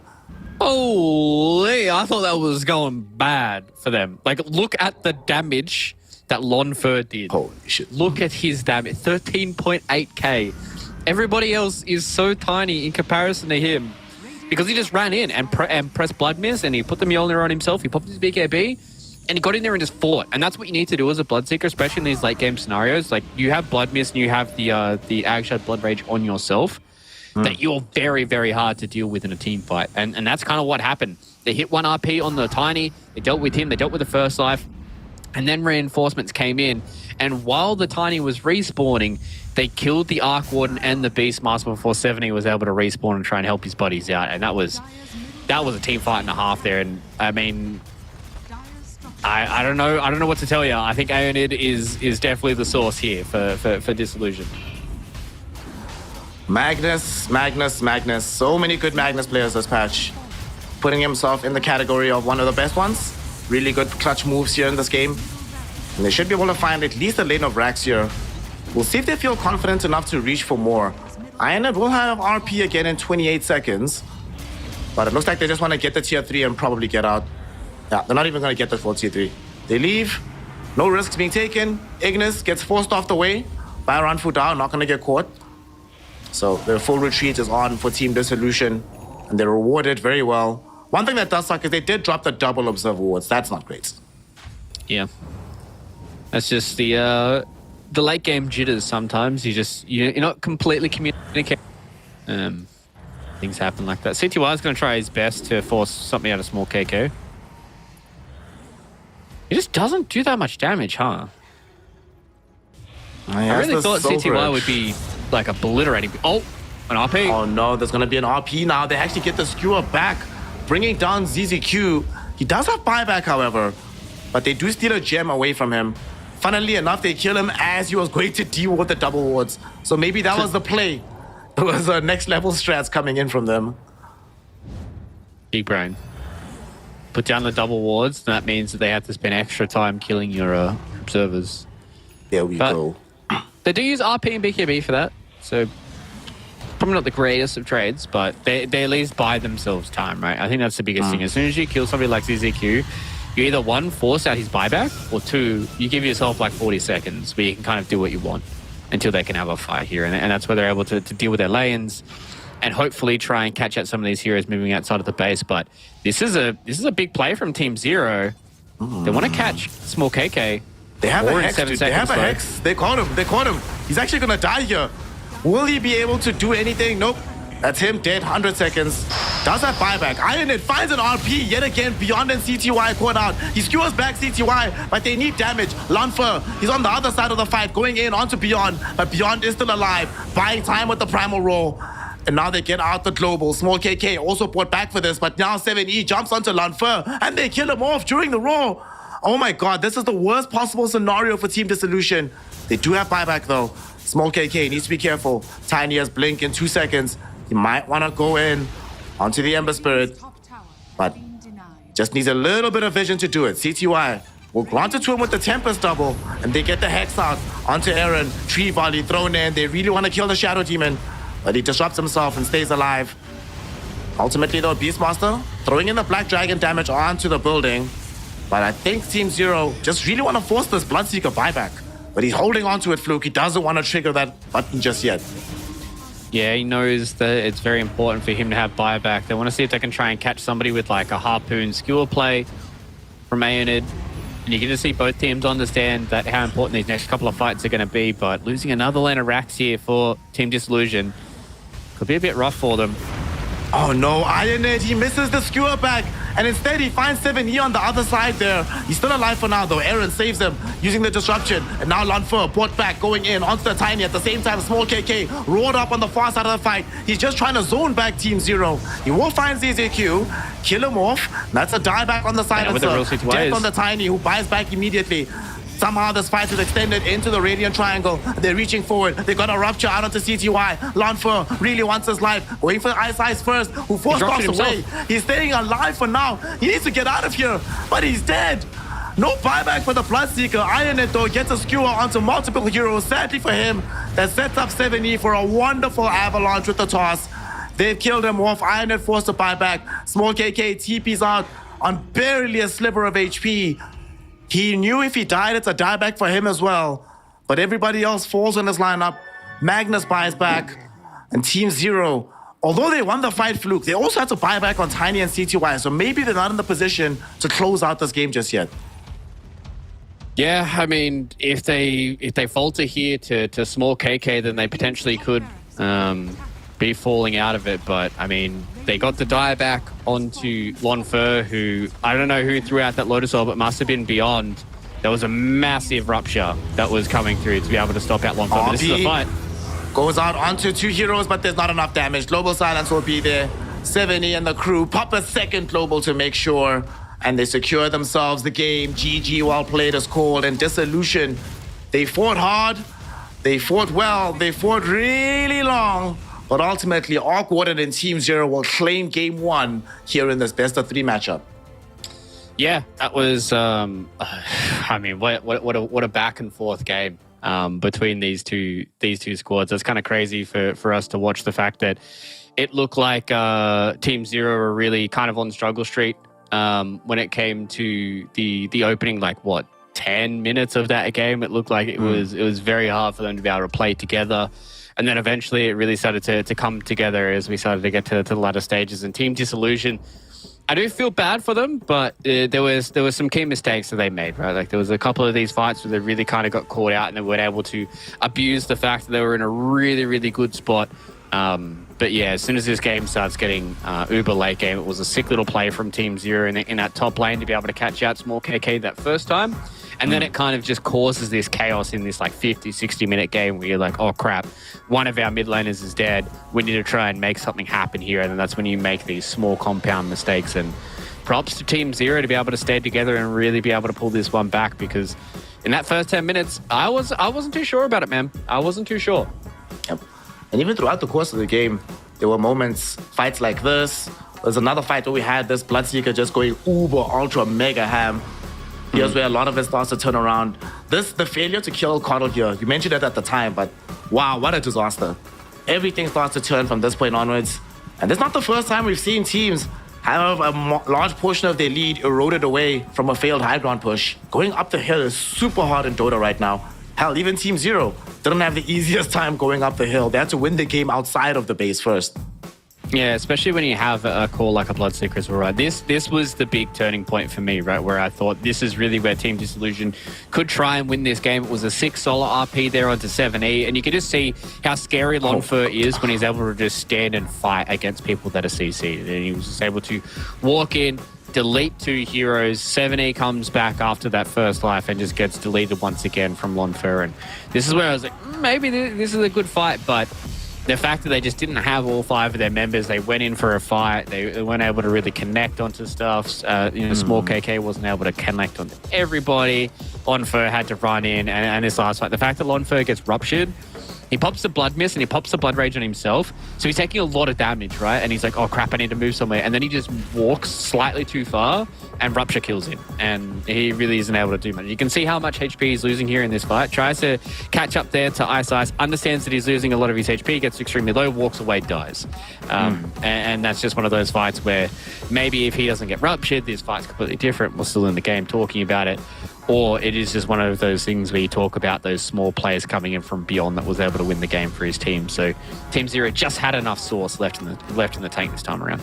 Yeah. Hell, in that fight, what if he kills Coddle, right? Then he gets a heal back from the thirst. Then suddenly he's healthy enough to keep going. So many things could have happened. Unfortunately, it's not enough. Team Zero put themselves on the board with a 1-0 lead in this best of 3. Who we're giving MVP to? Because a lot of really clutch plays. Ice rather, with that really clutch play to stay alive on the Coddle.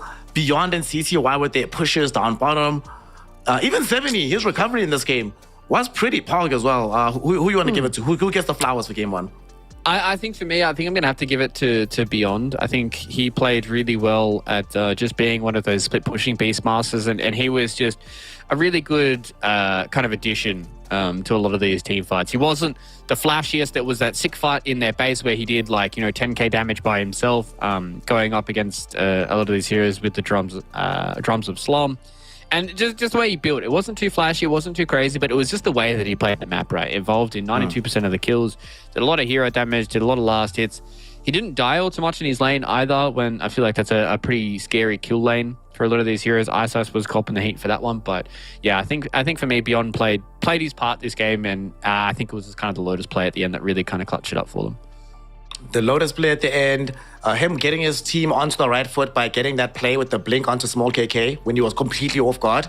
Lots of good things coming in from Beyond, so definitely I'll back your shots on that one. And I think right now they'll be really worried on the side of Team Dissolution about dealing with his Beastmaster if it should go through in the draft for the second game.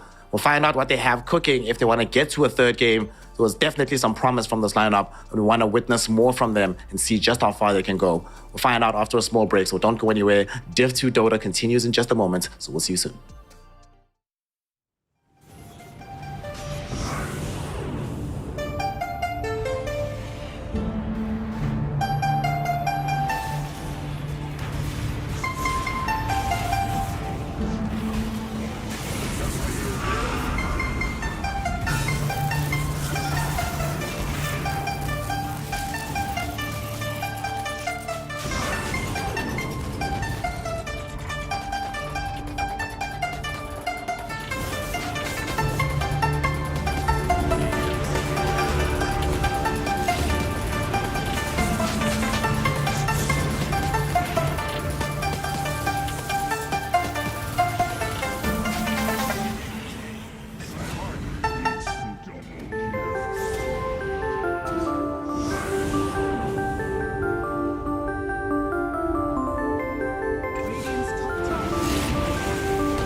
Welcome back, one and all, to some Chinese Dota as we witness some Div 2 action between Team Dissolution and Team Zero. And already, game number 1, I wasn't a fan of the heroes being picked, honestly, Fluke, but I was very much a fan of the gameplay that we witnessed. It was exciting, it was back and forth, it was competitive until the very end, but Team Zero did clutch it out.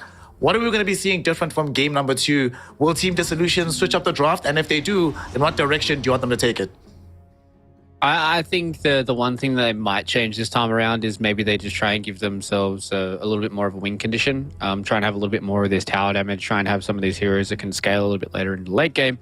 Don't get me wrong. I do think Lonfair played a really good Bloodseeker that game, but imagine if they just had some hero that was able to go a little bit later into that game, and then things wouldn't have been so dicey for them. But either way, they're going to have to deal with a Spirit Breaker this time around, which has been another one of these heroes that has started to terrorize literally everybody in the Dota scene, because this hero has been, I think, sleeper good for a long time. But now he's really starting to get a lot of the spotlight back, because teams have really been able to see how much he can add to a team, especially when you play really fast. You're able to secure a lot of these objectives across the map because he's constantly able to be there. He's tanky, he's hard to kill, does a lot of damage, blah, blah, blah, blah. He does everything, right? And yeah, it's just good to see that this hero is finally starting to come back into the favor of some of these teams, because he is such a delight to watch. Back in the day in Dota 1, he was my all-time most played hero. One of the reasons I didn't want to go to Dota 2 is because I missed the old Spirit Crown. I missed the old colors with the Nether Charge. It was nice. But he's been doing really well this meta. Another hero that's been doing excellently, of course, has been this Beastmaster. We saw him do really well previous game for Beyond. Shadow Demon. Aaron really deserves a major shot. I think that game would have been over well sooner if not for the performance of Aaron on the SD, so him reprising that role certainly does make sense. But what very much interests me here in this draft, look at Team Zero here, Fluke. Despite having won the game, the respect they're showing to the heroes they played against. No techies, no mag, and no Bloodseeker. Yeah, I think they're going to be heroes that Team Zero are going to be looking towards a lot for Team Dissolution. I think the Techie specifically is going to be a hero that we're going to be seeing a lot through a lot of these different teams. So, I mean, it's probably going to be game 1 left alone, and then game 2 generally either banned or picked for both these two teams. So it is a hero that we'll be seeing a whole boatload of, and I'm excited to see what Team Dissolution look like now. The fact that they have the Beastmaster, about whether or not that's going to be the big bad scary hero. There still is things like the Batrider that's floating around as well for some of these other teams. So it's not like they've given away the special sauce, but they have definitely covered a lot of their bases. Surprisingly, no Medusa ban so far. So maybe Team Zero feeling okay with playing against a Medusa, considering they have a Spirit Breaker as well as a Pangolier. One can build a Diffusal, and the SB can kind of like perma keep her CC'd as well, so that's always nice. But it's all about whether or not Team Dissolution are going to want to play against that themselves. So I'm of two minds on this, right? Because I think Pangolier, in my opinion, is, of all the heroes in the game, the best provisional answer towards Medusa because of that diffusal page you mentioned. But on the other side, Medusa is one of her best partners is having Beastmaster and Shadow Demon. So it's weak against the Pango, but it's so good with the heroes you already have that you might want to just roll the dice and just take it up anyway. Maybe you pick like some Coddle as your other support to keep her additionally alive, some Pugna or whatever. Honestly, in their position, I would not be able to resist the temptation. That being said, it's a game 2 scenario. You might lose. Yeah, I would not resist. I would take Medusa right now. Yeah, especially as you said, right? Like it's game 2, you already lost game 1. Might as well roll the dice with one of the strongest heroes of the patch right now. Yeah, she might be going up against some heroes that counter her, but we've seen in the past like how strong Medusa can be, especially if you get this kind of snowball going. But they don't have the 1-2, which is kind of their issue. Like if they pick Medusa here, then they can get kind of combo picked from Team Zero. Like if they get like Wind Ranger plus, I don't know, something else off the back of that, and then you're really going to have a hard time with your Medusa, then you have to try and help it with your 4th pick, which is probably going to be like another support or something like that. I think the best thing for them right now is probably you just go Coddle for Team Dissolution, and then you just hope that you don't get, Medusa'd from Team Zero. Let's see what the option is going to be. I think for me, the reason why I'm so concerned about giving away the potential Medusa pick is that someone who plays Arc Warden as happily as CTY does has no qualms about spending 25 minutes not joining his team, just farming away. But they get Wind Ranger. Okay, so they picked one of the other counters, right? Pango's the best one. Wind Ranger, I think a close second. Both of them build excellently with Diffusal Blade. And now if they pick Deucer, you can pick like some Slock or whatever for yourself. And if they don't pick Deucer, you still have the option to pick Deucer in your team and have tons of attack speed, initiation from the Wind Ranger. And I actually like this. This is a very good switch up from Team Dissolution. Yeah, it's a smart change, right? That's why I was kind of tossing up whether or not they wanted Coddle for themselves. I think that may have made it a little more obvious for you, but then, as you said, right, like they just pick up a Wind Ranger for Team 0 +1, and then you're sitting there like, we really don't want to pick Deucer anymore, and then you feel kind of bad about how your draft has gone. So I like this change.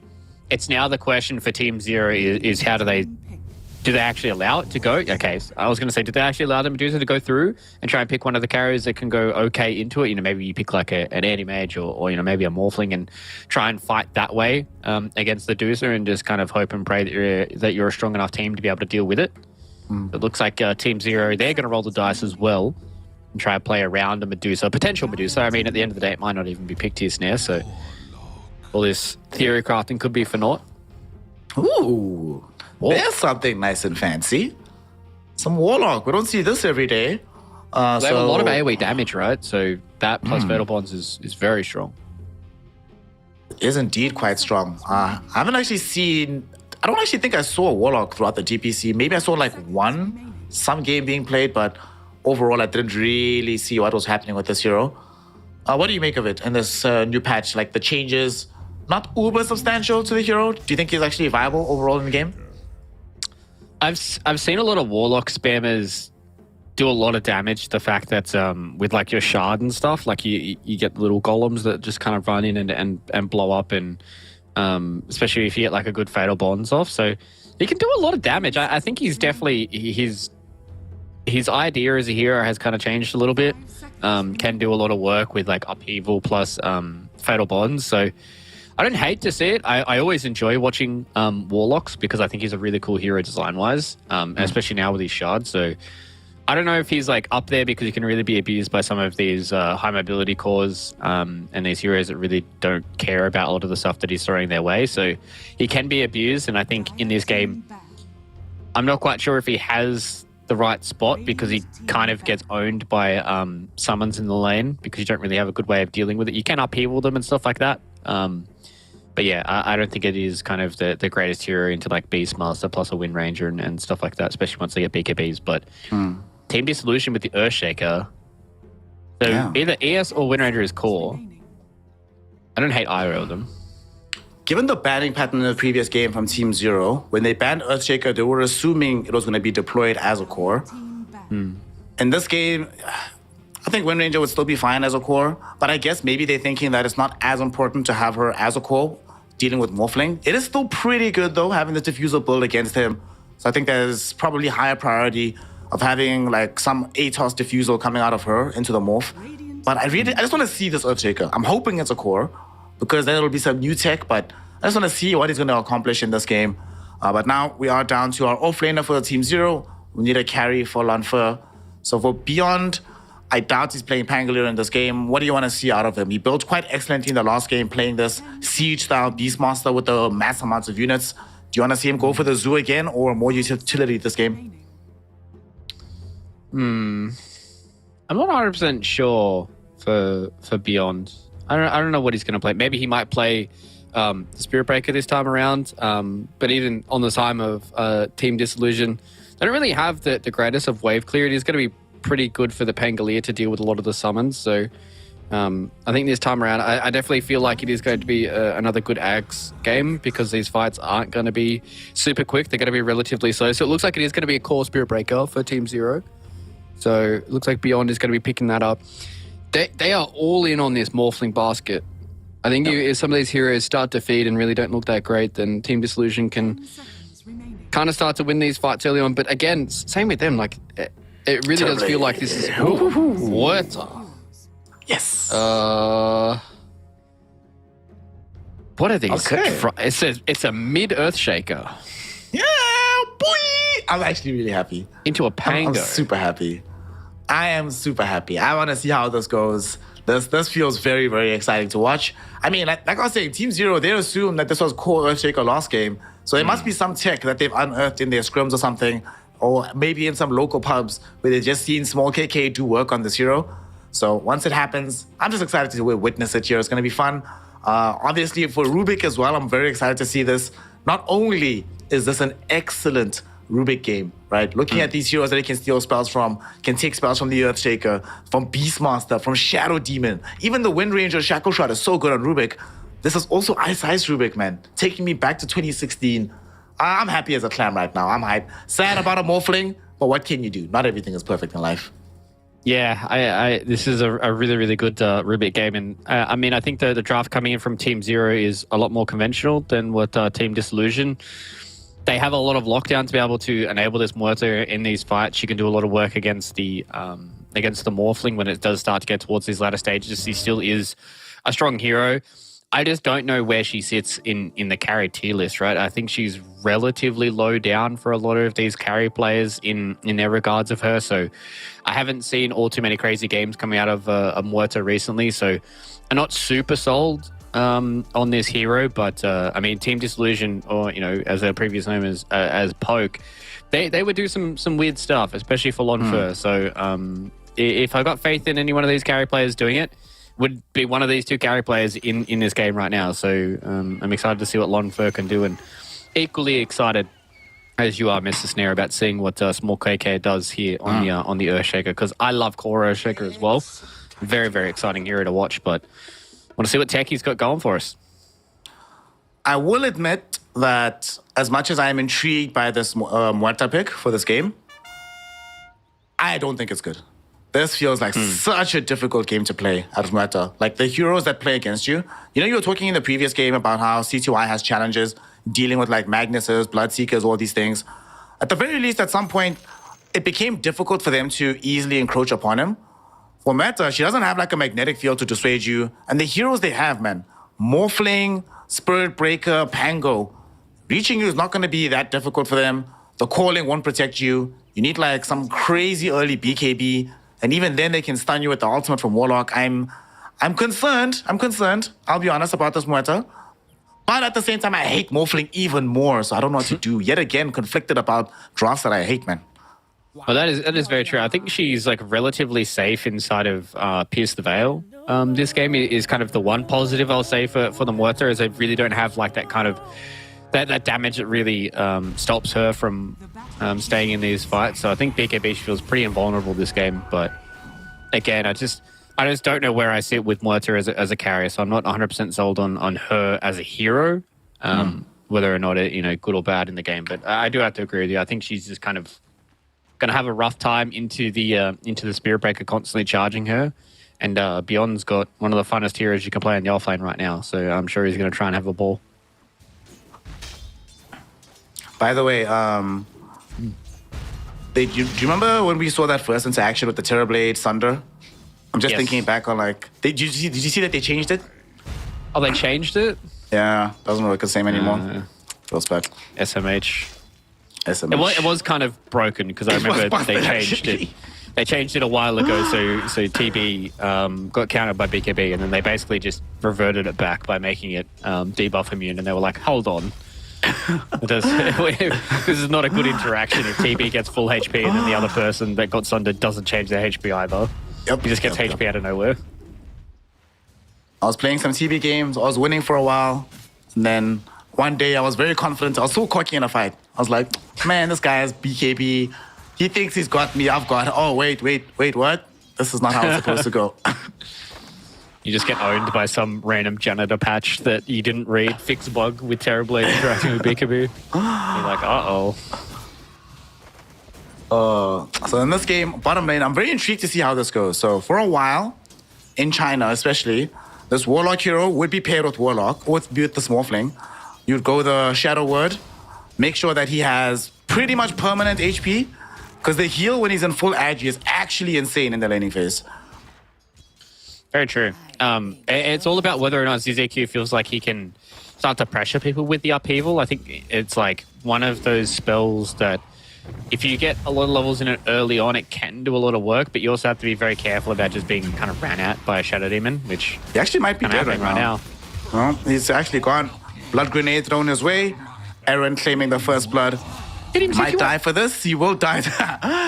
Revenge from beyond the grave is attained by this Warlock, but he does still end up going down first. CTY really wanted that last hit. You can see Aenid was just like kind of running around CTY knowing that he wasn't going to get clicked, but eventually he did go down to some damage from the Fatal Bonds anyways. So a trade for a trade. The unfortunate thing is the fact that ZZQ didn't get any of the experience. So not going to have high levels in the Shadow Word early on. But as you said, I think CTY, the biggest thing for me is he's going to have a relatively okay kind of landing phase. And a relatively okay game as long as small KK is not making massive amounts of rotation on this Earthshaker. And I think that could be the one thing for CTY that he has to worry about this game. It's like small KK coming in with like an Invis rune or like a Haste rune or an Arcane rune or something like that and kind of coming to his lane and just blowing him up 100 to 0. Still going to take a while before we get to that point. For now, it's just going to be some casual farming. ZZQ putting on a decent amount of harass with this Fatal Bonds. It's proving a little bit problematic. And Morphling, one of these heroes that actually has a significant amount of damage early. So it's working out. But what's really working out for them as well is middle. Look at small KK beating out this Pango in the CS department. 7E. So far, just having to concede that small KK has what it takes to beat him with this hero. Yeah, it is very hard to play into an Earthshaker with Enchant Totem, right? Especially as a melee hero, because if you get hit by the Enchant Totem, you're going to get hit by the Aftershocks, and then he's going to hit you for 1 billion damage because he's hit you with Enchant Totem, and then you're already losing out on the last hit, and it's just a trade war that the Earthshaker is constantly going to win because he's very, very tanky, does a lot of damage, and if you're not able to control, the water runes early on, he's going to have enough resources to deal with you. Especially with only 35 mana being the mana cost for Enchant Totem. So, pretty fun lane for the Earthshaker. And now it's, small KK getting that early Blink Dagger, getting, early treads, being a scary hero on the map. Dire's structures are fortified. Small KK.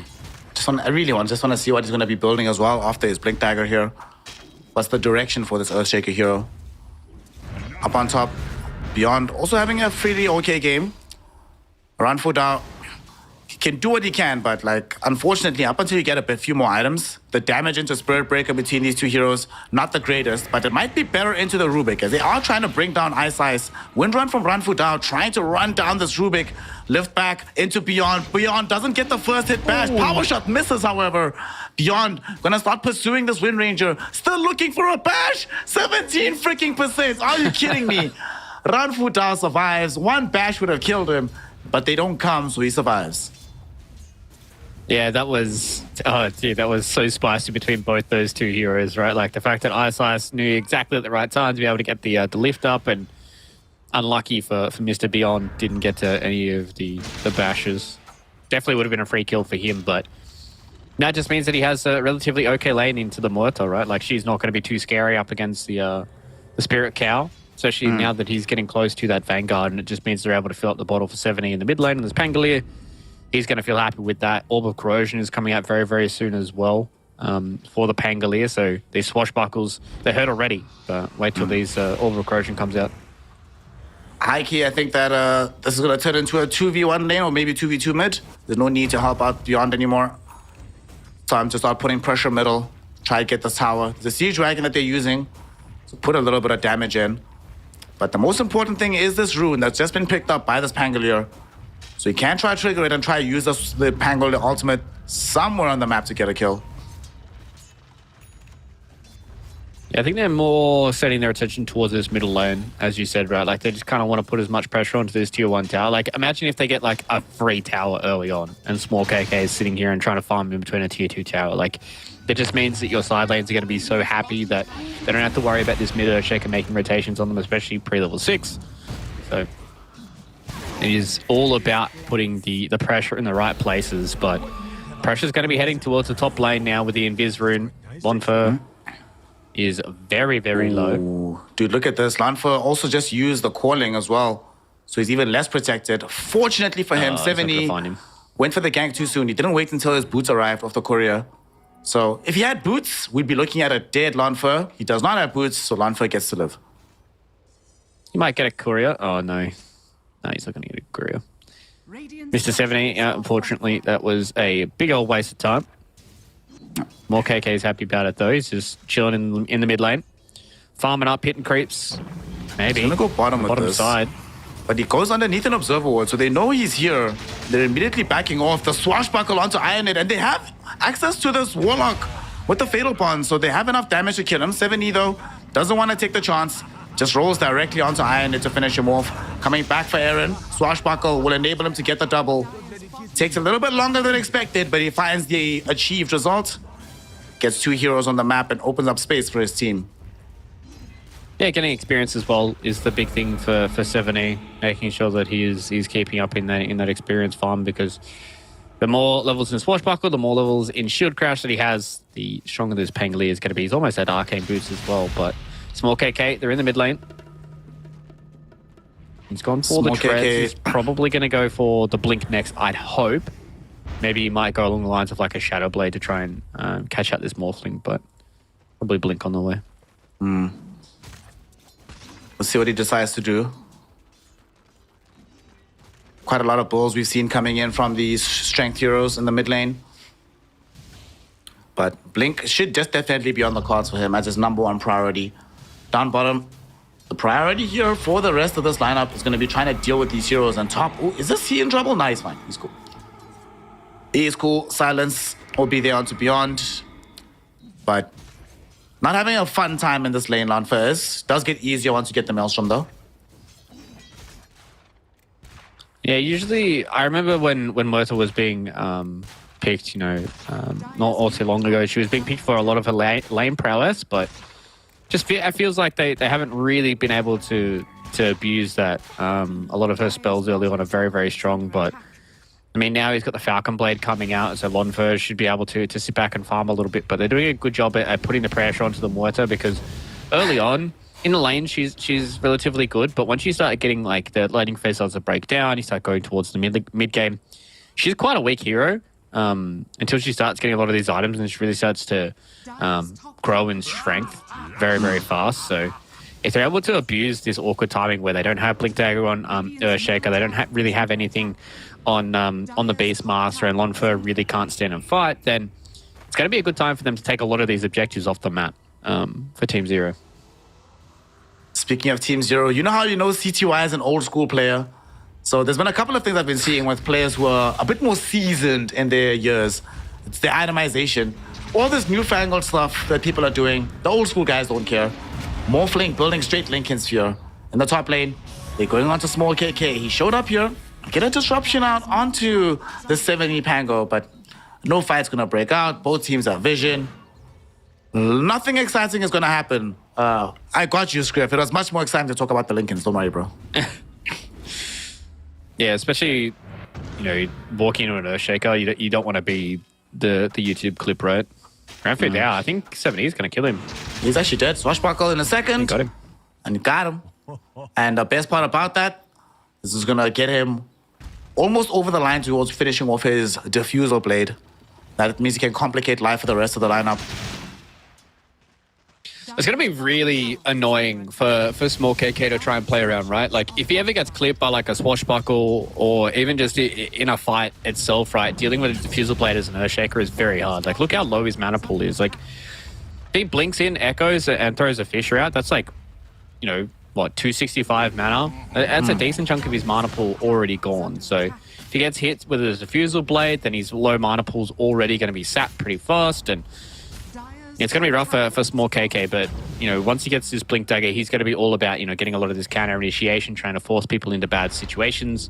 When you get those big Echo Slams, but just wondering where a lot of their damage is going to come out from early on, right? Like, is the Muerta going to be their damage? Are they relying solely on Echo Slam?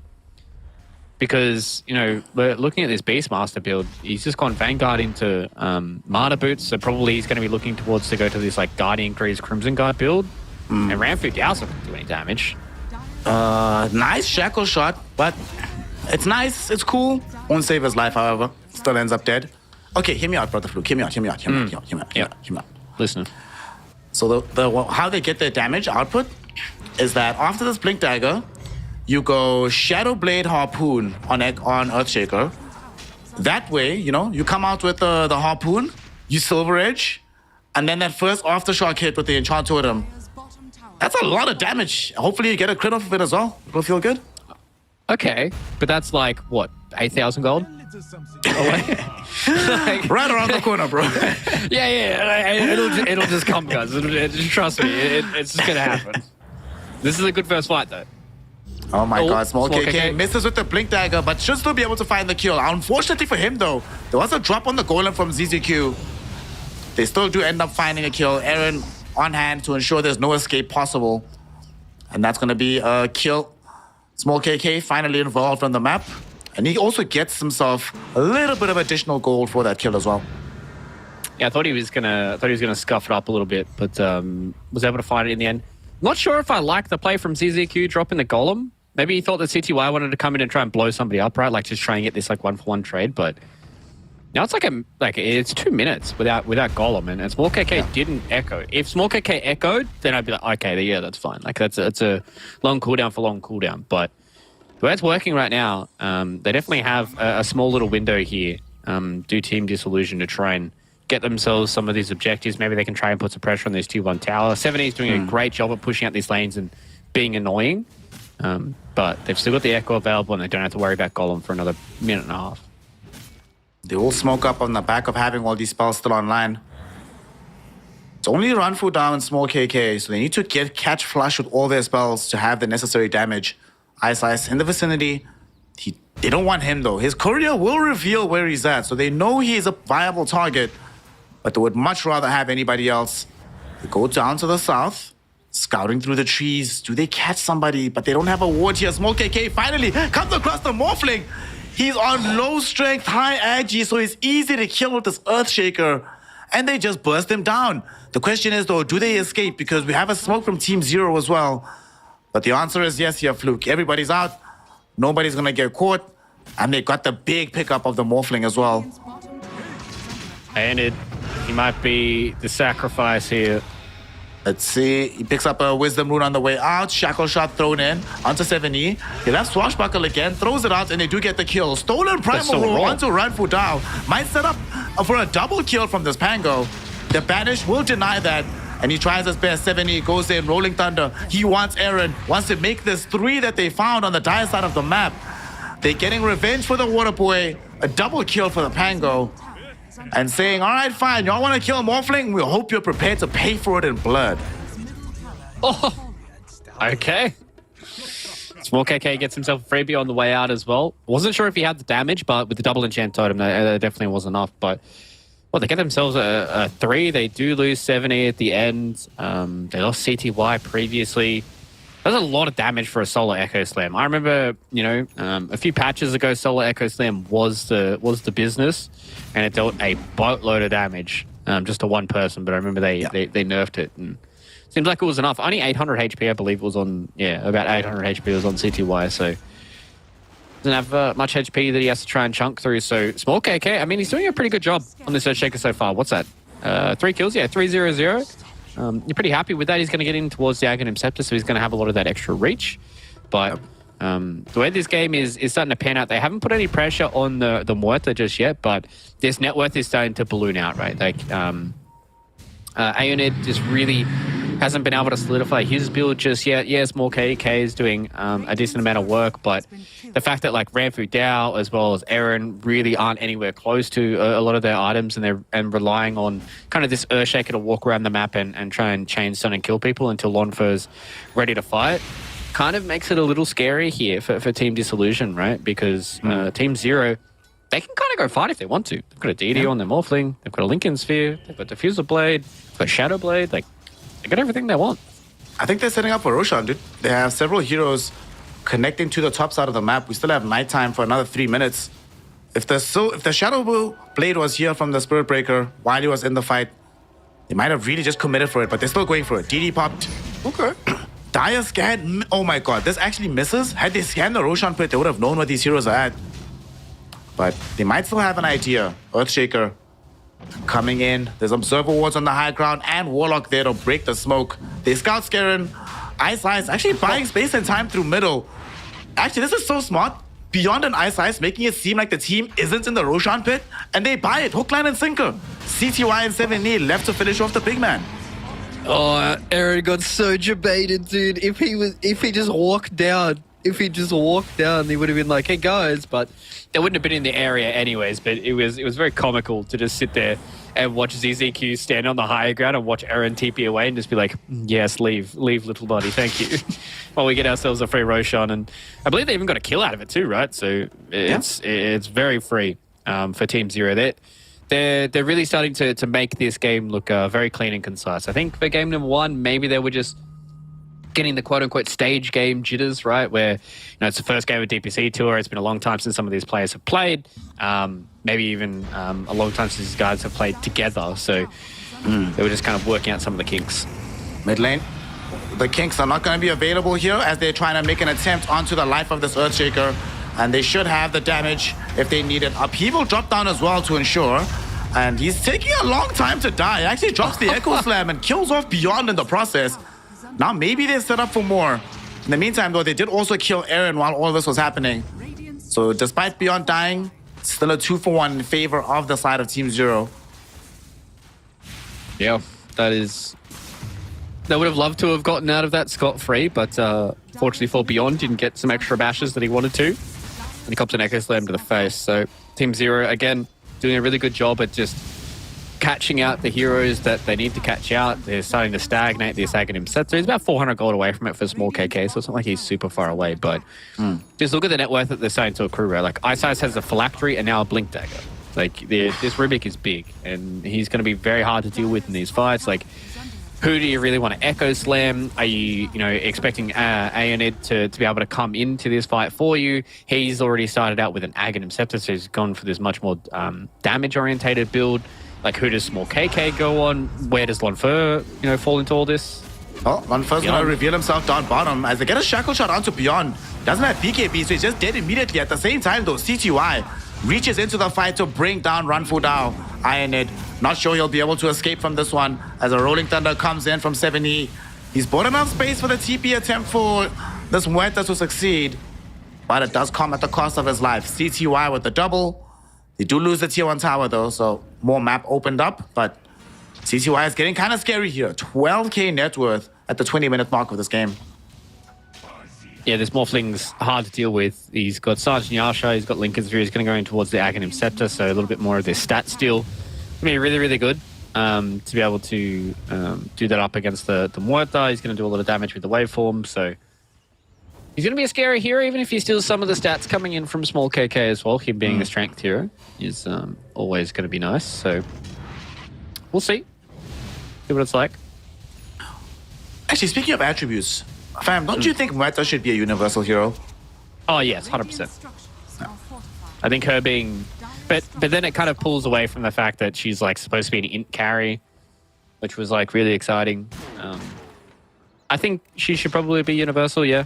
I feel like there's a lot of controversy around which heroes are or are not universal heroes. I feel like it would be much easier to balance the game. Not that you just pick a color scheme. All the blue heroes can be int, all the green heroes will be agi, all the red heroes will be strength. Everything else is universal. There we go. CTY lost his Aegis. Yeah. I don't know how much time was left on it, but I heard him respawning. Wait, how though? What happened? I think he died to the Ancients. Huh? I don't know how much time was left on the Aegis, whether it was like a 30-second thing and he just wanted to die. I mean, it'll still be a minute left right now, so doesn't feel like a small thing. Yeah. Wonder what happened. He didn't even finish off his Aghanim Scepter before it got lost, actually. Precious bounty. Yeah, so, I mean, it's not the end of the world, but, I mean, they would have loved to have had a fight with their Aegis, right? Like, really try and force this Muerta out of her farming patterns. Because she's starting to get to the point where she's going to do a lot of damage, right? She's got Mjolnir up, she's got a lot of that attack speed, she's going to go in towards the Lincoln Sphere. So she doesn't have to worry about like, the Rubik, doesn't have to worry about the charge and all that kind of stuff. But it's still a long way before Muerta is ready to fight. She needs BKB plus the Lincolns, I think. Well, while she's still farming it, her and her team are going to smoke up. They find some kills off the back of this. Might make it easier for her to close the gap to these items. Run foot out. Comes across ZZQ. ZZQ could have actually just TP'd out, but decides to stick around. Has a chaotic offering to drop down if necessary. Demonic Purge is thrown down onto ZZQ, revealing the Hawk flying overhead.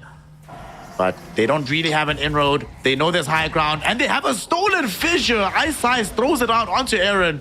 Beyond, though, doesn't get the first hit bash afterwards. He dodges the adaptive strike as well. Aaron on God mode right now will still end up dead, but trying to set his team up for a fight. They found a 3-hero fissure, but unfortunately, Small KK too far away to jump in for the Echo Slam, which could have really blown that fight apart. Yeah, you could tell that they understood not to go too far. They don't want to overextend into an Earthshaker. Can really get punished for that, but yeah, I don't know. I think there's a little bit of frustration coming in from Team Disillusion that you see Aaron, he just kind of throws out the Demonic Purge. He's not really much doing. Then he gets caught out by a fissure. Like, to be fair, they haven't really done anything for like 20 minutes. Like, they haven't had like a really good echo play. Like, they got 1 kill on the CTY, but Lonfer has literally just been hitting creeps for 23 minutes, and they just haven't been able to get that fight. And that's where I kind of feel with Muerta is she is like the president of the I need an extra item club. Like she's always needing that extra item to try and fight. And I don't think she's going to get to the point where she's going to feel confident in getting a fight. And it's really going to have to be off the back of Small KK getting a big echo. Well, Small KK is getting killed off right now as he will try get a big echo off, but unfortunately for him, there's way too much disable and enough damage to kill him off. Beyond even got him with the charge knockback. And they find Lonfer with the Nether Strike. This young Muerta is going to be dead, killed off by her own Earthshaker fissure. Primal Roar gets thrown in, but stolen by Ice Ice and thrown back towards Beyond. A triple kill for Beyond, a team wipe for Team Zero, and a massive, massive lead for them. 11K at 24 minutes here, Fluke. Man, Ice Ice is a beast on Rubik. Like, he's been kind of quietly plinking away, just kind of doing his own stuff, just kind of vibing out. And then he just goes and just does that, where he just like steals fissure, throws a fissure out, steals like a power shot. He's able to throw the power shot, then he steals roar, and then he roars. And like, he's a freak, man. Like, he's so good at Rubik. Like, the way that he played that last team fight was sick. Like, they're able to obviously get the combination with the fissure, and they're able to turn that back around with the Pangolier. And they're able to keep that going. And watch Lonfer. He comes in for this fight, no BKB. He just gets rolled on, gets caught out. One fissure comes in from Ice Ice to be able to lock him down, and the second one comes in from CTY to secure the kills. So he just did so much work in that fight, and then he ends up just roaring out as well on Aeonid. And I mean, yeah, this is probably what I expected from game number 1 here, Snare. When I look at this roster for Team Zero, I'm expecting them to be really clean and really strong and make that fight for Div 1. And unfortunately for Team Disillusion, I think maybe that first game could have slightly gotten to them, kind of gotten under their skin a little bit, and they're really starting to be picked apart here by Team Zero. Yep. Team Zero took them all year to get into Div 2. They tried in Div 1, they tried for Tour 1 and Tour 2. It didn't work out for them. But here in Tour 3, they're in, and they're looking really, really good. What's also really sad, I feel bad for Small KK. As we're about to watch Aaron, I feel bad for him as well. He doesn't die just yet, though. He's buying time. Small KK actually jumps Ice Ice, and Aaron still buying time. He's still alive right now. Ice Ice gets a stolen Primal Roar out. In the meantime, there's going to be a roll through by 7E. They want to try and bring down Ranfu Da with the small fling, but everybody is running away on the side of Team Dissolution. Sadly, can't last forever. Small KK, he can't get off the echo. It gets dodged by the waveform. Now there's going to be the Nether Strike. Not ready just yet. The charge through did hit Lonfer. He's still staying alive in this fight. ZZQ, he does get brought down, but CTY, him and 7E jump onto Lonfer, kill him off. They easily catch Ranfu Da as well. Small KK running towards the defender's gate. He blinks towards it, and that will enable him to survive and get into the base. But it's still a massive loss overall. They're going to also lose the Tormentor and the Tier 2 tower probably as well. Yeah, that was a very disconnected fight from both these two squads, right? Like you can see that Small KK understands that he has to wait until like the perfect scenario for him to drop this Echo Slam, and let's try and get a kill here on a CTY. He does, and there's no access to the Echo Slam. There's another strike back. They put him in jeopardy. CTY steals his form away. 7E actually finds additional stuns underneath the tier 2 tower, but now they're running out of HP, so they need to flee. 7E, Shackle Shot misses onto him. Demonic Purge does connect to Beyond, but he's a little bit too beefy to go on. So Team Zero will be allowed to flee this fight. Fluke, if you were playing Earthshaker this game, how tilted would you be seeing that the enemy team has better fissures than you do throughout every fight? It's definitely got to be soul crushing that CTY as well as Ice are just playing better Earthshakers, and this is it's definitely rough. I like the idea they had, but they just like their heroes just did nothing for like 20 minutes, and now this Morphling's out of control. They're having to take these fights that are all crazy and weird, and then Muerta just doesn't have a BKB, she doesn't have a Lincoln Sphere, so she just gets controlled and kited around. Pierce the Veil just really isn't doing anything. I think the biggest thing for me, Team Zero, as soon as they hear or see Pierce the Veil, they just stop. They just let Lonfer walk around. They just go, okay, yeah, we'll leave you for like the 8 seconds that it is, and then when you're done with that, we'll come and kill you. And it is such a hard couple of team fights that Team Disillusion have had that I don't see them winning unless they get like a sick 4-man Echo. I think that's what they're relying on right now. A Small KK with a massive clutch. What also frustrates their attempts to protect this Muerta with Pierce the Veil is the presence of Fatal Bonds does not get blocked by the Pierce the Veil by itself. So without the BKB, you are still losing HP in these fights. Now they're smoked up, hoping to try and find a big catch. At the same time, look at the charge through by Beyond. He scouts out the whole team and gets to Lonfer by just pressing Q. What a player. This is why you pick Spirit Breaker, ladies and gentlemen. Sometimes you go and charge a carry and you go through their entire team who's smoked up in front of him. Oh, God. Feels a little desperate coming in from Team Disillusion. They want to try and get these fights going before there's like an indomitable Morphling to play around. It is almost at that point. They don't have any sentries down. More importantly, they don't have a gem. So right now, Beyond is fully free to do what he wants right now. He charges back onto Aaron, but the bigger fight is happening onto Small KK. No. He's jumped in by the Morphling. Morphling finishes a Morph. Ranfu Dao is next on the chopping block. And with that, not only do these heroes die, but their resolve dies with them. GG is called. Team Dissolution give up the ghost. And Team Zero take the 2-0 and put themselves in contention for one of the cleaner teams in Div 2 right now. Yeah, that was a shellacking. That game number 2. That was all class coming in from Team Zero. They played their draft really well. I think maybe Team Disillusion got a little bit too stuck in the weeds with how their heroes were going to play. They got a little bit, I don't want to say distracted by the Medusa, but I think that just kind of comes down to the way that you want to play the draft. And there was a kind of innate advantage that Team Zero had because they already had heroes that were really good against the Medusa, so they were the ones with the kind of aces in their hands about whether or not this Medusa was going to get played. And then they had to pick up this Wind Ranger, and then Team Zero just go, okay, well, we're just going to pick a Morphling +1. And they do a really, really good job at it. This last pick, Rubik, it was an amazing game for Rubik. He had so many different spells to steal, and Ice it was a massive MVP for me. I think the way that he played, he set up so much of this map, and then once it got towards the mid-game, it was next to impossible for Small KK to play the game. I don't think there was 2 Echo Slams all game from Small KK. He Echo Slammed CTY in the bottom lane, which he killed, and then he tried to, well, actually no, we'll make it 3, because there was that one in the mid lane. And then there was the one that CTY dodged towards the Dire side Ancients in the off lane. So unfortunately for Small KK, he just didn't get into the game. And I don't think anybody really did for Team Disillusion, and maybe it's time to shelf this Muerta and try and pick some other carries going forward here in 2 or 3. Yeah, just feel like past a certain point, they just couldn't do anything. For me, I honestly still put a lot of the blame onto the Small KK Earthshaker. Just the hero, the concept of the hero requires so much. And it's not like a Tiny, right? Where we saw in the previous game, 7E was struggling to connect his moves. But at the very least, you can still say, well, provided I find a target, there can still be some impact from this.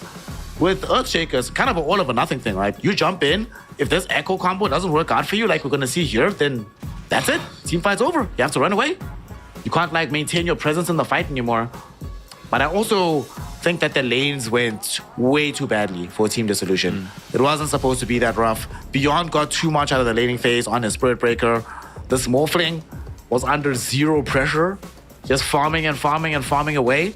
Like, the only lane, surprisingly enough, that went well for them was the small KK lane. But that's also the hero that they didn't need to be doing that well. They needed the other lanes to be picking up the slack more.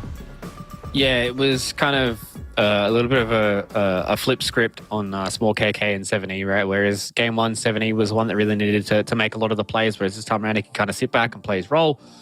Whereas in game number 2, it was all on small KK. I think he had to do a lot, and I think he really saw the issues with Morta this time around. He was 0, 2, and 2. He got involved in 4 kills, 2 of them being his own death. Like, it's like this hero just requires so much. You need the Mjolnir, you need a BKB, and then you need a damage item on top of that. So, like, it already needs 3 items, whereas Morphling, he got Yasha and a Lincoln Sphere and just went, all right, I'm here to play Dota. I want to go, take some buildings, take some objectives, and they're able to do that. So I think for Disillusion, maybe this second game was a experiment in the wrong direction. Yeah, this is probably not a draft that I hope to see again. I really want to see some better heroes coming out of them in 2 or 3, because they've got the stuff to be able to make a play for Division 1.